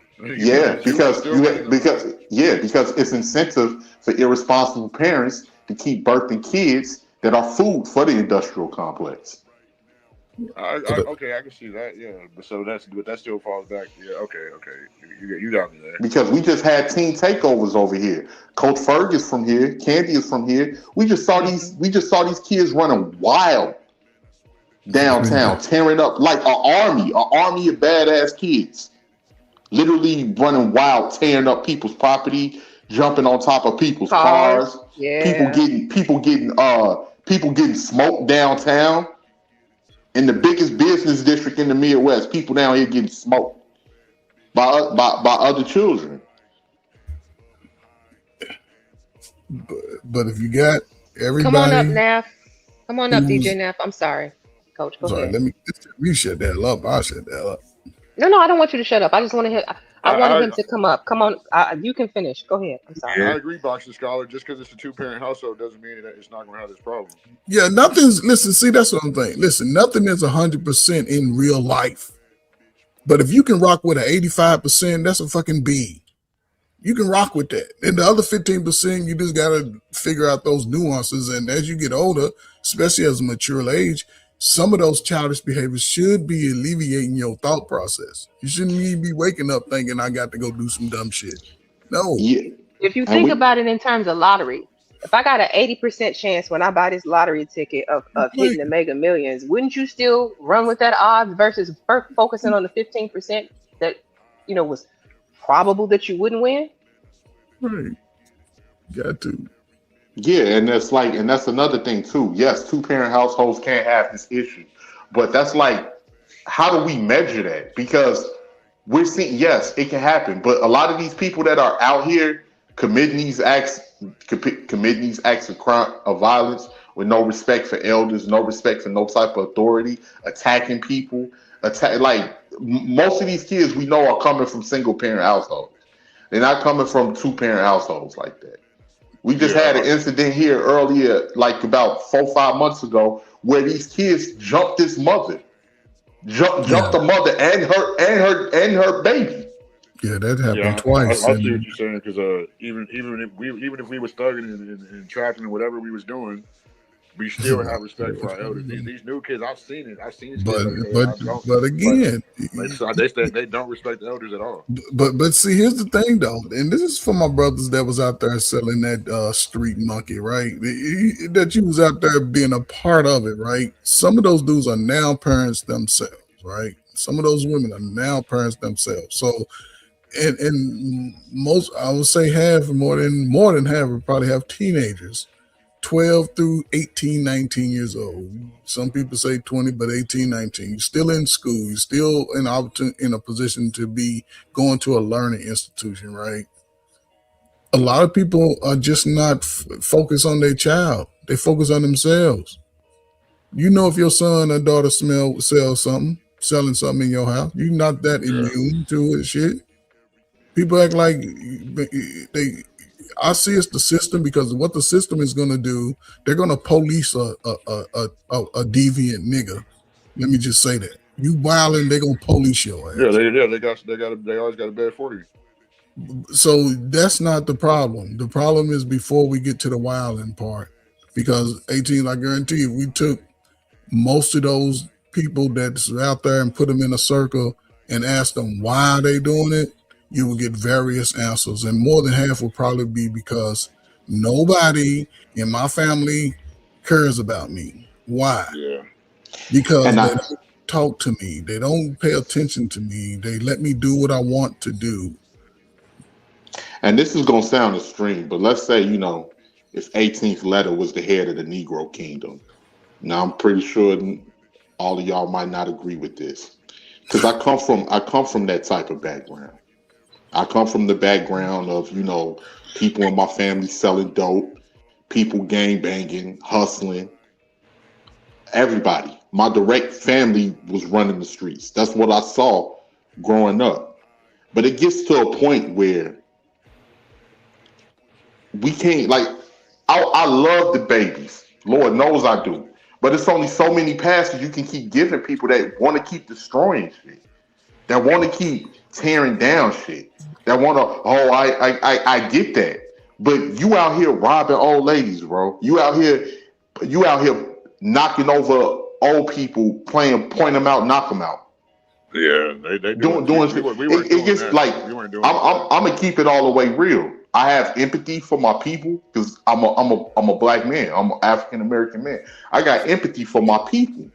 But it gets to a point where when the cancer spreads, sometimes certain people got to be put down.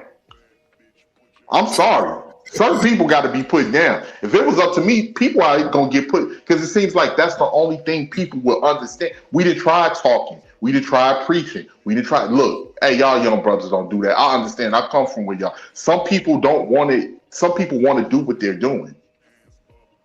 Yes. And they don't and they don't want to change. You running around here talking about how many bodies you got. I got this amount of bodies. yo, at some point, Shorty don't want to stop. I ain't listening to you, old nigga. All right, Shorty. You know what? Shorty gonna have to get put down for us to make this community safer. He gonna have to get put down. And when you say Can I put say something, down, Candy Cane, because real of quick? YouTube terms, we mean jail, correct?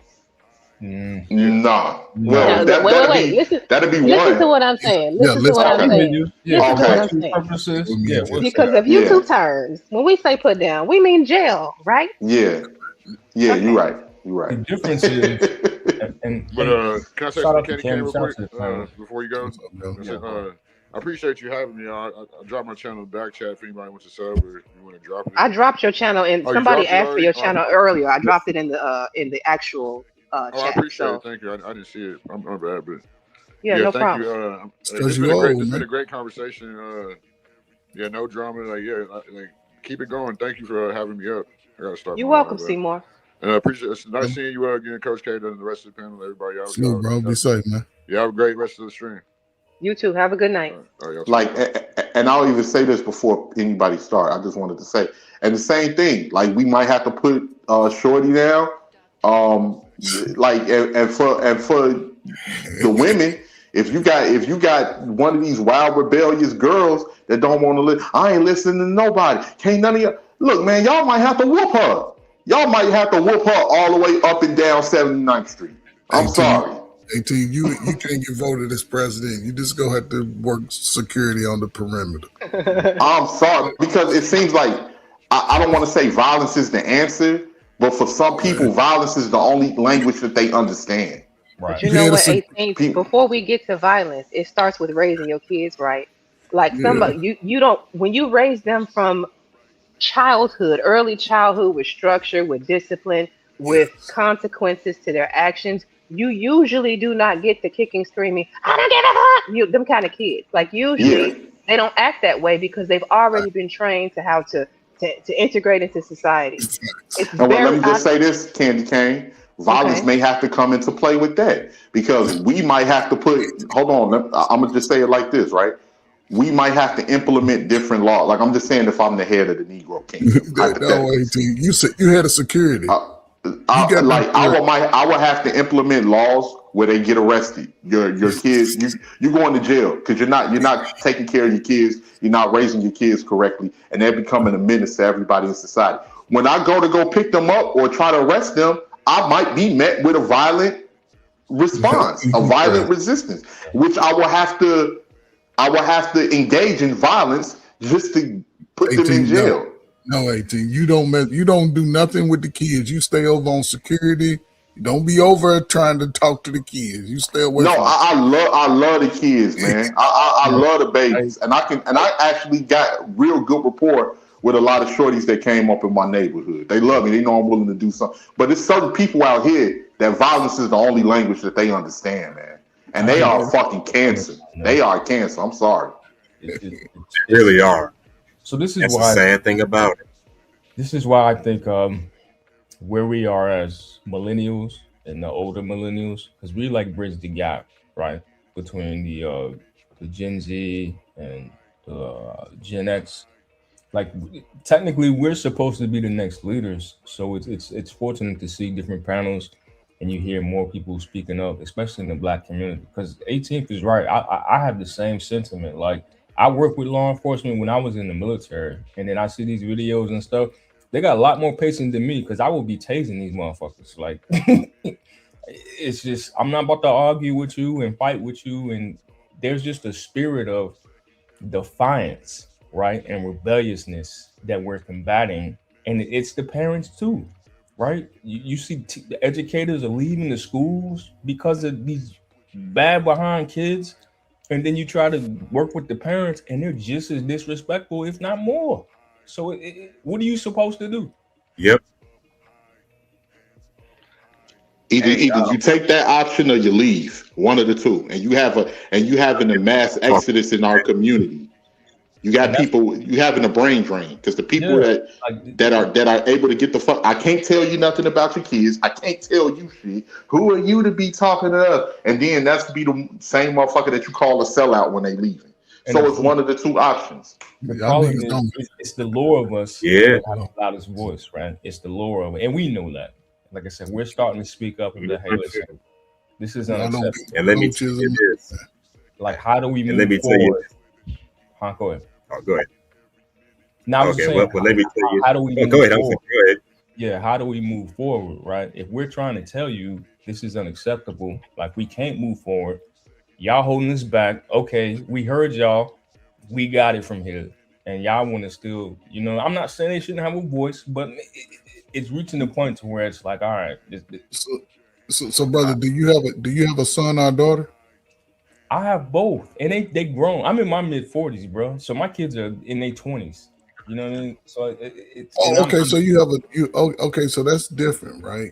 But that's because why you I have said a I'm in the middle, like right. bridging the gap. Like I get it. Like he was the teen and all that, and so I mean I hear you.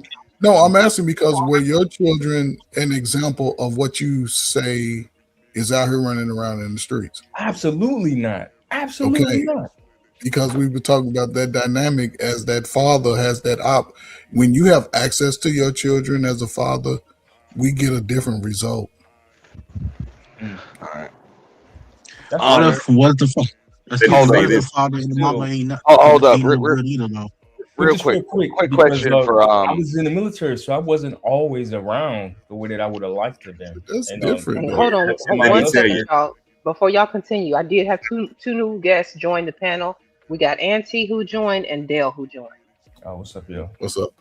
Yeah. What's up? What's up, Candy Cane? I wasn't sure how far you were removed from the original topic. I actually came up to touch on that as far as the athletes that don't really want to call it quits. Mm-hmm. I don't know how that really ties into what y'all were just talking about, but like I go ahead. You can go ahead and bring it back up. We got here from talking about athletes because we then started talking about kids not going into sports, and now we're on parenting. It was a smooth transition, but if you want to bring it back to the conversation, I know you're a few hours in. Yeah, you were a few hours in, so the conversation evolves. I get that, but nah, like I studied this because I seen it a lot. I mean, if you want to go to Jordan and Tom Brady and you know what I'm saying? Even if you want to go to Tyson and all, like especially the greats like that. There's an old saying, they say athletes die two deaths. Okay.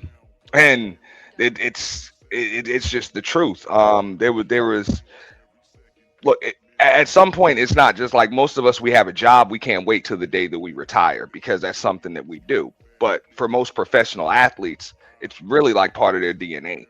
It's who they are, especially the ones that have to ascend to the peak of that sport. They're competitors, they're fighters. That's why even when you look at somebody like a Michael Jordan, for example, which I think he's probably the best example. When he wasn't playing ball, he was gambling. He was gambling on golf. He was playing cards. He was pitching quarters. He was doing whatever. He's always got to win. And even after, the man had to retire. He ended up retiring 3 times.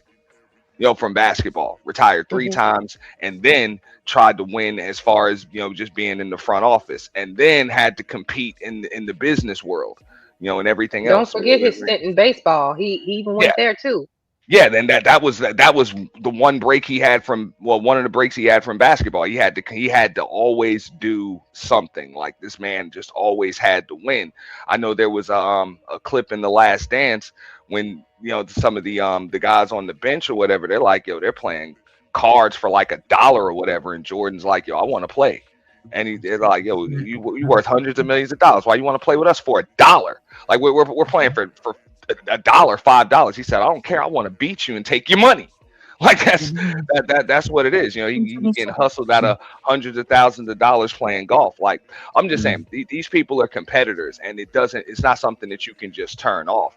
And some professions are like that, and usually most professions are like that. When you see people that are able to ascend to the top of it, it's not something that they turn off. It's not just something that they do. It's part of who they are at some point. Would you say they're adrenaline junkies then? Is that part of it? No, it's just competition is just part of their DNA.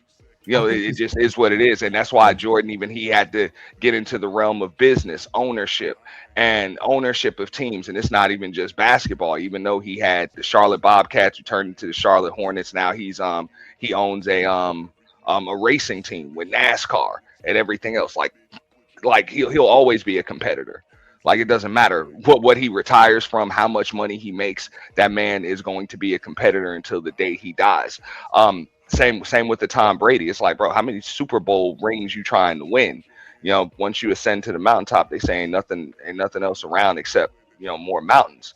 You know, it, but Father Time is undefeated. It's deeper than that, bro. Like these people, they're lacking something. I think spiritually, right? You're chasing something, you're missing your purpose, so you're always gonna try to find something to fill that void, right?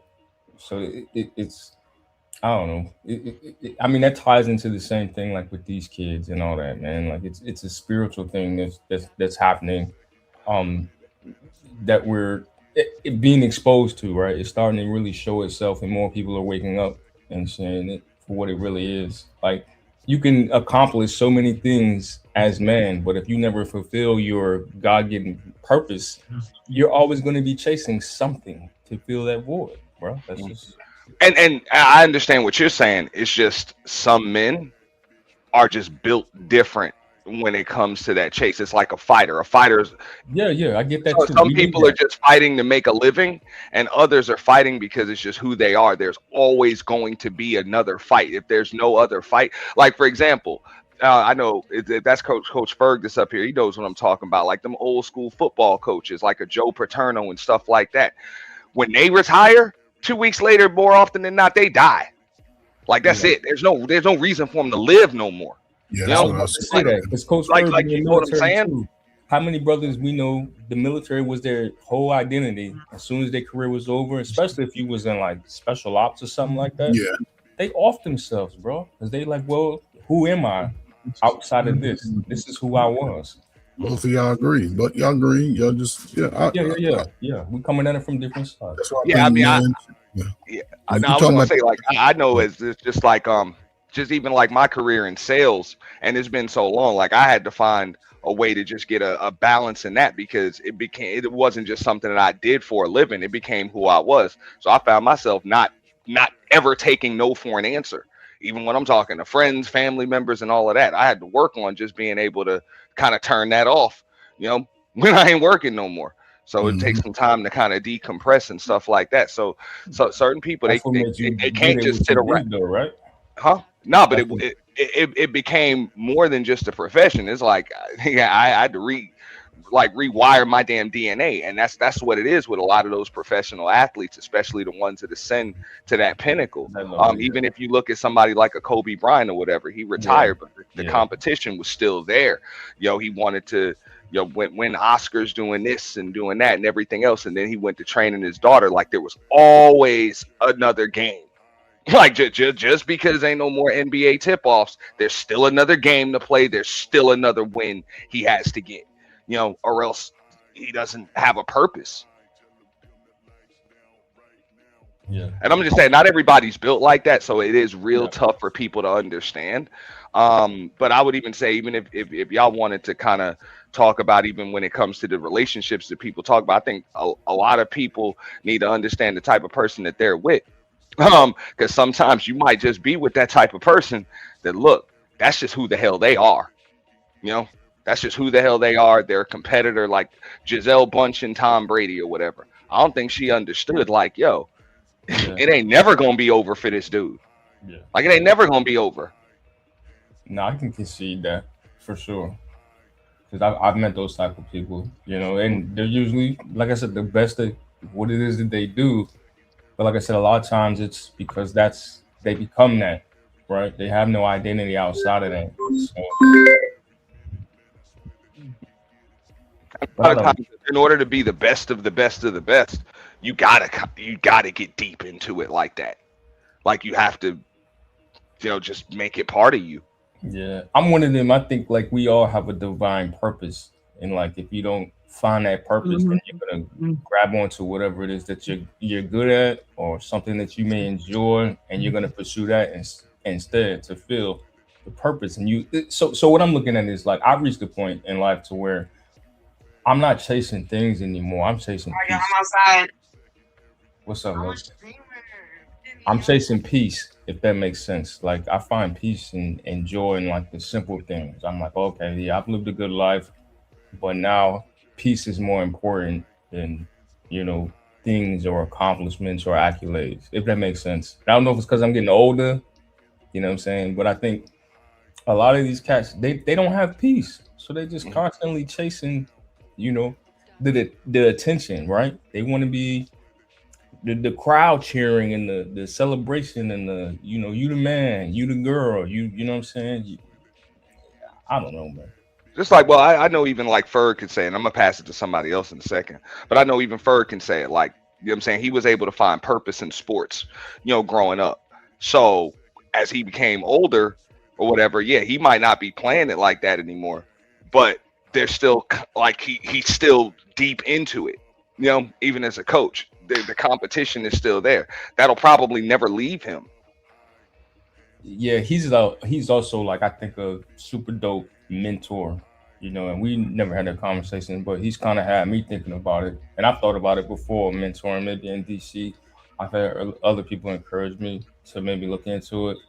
So, because you're pouring into somebody else, man, and we talked about the kids and all that to tie back to that. Like a lot of these cats, maybe they need that. Maybe a Coach Ferg or somebody 18th letter could help. You know what I'm saying with that, but it's like, Yeah. Well, I would say for some people, it's a job, it's a hustle, yeah, and they do it until they get what it is that they need. But for other people, that is their purpose. It right. becomes their identity. And those people like you got on the thumbnail, Candy, that's what it is. It just became their purpose. That's who they are. It's not just something they do. It's who they are. And I want to thank Sheila E for joining the panel. Welcome, Sheila. Thank you Oh, for it's this a is the first pleasure. time you've ever come up. Appreciate you coming through. Yes, I said, let me bless her piano. Then I have my signature. Already know I always have my little cocktail or whatever. But I wanted to come up and talk about represent the Generation X woman. Hey, Miss Sheila E, I just wanted to say real quick. I know you from New York. You remind me of the old school New York too, like that Really? early I'm upstate. 1990s. Oh, you from upstate? You got that? I'm You kind of upstate. got that 1992, 93 vibe about yourself. The Mary J. Everybody say Blige. that. Yeah, thank you. I ain't gonna But hold that. I used to have a crush on Sheila E, bro. yeah, I just want to say yes, because I'll be 59 in like 2 more months. Our generation who grew up with morals and standards, we got married at a young age. And our husbands more like spoil us, cater us and stuff. So all this stuff they're talking about, YouTube and black women, all that, I ain't hear all that stuff until I got on social media. I was married for like 30 years before I got my divorce. So a lot of stuff that this saying, my daughter, my baby daughter, 26, she getting married a day before my birthday. My oldest daughter got married when she was 28. So all my sister married, all my nephews married. And it's like marriage is still happening in some people's generation. Yeah, your family like my family. I'm the only one that ain't married, and I'm the oldest. But all my siblings are married. You know what I'm saying? So it's. But I encourage that. Like, and my sisters, Lord, did they go through it? But I was like, listen, man, you can't leave that man because this is what's out here, and they figured it out. And you know, you talking about 15, 20 years later, you know, they still together. So I'm grateful. But for I that. was the first one ever in my family got a divorce. Nobody never in my family generation. My grandfather died at a young age. I was the only one in my family ever got a divorce. After 30 years. After 30 years. I gave him his divorce paper on our 30th anniversary. That's still a I thought it was testament. the 25th. He told me no, it was the 30th. See, he ain't remember. That's still a testament. And I threatened him. I said, he on divorce now and make his life live in hell. Yeah. But anyway, carry on. And you know what? I want to say this, Kenny. It's a pleasure having young, beautiful girls in our sector that came up that we know what they look like. Girl, keep on doing you. Sit there, be pretty. You know what? Because I'm one of the older women that encourage our young ones. I'm not in competition with y'all, nothing like that. You know. So the So end of the day is look. why we don't have more of that, right? Like we Yeah. know the brothers are out here, but like where the sisters at mentoring these other women, right? Encouraging them. Like And you this always saying there's no sisterhood. It is a sisterhood. And this saying, oh, black women don't we don't appreciate our black. No, yes we do, because I advocate for them. I was advocate. I came up with a law that in upstate New York, when the mothers who have when they get pregnant, they was having custody, and then they would threaten the father and stuff. I created a law that when the baby come out, nobody have custody. Yeah. And it's hard for them to take them to child support. So a lot of things this saying on here. I remember that she was very active in the community. I remember you was doing them workout videos too. I used to watch some of them. Yeah, I was, right. I done gained weight since then, but you've been around for a minute now. Yeah, bro. I got 55. That weight said, woo. I remember a few years back. You remember when I did that stream when we were talking about what was going on in that other sector, when the chick had the avatar, the dudes hanging from trees and stuff. Oh yeah. Okay. Yeah, everybody pulled up for that. Like everybody pulled up for that. Women, dudes, like and we was pretty much all in agreement. But Sheila was the only one that went over there. You went over there, and they let me hang. Yeah. they try to gauge me. I'm always, I'm a loner anyway. I like who I like, but I don't, You went behind enemy lines, man. I went in the lines. I had to take my sword out. Man, it was attacking me. I had to take my sword and start cutting. And if I may say something real quick, I just want to get to what Auntie was just saying. I want to give you a salute, Miss Sheila E., for standing up for black men. I appreciate that. Me personally, I'm 38 years old. And I don't want to. to. You say that. I said, oh, he almost the same age as my oldest daughter. He's young. Yeah. So, but I would, growing up, and I'm not putting this on all black women, but I have seen a lot of black women working against black men when I was like they was almost in competition. And I definitely want to salute you for going over there to that sector and actually, because that took a lot of heart. Right. And I think for us to move forward as a community, we have to understand that in our community, we have people in our community that don't benefit black people. They don't want to benefit other black people. And some people in our community just outright evil. They outright evil, and they work against our community. Because here's the thing: when somebody's trying to get you, to look past what their behavior, they're going to use different things that they know that'll pull on your heartstrings. That's what I was saying earlier. Like, I understand certain kids have had a rough upbringing. Like myself, I had somewhat of a rough upbringing, but it gets to a point where, okay, you know the difference between right and wrong, shorty. I done gave you a couple of passes, but you still out here, I ain't listening to y'all. I'm gonna do what I want to do. You out here attacking you out here attacking elders. You out here shooting in broad daylight. You doing whatever you want to do, deleting people. It gets to a point where you can't really talk to certain people like that no more. So 18. What would be a good age to start implementing your plan? My plan starts young, because with my nephew, I had my nephew since my nephew was a baby, and my nephew, I instilled that in him young because I know how kids is. Because I'm the oldest out of all my siblings, so 18. I know how kids operate. Yeah, we all teenagers, right? Mm-hmm. You don't know us, right? Mm-hmm. But we all, I would say, we under 17. Mm-hmm. At what age do you say we are no longer a part of the building of the community? Because if you're steady destroying the community and you're bringing the community down. I'm 15. I don't know shit else. I'm out here on my own. My mama don't want me. My daddy don't want me. I'm figuring it out. Got top before that for sure. But So when figuring it out, I get what you're saying, Coach Ferg.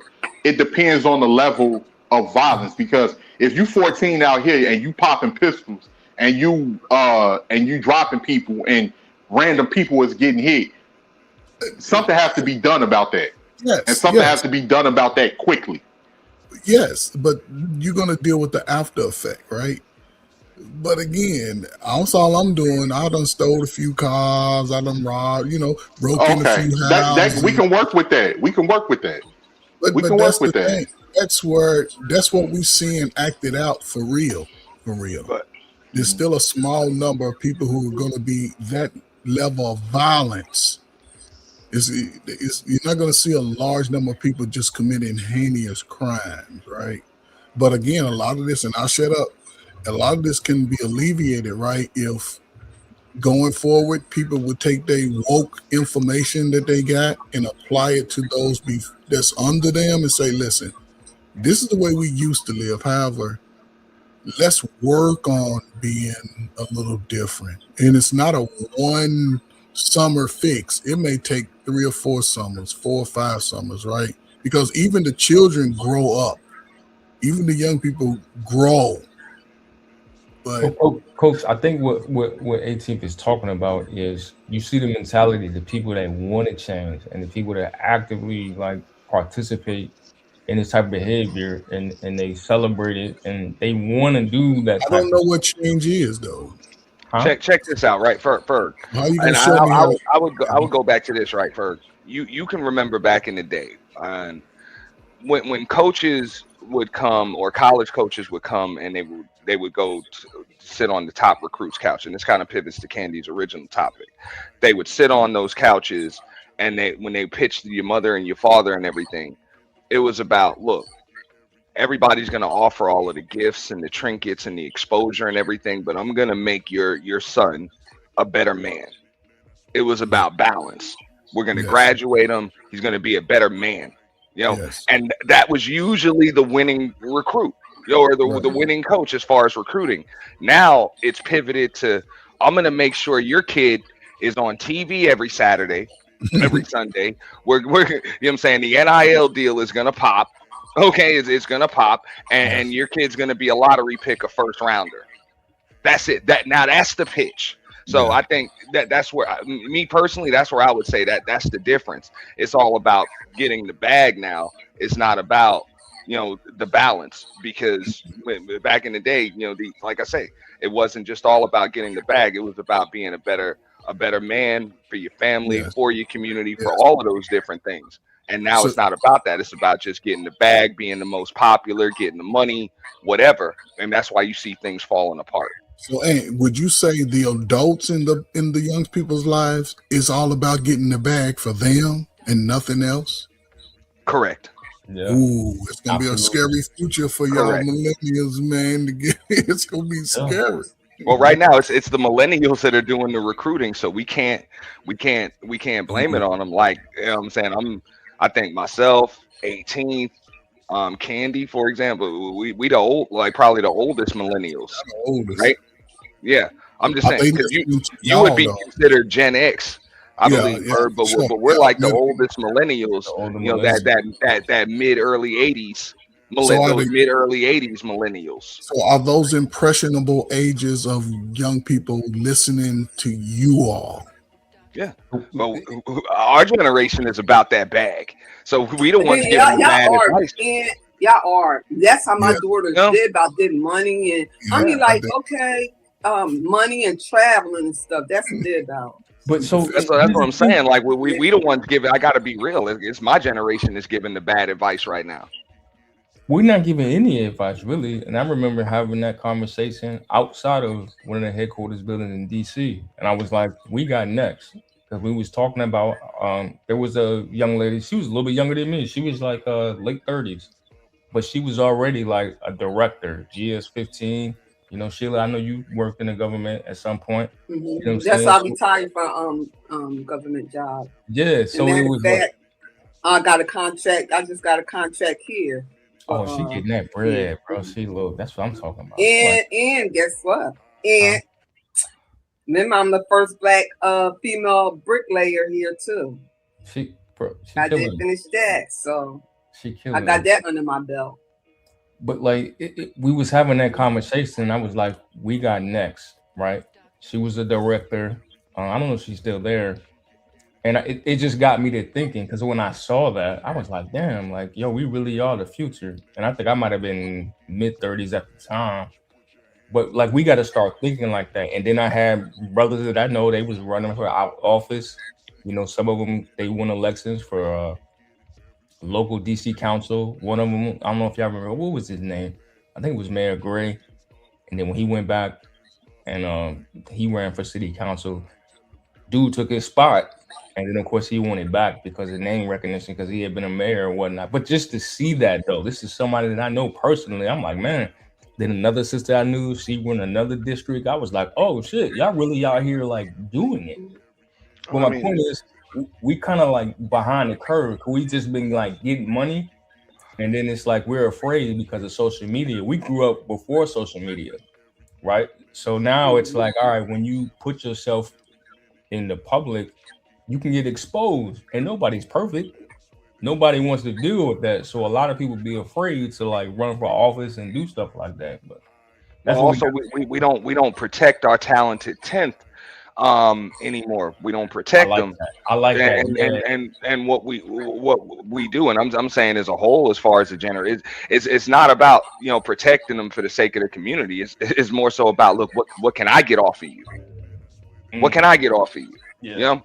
And if Yeah. I can't get nothing off of you, I can't use you. Whatever, you on your own. I'm on now. Now you're my competition. I gotta crush you. Right, And we need to right. go back to protecting our talented tenth, because that's what it was. You know. I mean, I'm a little old. Well, I'm old enough to remember those days when you saw somebody that had some promise and was doing the right thing. The people that were in the messed up stuff, they made sure they kept you away from that. Exactly. Right, Yeah. In the right. streets, yeah, You know. absolutely. Nah, bro, this ain't for you. Like, Yeah. nah. Yeah, you right. You right. You right. Hey, You Phil, know. I And wanted to ask you too though. Like, Mhm. so how is it like after 30 years that you still manage to and I don't want to make No, we divorced. We still keep in contact because I left him the house and everything. I guess pension and stuff or whatever. And see, we built together, so it's different. no, that's You not what I know, was I gonna helped ask him with. though. But like you Yeah, still but like I didn't take. I wasn't greedy or nothing like that. So when he got married again and everything. But if anything happened to him, everything go to me. I never heard you say anything bad about black men is what I was trying to get at. Mm-mm, mm-mm. I can't. He was. I'm not. Let me tell you something. My husband was a good. He was a good dude. He made a mistake, and that mistake cost him our marriage. I You get it. know. So something you just But I can't say that he was a bad dude. He really balanced the family out because I was more. Um, I wasn't disciplined. I spoiled the girls where he was a discipline or whatever. And see, my oldest daughter act like me, and the youngest one, she act like him. She got her own trucking business and everything. So, real business minded, both of them and everything. So I can't say nothing bad about them. That's what's up. But that's what I'm saying. We need more of that. We need, you to have why she don't have a lot of voice, right? Compared to some of these other voices that we hear on social media to where it's And a negative. lot of older women don't talk about that because I don't date. I never date after my divorce or nothing. Mhm. So that's why you would never hear Sheila. Oh, was she messing with somebody on YouTube or behind the scenes, whatever? After my divorce, I was like, that's it. You know.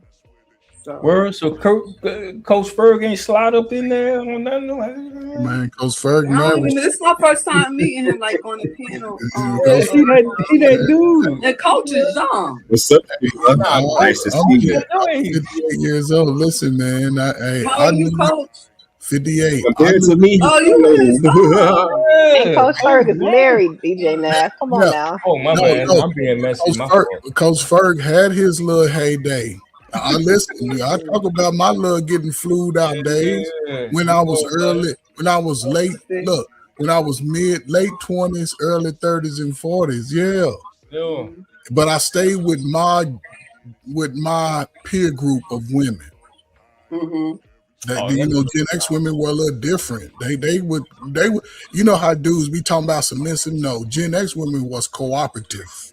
There we go. They wasn't gonna necessarily submit to your ass in a way that you do. You couldn't run over. You couldn't run over them.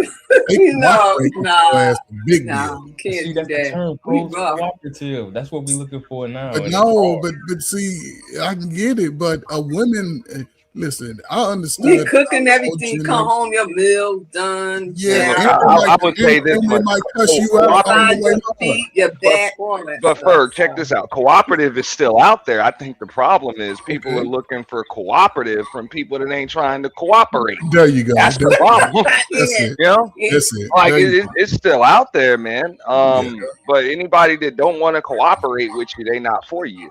You yeah. right. You Every know, chick They I and date. I think a lot of people just and this goes to social media and just the smartphone. Mm-hmm. Everybody's so used to just scrolling through. If they don't like it, just hit an X, and everybody's used to just having what they want when they want. So you think you can just make people do what you want them to do, and it don't work like that. You know, like fish Yeah. don't climb trees; they swim. And I think You so. know, I think really though, social media has gotten, especially brothers, delusional, right? Because they only, and I'm not talking. I'm talking about on bigger scales. They only highlight that half white skin, light skinned girl with the blonde, with the long hair. But they afraid of them good brown skinned sisters. They chase those light skinned, and most light Hey, skinned no, Coach gold diggers. Bird. I ain't about to They let you do gold that. diggers. We They I ain't make can't. about to y'all let spin you that do bag. that. We Good can't. brown Hey, and I'm gonna skin, keep it mahogany real. built. Yeah, I'm they're the gonna one keep it. that'll ride No, or die no, with Coach Bird. That's You his look on some of algorithm. these dark skinned girls' Instagram. They got hundreds and hundreds and thousands of followers. A lot of those are black men. Those are just not women that's following them. you. Like No, this what whole I'm saying idea is, that it's a lot of I brothers that's follow them chasing. because of their behavior, but y'all don't And really be trying to marry them. nah, Coach Fur. I got it, Coach Fur. You know you my OG. When's the last Love time you you to death, dated a but I brown gotta. skinned sister? Mostly The all the last women that two I dated chicks. was brown skinned. Yo, but look Most what of you them, my just first mentioned wait, though, hold on. Let me AC. say this real quick. My first crush as a kid was a dark skinned girl, Chocolate. This idea that men are That's just so brainwashed to be cut. No, it don't even work. It ain't even enough light skinned girls to even go around like that. It don't natural even hair, work. bro. they Like, passing Look, right I wouldn't even go that far, you know what I'm saying? Because good women, good people come in all skin tones, all Color. shapes, all yeah, Yeah, all That's the sizes, whole fact. ethnicities, all of that. But when you looking at Instagram thoughts dog, with hundreds of thousands of followers, more often than not, you're gonna get what the hell you get. right. You're gonna get Exactly. somebody that cares more about what's going on in their smartphone than they But care about any other person or even most men themselves. don't. So Most men can't even afford to be delusional. So this idea that social media that made men delusional, you might have men get up here, they may talk some crap or whatever, but at the end of the day, most men are logical enough to know I got to get what I can get. Most men ain't out here thinking that, oh, she gonna do this for me and do that for me. What you have is men that'll be like, I provide this, this, and this. You know, you acting like you entitled to what I got without giving me anything. yeah. And that's where the exchange comes into play. I don't see a lot of men on here complaining about women that they can't get because Mm-hmm. most of the time, if it's a situation, men, I see men trying to defend their names being drugged through the mud. But that's just me because, like, you got women that's been talking, they've been talking crazy online for a long time. Even before online, you had Ricky Lake, you had all of the different talk shows where it was a certain caliber of women that thought they was above men. Like, and it's nothing wrong with the men getting out there and defend. Like, no, we ain't like this. You ain't about to disrespect the brothers like that. We ain't doing all of this. It may be a couple of them Negroes that you deal with that's been like that, but for the majority, we ain't all about that. Don't get me wrong. There's some weirdos on this YouTube space. I ain't even gonna hold you. That's But what for I the said too. I say but for a that. lot of It's us, we was getting It action really is. before social media. We don't like people that narrative got to stop, Coach Fur. Yo, so that's what I seen too, though. It's like, okay, these women date who's in their proximity, right? If you happen to be a poor chick, you're gonna date poor men. But then it's like, okay, they'll take those experience and place it on all of us. And it's like, wait a minute. But wait, people. Okay, so I don't want this to turn into like a I smoke it on you too. gendered thing Yeah, no, not at all. because of the fact that like we just had a man in the chat You tonight noticed it say too, he had a Candy? bad experience, and the woman that he had a bad experience happened to be a black woman. So now he said he don't trust no black women. I think that's a people thing. I don't think that Yeah, that's that's isolated to unacceptable a too. gender. That's Yeah, that's a I'm huge unacceptable. glad you problem. brought that up, Candy, But because I'm glad you brought that up. That's not where I nah, was going though. nah. I just I would also say this: when people complain about folks not cooperate, it's like it's not about not being able to get not being able to get anybody. It's more so about not being able to get someone to do what it is that you want them to do. Like you can get this person, but you can't get them to cooperate. And look, if you're gonna move in a typical way and you're a typical somebody just mentioned most men, look, most men you're gonna qualify for most women. That is what it is. So you're gonna get typical results. That is what it is. So if you want that cooperation, you got to understand that's something exceptional. So you're supposed to be looking for one of a kind, not somebody that's like a lot of others. can kind of see that, All but right. that's not where I was going with it. But I I can mean, just see that point. I, I was I, I just mean, I think that's what's really tough on a lot of people. They just don't want to accept it. Look, in order to get somebody that is exceptional, you got to be exceptional. and that's fair. I Okay, don't right. even think average people is even looking for exceptional. I think it's average people out here that's been brainwashed into thinking that They deserve. they are, like that. This social media that mess people's heads up, man. Yeah, for It sure. don't really because it creates an illusion that think you have a slur of more choices than what you actually have. Wait a minute, yo, who over there And frying fish or chicken? That's you, oh, 18. my But bad. That's me frying some Yeah, salmon. My bad. yeah. I was like, yo, what's that but sizzling? exceptional doesn't necessarily mean above average. It doesn't mean below average. It doesn't mean anything. That just means somebody that's gonna cooperate with you. You know, No, no, You just no. know, because somebody doesn't most people cooperate don't with like you, the don't term exceptional. Not exceptional. Excuse me, average. That's why when Kevin, what's his name? Yeah, Samuels.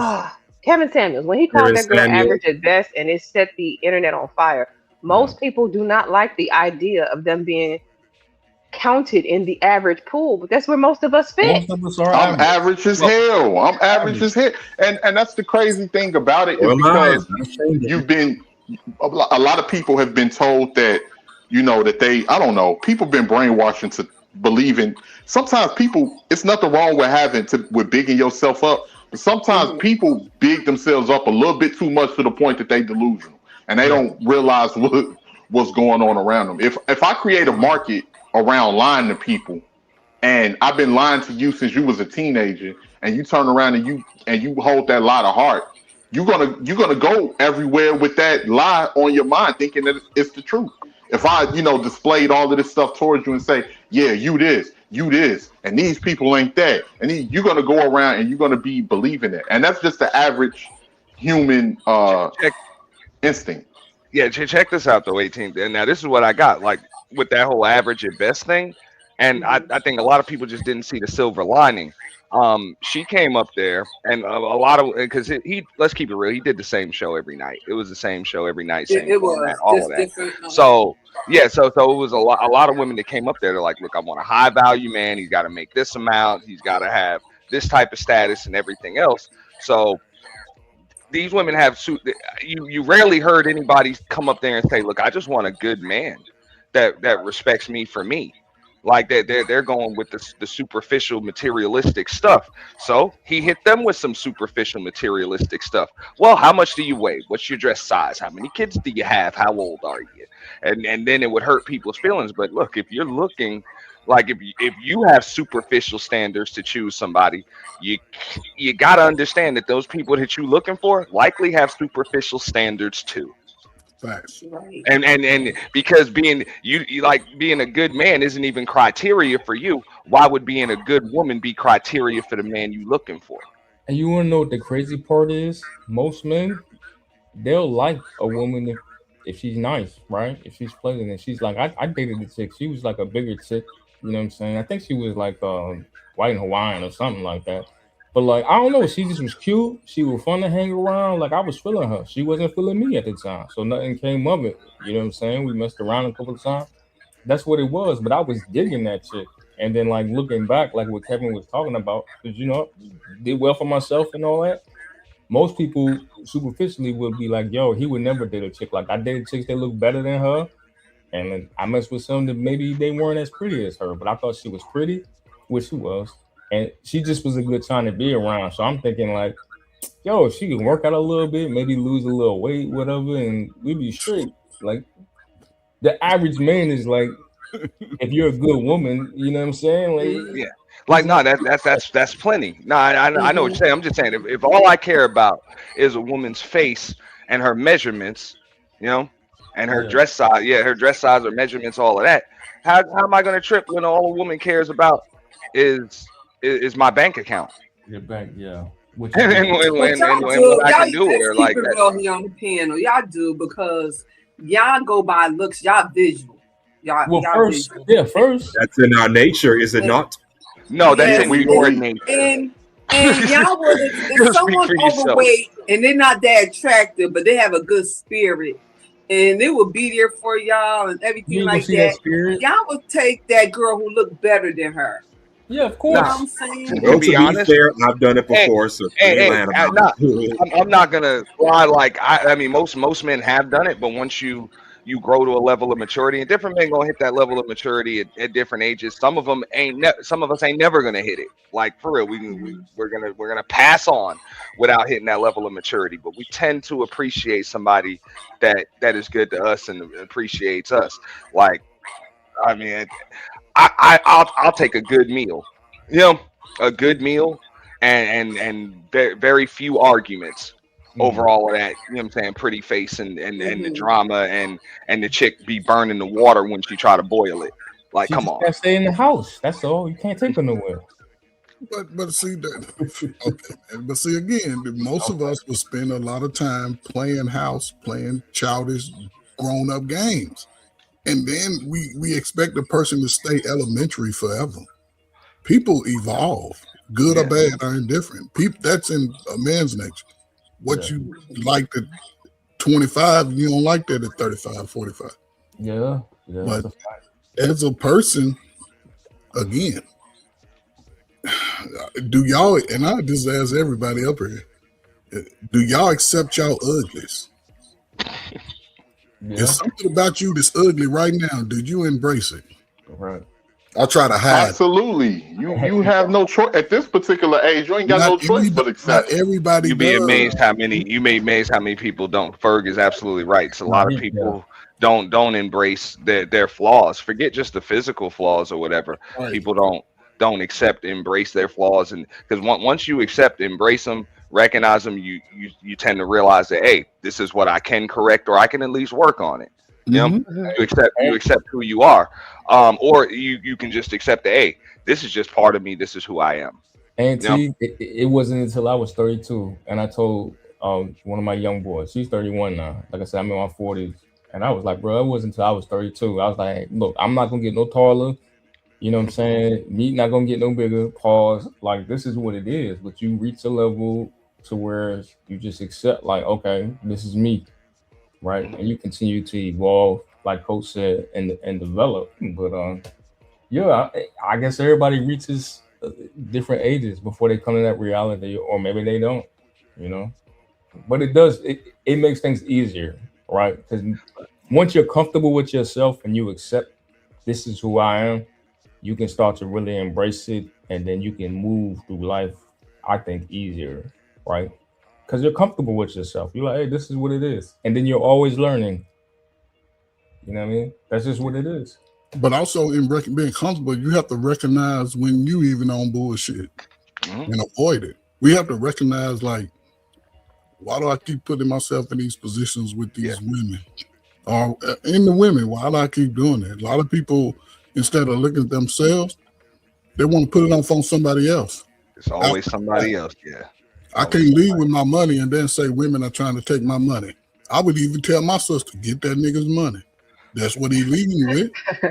I would tell or my in some I would cases that's all he's got. That's all he's got. And It's the and you same know, with the like, women, right? the With the same with them sex. women. That's all they Sometimes got. It's they coochie. gotta, yeah, I was about to say they gotta lead with the looks because that's all they have.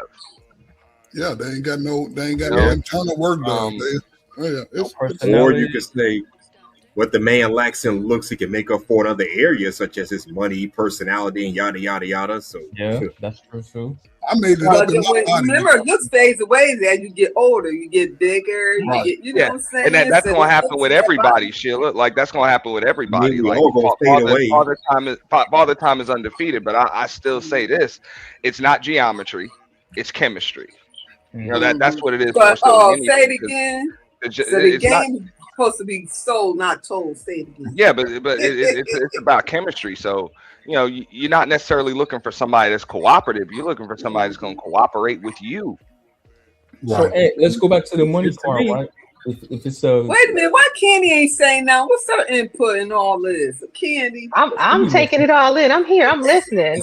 Um, it's crazy to me because the thing about it is, I think that people make relationships a lot more harder than it needs to be because it's a lot of hurt people out here dealing with hurt people. That's I a think fact. people don't like to be vulnerable. I think we are now in a culture where it's let me get you, meaning um, do whatever I can to get the best of you just so you don't best me. It's a lot of competition, and I don't think people come into a lot of these situations with the right intentions. you're right. Um, and that's unfortunate because everybody's got their guards up. Nobody wants to be vulnerable. Everybody's trying to figure out the best game, quote unquote, and you miss a lot of good opportunities. To be honest, that's what I think a lot of what is happening right now. Everybody says they want love, but people aren't moving in a way that shows that they want love. I think people want opportunities, and a lot of people move opportunistic. Can I ask y'all this? Let me respond to that real quick, Candy, to what you're saying. And one of the reasons why we keep having these conversations a lot of the times is because some people don't want to admit, look, I was a fucked up person. I missed my beat. I had some good people that was down for me, and I missed my beat. Yeah. And some people that don't want love, they want somebody to be in love with them, but they don't want to offer the same, they don't want to reciprocate that, especially if that ain't the person that they feel like that they value, that they desire or value.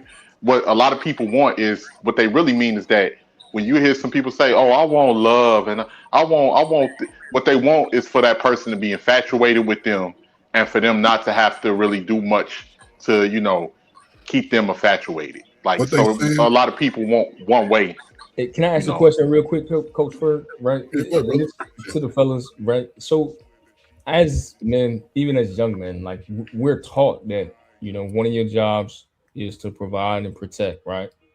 So, like, is a dude wrong if he shows that he can provide? Like, I get the whole "don't leave with your wallet" thing, but if that's like that used to be part of courting, like, hey, listen, I can take care of you. You know what I'm saying? Like, is he wrong for that? It Can depends. Yeah, I if answer? it's Okay. the wrong person, yeah. Yeah, Can I fine. answer that? You don't know that. Answer That's it, who you Candy. are, though. If you are a provider, protector, and you like, hey, listen, I don't expect anything in return. I'm just showing, like, if you're with me, you're gonna be good, and that's just how you move. You like to go to nice places. You live a nice life. Like I bought a house and everything before I got married. Well, before I wanted to get married, but that's just how I was raised. But am I wrong Right, for that? right, right. This. Oh, go ahead, Candy. I'm sorry. From a woman's perspective, I don't think anything is wrong with it as long as that is your true love language and you aren't doing it as a method of control. Right. If your true nature is to be a provider, no matter what, whether you get some cutty tonight or not, whether she sees you, takes you on a second date or not, if that's just who you are, I don't see anything wrong with it. But if that's your means to be able to control that woman, to be able to So it's guarantee the manipulation. future like opportunities with her, yes. If you're using it as a manipulation tactic, and usually you know when somebody's using it as a manipulation tactic because the next thing that comes out of their mouth is, I feel used. She took me for my money. If you were just Imagine a you generous went on person, it shouldn't 22 matter. It $300 shouldn't matter dates if she took you and for we your never money went because out you were again. already gonna give that. Yeah, and that's how it was. And I was like, damn, all right, well, I guess I ain't gonna see her no more. And I just was out $200, $300. Like, but What did your parents tell you about dating and how? uh, What did mom say how a woman should respect you and treat you, and what did dad say how Honestly, before you answer that, what I was gonna say is, like, why would you provide for somebody that's not gonna provide for you too, like not gonna reciprocate? So you know what I'm saying? If somebody like, yeah, you can do for somebody, but if they're not gonna do for you, like what's the purpose of doing for that person? well, You how do know, you know? that's when to what Candy was saying, that's when the manipulation comes into play, and the easiest people to manipulate are the manipulative. Mm. But how do you So, know? right, if this is a first date, and I'm not talking about an established relationship when I say Yeah, this, I'm talking about getting to know somebody on a date, right? The first date, first couple of dates. How are you going to know that without taking the risk? right, exactly. To Coach Ferg, You I, ask I probably questions. could have got more info. I didn't get a lot. Like a lot of it, I learned over the years as I got older. Right. I learned from other people because I mean, I was around. My parents were married for a long time, but Hmm. I also saw other couples that were married for a long time, and I knew that okay, that's why I yet to be married because I said I'm only going to do it once, right? So I seen the people that had the 20. That's why I admire Sheila. Even she divorced, they were married for a long time, bro. So I be respecting stuff like that. Like learn from people like that. So that's why I'm like, okay, I take dating seriously. Like Has a I woman answered every question that you asked her? mm, maybe I didn't ask enough questions, bro, to be That honest. could have been one reason. But when you did ask questions, did they answer them all? Say, I'd rather not answer that, or No, no, no, no, no, no, no, no, no. It was because nothing a like lot of that. people avoid the unanswered questions too. Well, I didn't ask a lot of questions. You gotta There understand, you like I go. was younger. I was in the moment. I was just enjoying the company, the You was trying to get experience. some ass, man. Be real. No, no, it wasn't. It Be wasn't. real, It bro. wasn't. It wasn't Man, just that. But like, yo, listen, be I like real. night. You gotta Okay. understand, like, I would Okay. never go to these restaurants unless I was going on a date. So I'll be like, I'll look up a nice restaurant and be like, yeah, I'm gonna go check this spot out. I'm going there for me too. And I that's want. what I'm saying. Yeah. So what Naf is saying, I'm the same way. See, I like doing nice shit myself. I Yeah, like going to different places and going places that I ain't never been before. and I will So only go with a woman. right. Okay. So that's part of who you are, and it doesn't mean that you like. Okay, But I because you just wasn't never thinking felt about asking questions. I just was kind of like trying to see, like, okay, we're here now. If she reveals information willingly, then cool. But I wasn't like grilling her, like, you know what I'm saying? That wasn't my thought process to be like, well, let me I ask don't her. think you should have grilled her, to be honest. You ask Nah, we questions, but it chilling. shouldn't be an interrogation. right. Yeah, You should have a list of moral and standard questions that you must ask, and that's for men and women. You should ask Yeah. them, nigga, do you sell drugs? I ain't gonna answer that. Okay. Well, if he sell drugs, don't be surprised. when Do I hear you like guys to go in? talk about asking women about their body count, that sounds I mean, crazy. that's some internet shit. Because y'all That's mothers and that's Yeah, fathers, that internet shit sounds for like real, dog. body count. Like, y'all mothers and fathers wasn't talking about nobody's body count. Some of y'all needed, I yeah, it is what I it is. have never had a man ask me that in my life. Never. Not it's Nah, only I've only ever even heard that question online. And right. usually it's from insecure men with little never mind. I had a homeboy tell me that mm, he asked women that. I was like, for real? I was like, bro, you wilding, bro. I never What went what on. which is stupid anyway, because I'm just Fucking saying it. lie. If she tells you, would you believe her? Right. Not just that, but let's Absolutely keep it not. real. A Like, lot that's of what I'm they're saying. not So gonna like, tell you the why even truth. ask the question? They're not gonna tell you the truth. Like, yeah, I used to be, God, God forbid, I was a hoe back in the day. Yeah, I was sleeping with this man. Women ain't gonna tell you that shit, man. I mean, They're she could not be gonna be telling you honest. the truth, but you ain't gonna believe it anyway. So why ask the question? The Right. better question would be when's the last time you had your my chart done? When's the last time you had mm. STD test? When's the last time you Okay, went to the doctor, a dentist? Yeah, man. Those are better questions to I'm ask like, than how many bodies yes, I got. That's now yes. crazy. you worried about the last one she was with. You're And, supposed to be concerned with the next one. and you better ask her those questions before Okay. you take out and Or spend the $200 question on is, you. are you gonna be the next? What's not up, not Mahogany? who was the last or how many were the last ones. Are you gonna be the next one? Right. Hey, Mahogany, welcome to the Hi, panel. Hey, hi, hey, mahogany. Boo, hey, Aunt, hey, Michelle, Salute hey, honey. mahogany. She had the cute little voice. Hey, hey, what's up, Mahogany, don't sis? you Girl, bother I me. I'm a man when actually, you I bother actually, me. I, y'all, I actually got family over, but I couldn't help myself. I was Okay. listening to Mr. Naff. Is that how you say your name, Naff? Yes, ma'am. And I just want to say this. it's really weird because I've been out of the dating game for many years. And I will say, a part of me feels kind of sorry for the newer generation. I just want to say a couple things. I'm not even going to be long because my family's downstairs waiting on me, but I was listening to y'all up here. Let me just say this. I think people make it so much harder than it has to be. When you go on a date, and I've been on plenty back in my day, honey, but when you go on a date, it really should be relaxed. It should not be a thing where it just should be in a relaxed environment for everybody involved. Those are those dates, those type of dates tend to be the best dates, and that's where the connection, because you're looking for a connection. Asking the questions about body count and stuff, that's absolutely like totally inappropriate. I'm not talking about you right now. I'm just saying in general, because that's something that's they've been talking about in this space for years and all that, especially on the first date. Like, I've been on dates with men, and the moment they ask me about my favorite sexual position or any of that nonsense, I'm done. I'm What? done with your ass, because I know right off the rip where your mind is, and you should be getting to know. You know what? You should Yeah. be getting to know me. This is our first date. A lot of So, niggas like that. and these are things that I've talked about for years and years. Just things that women should look for. Um, there's a lot of things, like I grew up very old school from the South, and I know how I should be treated. I know how I should be treated.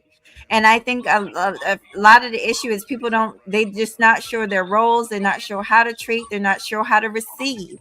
Because just like there's a way a man should be treating a woman, there's a way a woman should in return receive things. Man opens the door for you. When he walks around, you turn around and open the door for him. The man opens the door for you, you say thank you. You know, the simple things that you would think people have a common sense enough to do, but it just seems like it's gone out the window. People aren't teaching the kids. I don't know what's going on, but dating should not be this hard. And I just want to add a little bit without being too long-winded. Brother, don't worry. Like, I was in a marriage for over 13 years, and guess what? It ended in divorce, and guess what? He not dead, and neither am I. And guess what? And guess what? Just That's like Sheila's told you, me and this man closer than most, honey. We talk almost every day about different things. As a matter of fact, long after the divorce, he ended up having to have a surgery. Guess who couch he was sleeping on? Yo. When I His wife. His wife. when I needed car issues and stuff, guess who helped me out? Your So husband. it's not all this thing where we have to do, like, I feel like people think the worst. Like, just get out there and do it. Don't You know worry. what? Think so Can, hard about what's going to happen at the end. Step out. Just step out and do it. can I I add to that, appreciate Mahogany? Can I add to Sure. that real quick? The Sure. thing is, a lot of people, like I was just saying earlier, the people that a lot of these people are influenced by, this is who they're getting their cues from. Because just hearing you and Miss Sheila E speak, I love to hear from women that was actually married, that actually went through certain things and went through a marriage and different things like that. Because I hold more value to their word. But it's too many people out here that's entitled, they selfish.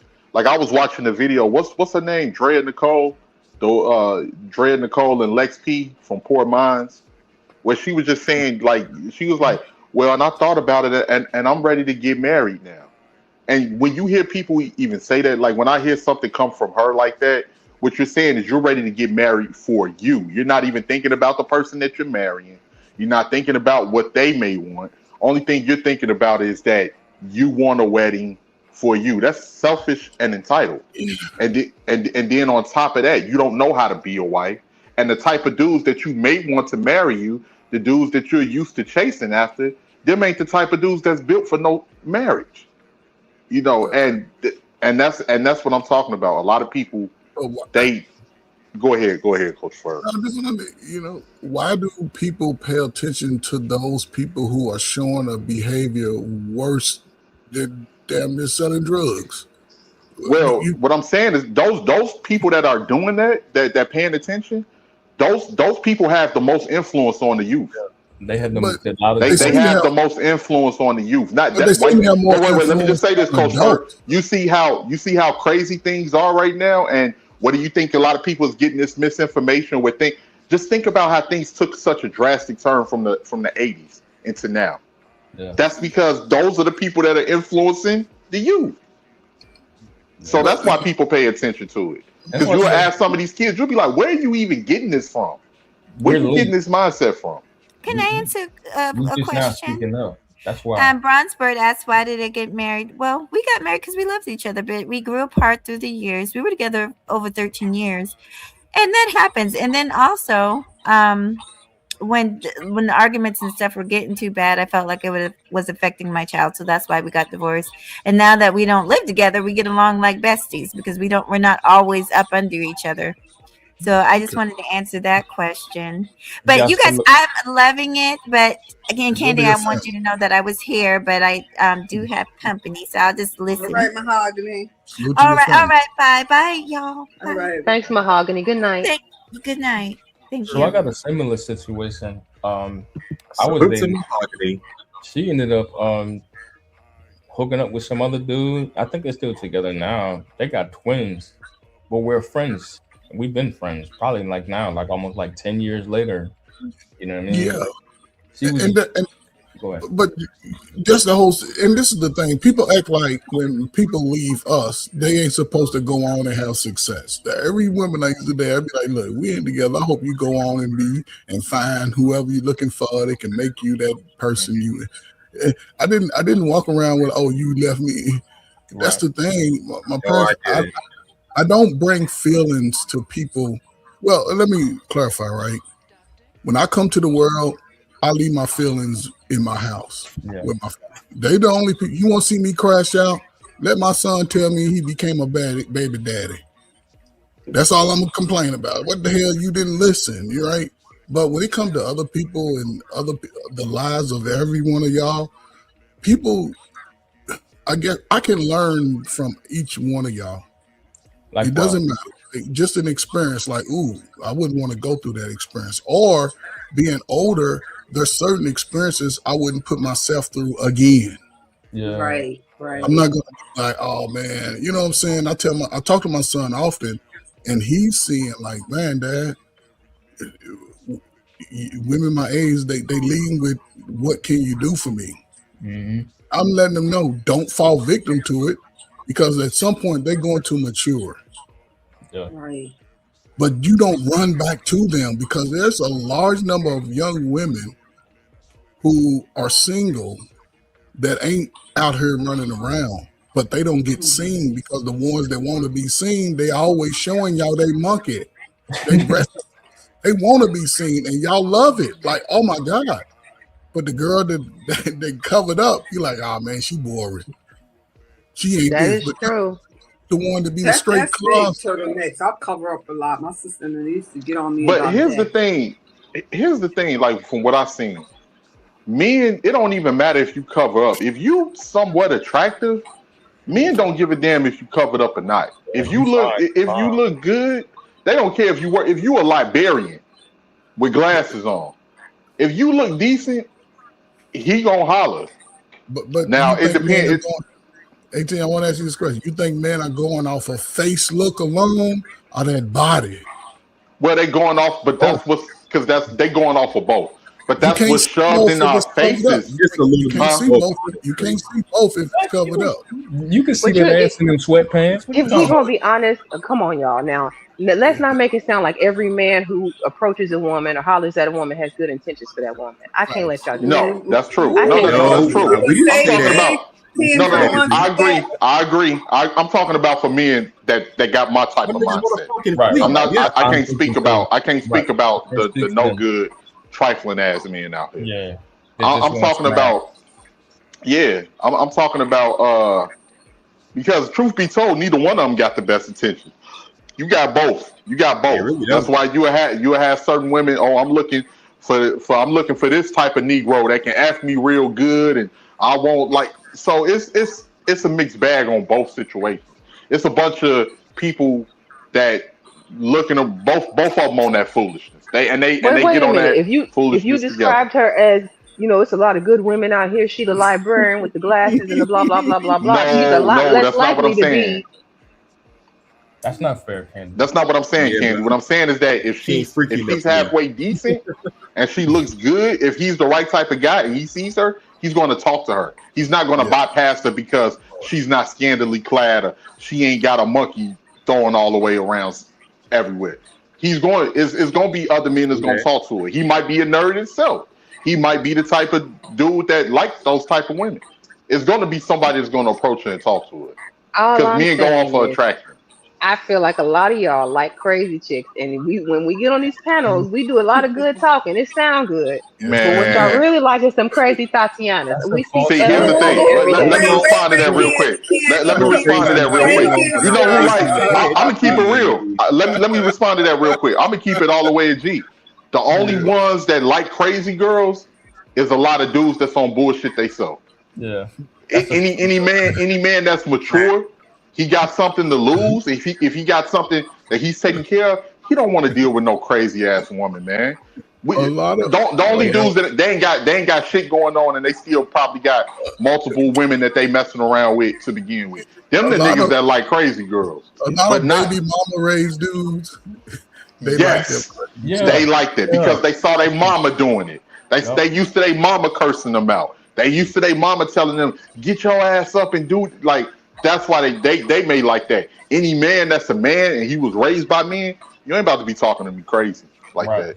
Just like I'm not gonna talk to you crazy like that. Facts. So we have to differentiate between the two. Just like we can differentiate between certain women, we got to differentiate between certain men. And it's certain and women that's on bullshit. It's certain type of men that they looking for. I'm looking for the nigga that's on bullshit too, because I'm on bullshit. So we have to distinct the two.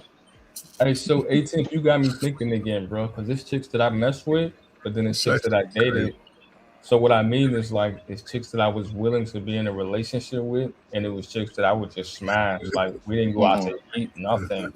But it's hmm because like, okay, you're this type of chick, and this is that type of chick. Like this is See somebody that? I can date. Was you ashamed of her looks and stuff? And you just wanted No, her no, no, for. no. They were all attractive, It's but called it moving was just like accordingly, actually. it was just either their behavior or like, yo, listen, I'm not about to be arguing with you, but if I like, take you to Pound Town every now and then, and you come when I call type shit, it would be like, okay, yeah, like you come over after work because you work nights. You know what I'm saying? I'm gonna leave the door unlocked. You know what it is. But that was the relationship. You know what I'm Nigga, you saying? was breaking and entering Yeah, over you that seem like monkey you way. seem like you're a good guy, though. No, no, because I was, but like, but then like I'm older now. I'm looking back, thinking about this Hmm stuff. Where it was chicks that was like, yeah, this is the chick I take to the company holiday party. Hey, this is my lady, such and such. Woo woo So woo. you had a roster.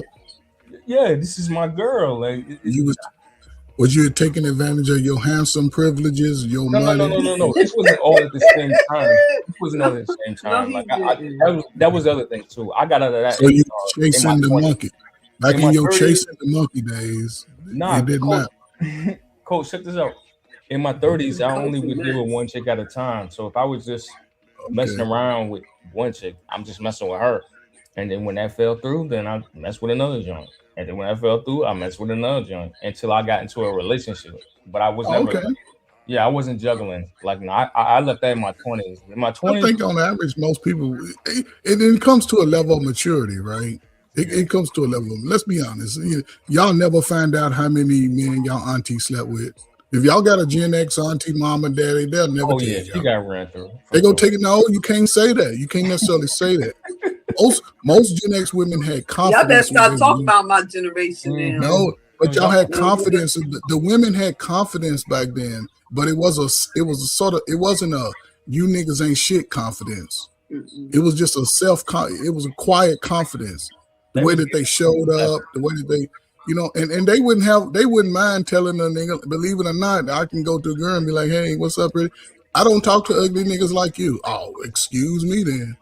I didn't have No, to I go mean, off. really? You had girls I saying mean, that? but I'm being facetious when I say that, right? I took Don't let advantage of my don't let handsome him fool privilege. you, Sheila E. Them Yeah, same women that man. was calling That's him all ugly, I he got said. taken to Told Pound you. Her, Town. the They tall, But, didn't but care see, how light-skinned you look, as dude long as you with had the money. bald head, That's some bro. girls ain't care, huh? but He I probably just say still that got some because joints on the not side, every bro. woman, just because I like 10 women, all 10 of them ain't gonna rock with me. based off how I look, based off my height, based off my. I had a woman tell me she was scared of me just because of my arms. You look like you can reach over and choke me, bitch. I'm not getting ready to choke you.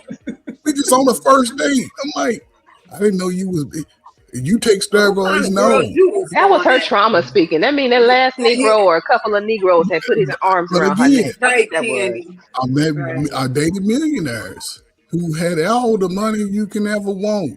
Bubble bath city, flying you out. That's right. But they Now was that's missing. sidetrack. Men's always trying to throw their money at me. I don't like that. And if some older and much younger than I don't like that. I attract a lot of guys, younger guys with money. I don't But like also that. you present yourself maturely. Mhm. People like maturity regardless. When you stand out and you know what I'm saying, you have personality, everybody's attracted to a personality type. I tried to get Sheila to fly me out a couple years ago. She wasn't with it. You may be too young now. If it was a Gen X, She wasn't with it. Yo. I said 60 and up. See what I'm saying? You gotta be in her peer group. We focus on our peer group. My wife is you crash out niggas. Then she get to cooking for you and pay a little bill. Now you stalking them. I think I was probably like 35, 36 too. It was a while ago. But because a Gen X woman will use you up and kick you on your way. All right, you gotta get up out of here. I was trying to Now learn. you got some do that. You really do got some do that. Yeah. And they be catfishing with those 1975 pictures and all that other stuff. I mean, like I'm like, okay. I mean, some of us still look good for our age, you know, because I thought I was average. Somebody said you are not average because most 58 do not look like you. No, that's one thing I can say, Sheila. I did see you. I think did you came up at the purge too? Uh-huh. I saw you when you came up I at. came down. Yeah. I saw, and I said Sheila takes good care of herself. You can tell that this is a woman who, in her older age, never gave up on herself. Showing out. Hold on, let me big screen you. Hold on. What she got in the picture? Get that monkey out the picture. You can see those jeans. They are jeans. Yeah, because back then I was like 125. Yeah. Yeah, that was I average. know jeans. What we talking about? And she got that 90s look, that old school 90s look. Absolutely. Mary J. Blige. Yeah, that's what Bob's gonna be saying. Mary J. Blige, 57. She Gen X too. Yeah, I've been around too long. I think Sheila was like out to my Gen early 50s. Yeah, I was. Yeah. Y'all I was 50. What you say, H&M? I can barely hear you. What you say? I said Gen Xers ran so millennials could walk. Yeah. Hey, H&M, I know you was on the field though. Yeah, half y'all niggas still crawling out there. The women's is mistreated me, mama. Nah, you got. Hey, Coach Ferg, you got to stop downplaying the millennial brothers, man. You gotta. I listen to you complain about women every day of the week. First off, whoa. Okay. Let's nip this in the bud real quick. First off, I'm not complaining. I call out the women's behavior. You call them out. Because you have women that they're complaining about certain men that they can't get. And then it's certain and that's what really a lot of the complaining come from. And I'm not trying to gender ban Candy. Lord knows I'm not. Yeah. But that's where a lot of men are responding to that. I just call out the negative behavior. That's a turnoff to me. At least men that's about something. I can't speak for every Negro. I'm just one Negro. But for people that's about something, I just call it out. And I ain't complaining. I ain't never had no problem getting no one. Right. I ain't never had no problem, going up to a woman that I like and, speaking to that woman and seeing what's up with it. Never had none of those issues. I'm just talking about a lot of the behavior. It's a big difference between a Sheila E. and certain women that carry themselves the way that they carry themselves. Big difference. They need men like you and myself, and the others to like speak out on behalf. Like I said, man, like it's that middle ground, right? You do well for yourself, you do all right with the ladies, but you can still acknowledge, like, hey, look, bro, there's a problem here.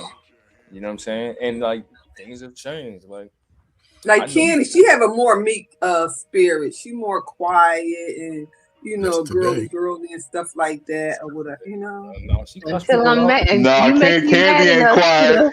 She is not. I know. I know. You make Yeah, me them, mad them, enough that demon gonna come out. yeah, I don't know, get it right? twisted. We all messy to a certain extent. That's why we in Yeah. this sector. That's a Yes, fact. That's a yes. fact. Yeah. But no, But We know how to keep it classy. Then I could go trash you too. Absolutely. I'm going to Yeah. err on the side of reserve 99% of the time if I can help it. If I can help it.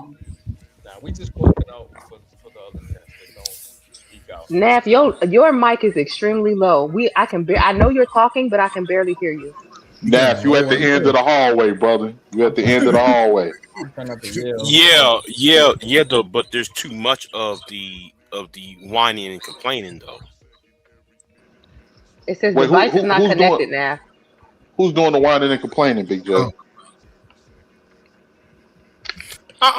I'm talking in general. I don't know why people assume I'm talking about them when I'm talking in No, no, general. no, no, no. I'm just saying. Do you think I it, didn't it take it that leans way, Big more? J. I didn't Hello, take it Big that way J. either. No, I'm I don't saying. Do think he you think meant it it? that way, Big J. I think he was just Yeah, genuinely I didn't. asking. Yeah, I was genuinely asking because here's the thing with men. Men don't want to sit around other men whining and complaining. Like facts. I'm like Very much. when I say what I say, I'm speaking about the women because we tend to be hypocritical. We sweep a lot of shit under the rug. We don't want to really address the issues that Hmm. we have out here that's really keeping a lot of people single. And those are the ones that's making most of the videos. You got people that's making videos talking about they can't find this person and they can't find that person. Most men, a man ain't about to sit around and complain about what he can't find. He gonna get up and go get something. He gonna get up and But you go know, get something. He don't care if he got to walk motherfucking 500 miles. He gonna get something. He not gonna stay in the area where he's well, going to complain. And I'm gonna just say this, and you got it, Big J. I ain't trying to be too long winded, but I just wanted to say, like, even if you got people that's in your family that talks like that, like I can't get it, you gonna be like, man, if you don't get your little so and so butt up, man, look, we ain't trying to hear all of that. Go to the gym, go get your hair cut. We're gonna go shop and get you some clothes and different things like that. And your personality, we're gonna find a woman that suits your personality. That's how most men think. So if you a nerd, you like anime, we're gonna see if we can try to find you a nerd anime girl. Now don't hmm worry about the other chicks that ain't in your league because they not tripping on you. So you don't need to trip on them. And if they come back a little later and they may be trying to spot you, have your antennas up because they might have lost out wherever that they was doing with and they trying to no, rebound off of no, you. no, no. So Like women like that don't even accept them. no, that's what I'm saying. That's what I meant by having your antennas up. Right. Don't even accept them if So they if like they most of the time, if yeah. they if they if they actually reject you, reject them. Yeah, I just say like I don't like I'm on in that. these arguments. I don't like in these Well, arguments too that it's always leaning towards brother, like in certain arguments it's always leaning towards what the man ain't doing, And and then the then fact that we're willfully we play like we're willfully obtuse, like we don't know why things are going the way that they're going. We all see it. right, and some men don't deserve. don't deserve. Yeah, there's What some men type who of man don't. are those? I mean, incels, Oh, incel, incel can be MGTOW, MGTOWs. I mean, guys who got a rap sheet. I mean, people like a that rap. do not deserve Hmm? a woman. So so Oh, They Big need J. Wait a they minute. need to die that, off. Whoa. that Whoa, makes whoa, no whoa, whoa. sense, man. Wow. Hold on. Wait a minute.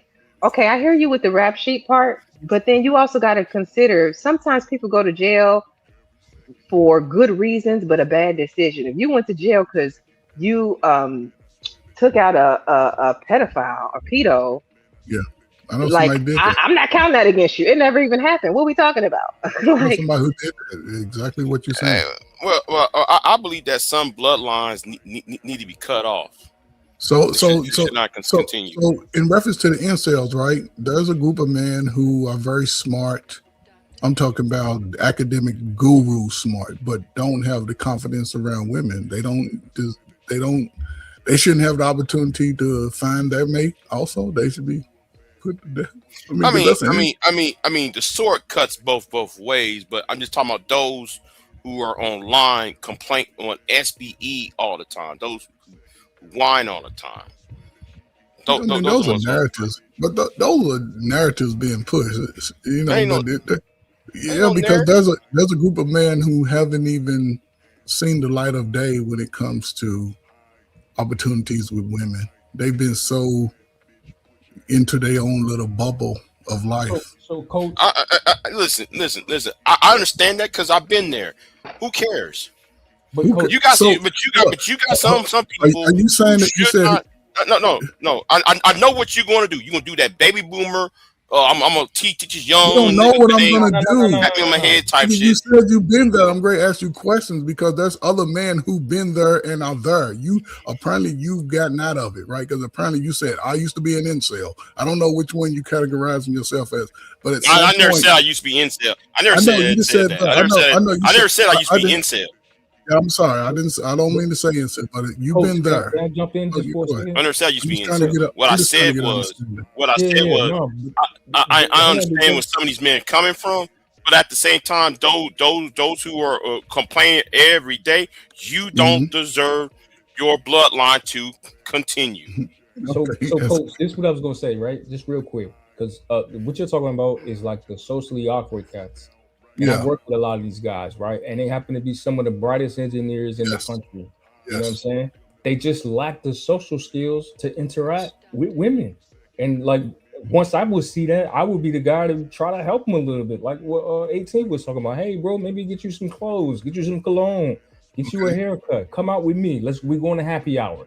They How did never they was gonna receive go to that? no happy hour or nothing like that to even be in the position to meet women.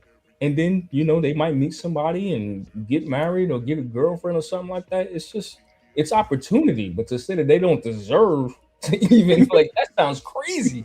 That sounds crazy though. Yeah, and that's why I was trying Yeah, to and get. a lot of the times too, if you take them with you, they're not gonna be, oh, I'm scared. I don't. They're not gonna do all of that, man. You're gonna say, look, man, if you're a little awkward, I'm here with you.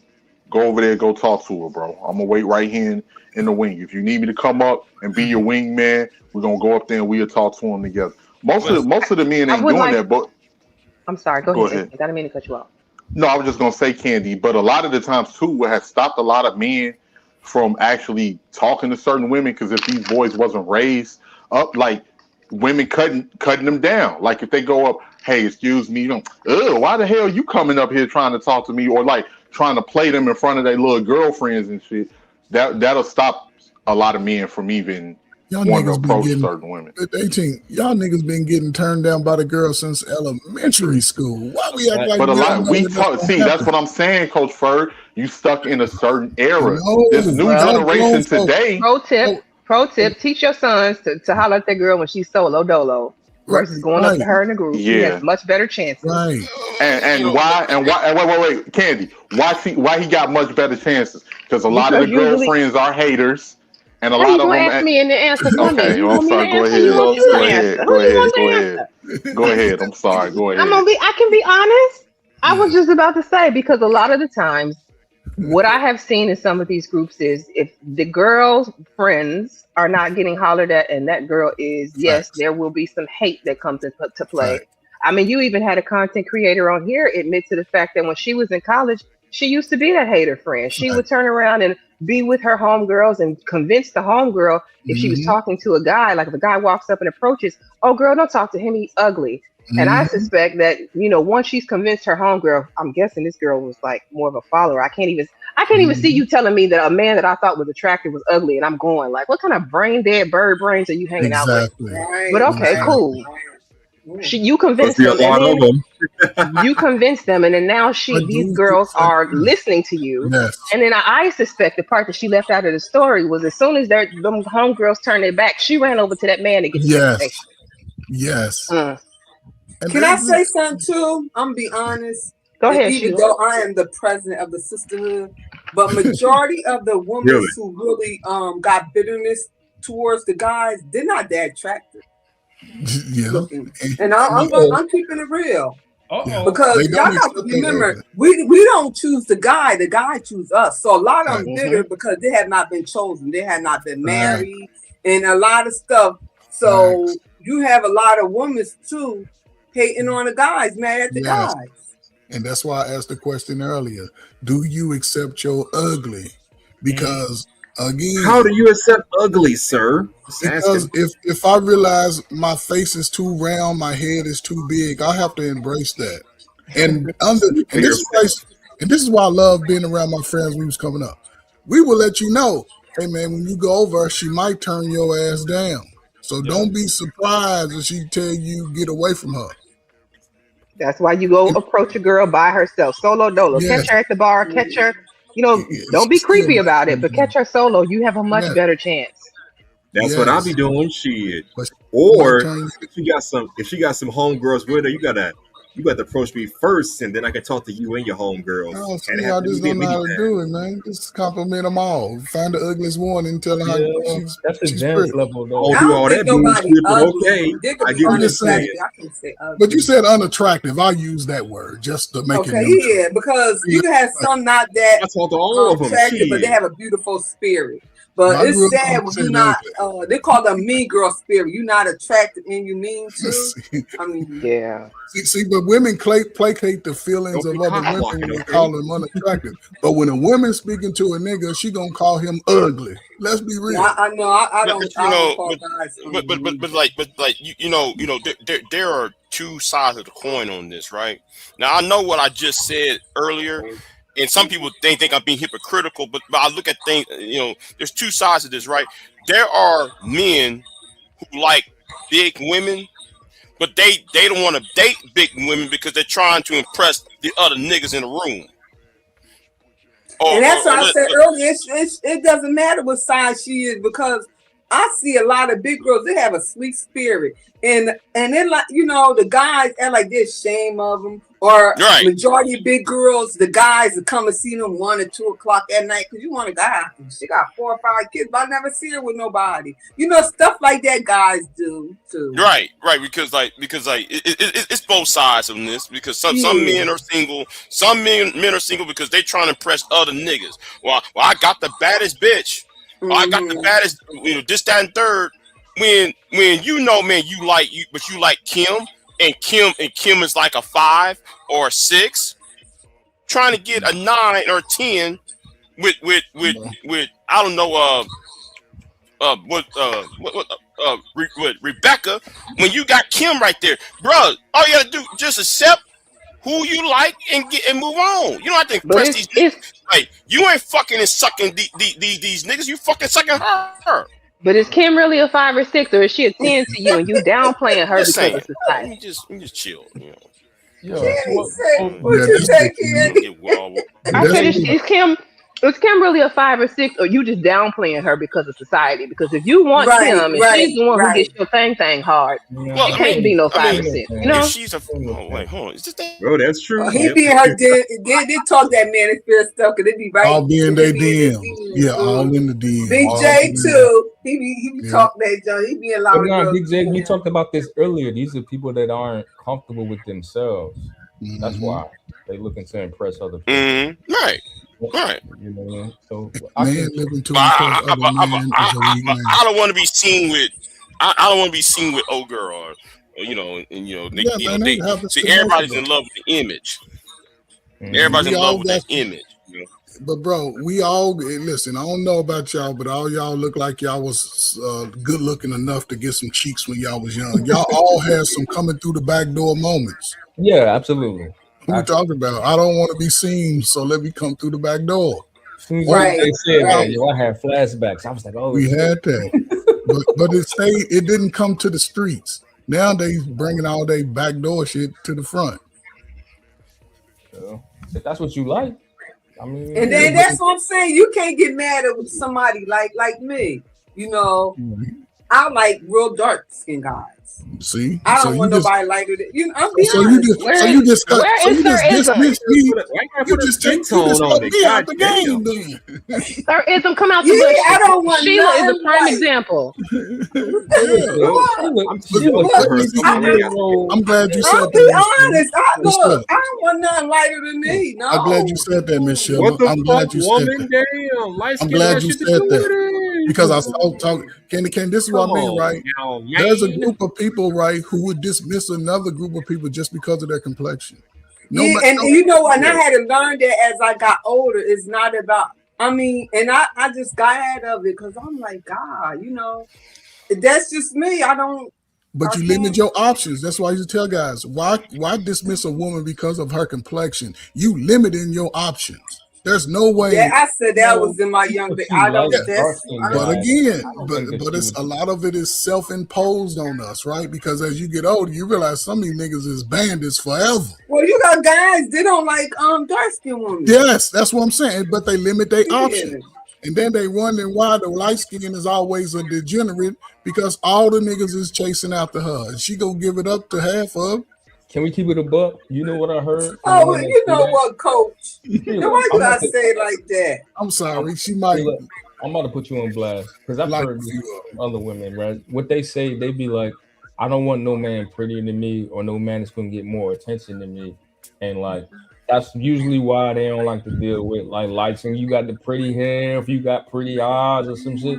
Cause they can be like, nah, cause he gonna be all the hoes gonna be on him, and I don't want to deal with no dude like that. them. Like, let's keep it a Bro, buck. No, I can't. I don't can't. It's just the skin color to me. Nah, bro, you lying. don't Yeah, But see, I'm be honest. I'm gonna bro, be Miss honest. Sheila It don't E. have nothing every to do dude with with. See, good hair get all the No, attention. I love my light Sheila skinned E. brothers, but it's just not for me. See what I'm Let me saying? let me ask you a question, Miss Sheila. Go on with that, Like, fella. did you think that way in the '80s as Yes. well? Like, Mhm. like Oh the Yeah. dark Oh, skin Lord. My yeah. because husband, my husband's so dark, and if you cut out all the lights and he smell, only thing you see is his teeth.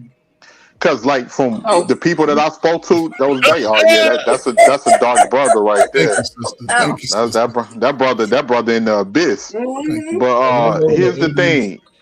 Here's the thing, because like from what I hear from people that was there, like I was born in '88, but from what I hear, the pendulum switched because in the '80s it was all about the light skinned brothers. I can remember hearing Nope. girls say when I was coming It up, did, Lamar. yeah, it no, was. wait, It was back in the Yeah, 80s. Nope. It yeah, was. yeah. yeah, No. and the Like women Lamar No. and with the No. women, night But and not for day. me. yeah, and the No. women wanted light skinned brothers back then because you had the No. Christopher Williams, yep, No. you had the Jamal Albie Moore, Shore, you had the DeBarges, But you had yeah, Prince, you bro. had like so now, the now women wait a wanted. minute. Okay, so I gotta interject on y'all, and I gotta tell you that's why I was calling for Sir Ism. Sir Ism has a theory that y'all cannot be the same color complexion. It will never work in a relationship. And his He said theory is that? that life, Ism yes, is a mess. oh Ism no. said that, and I told him I Mm. was going to do some research because when I looked at my family, he Uh-huh. actually made a very valid point, which I was kind of Mm-hmm. pissed off about because Mm-hmm. what I see is the light skinned women tend to go for darker men, Yep. and the Right. dark skinned men tend to go for no wait, Yep. and the dark skinned women tend to go for lighter men. Yeah, So Mm-hmm. well, it's like that's how it people is in my date the family. opposite of Yes. their skin tones. Yes. Because a Damn. lot of people, and let's be real, they don't love their skin tone, regardless of what And you know complexion. what? They don't have no. You know what? They They don't don't have love nothing. it. They try to get That opposite so of I it. love my light skin, my freckles and stuff like that. It's That's just you. like I just can't. I mean, that's just like out of my race. I can't But date nobody out of my race. see how y'all dismiss us light No, skinned because brothers. I have no. We just keeping it real. I We know can't. I that. can't keep it real on the No, panel. no, no, no. I'm glad you said what you said, Mm-hmm. right? Because I've been Mm-hmm. saying it all the time, right? Mm-hmm. People tend to get and this is for me. Reason my mother was brown skinned, my wife is darker than both the women up here, probably like that avatar up in the corner. And that's my and I understood when I was dating, not every woman liked the light skinned guy. So they cut my opportunities in half. So Oh, within that's where no, but listen though. that's why you getting offended because Hold you up. light When I skin. no, when I was younger, when I was a Mm. teen, but as I got to be a grown man, Mm. it didn't matter what complexion she was, they was going. Yeah.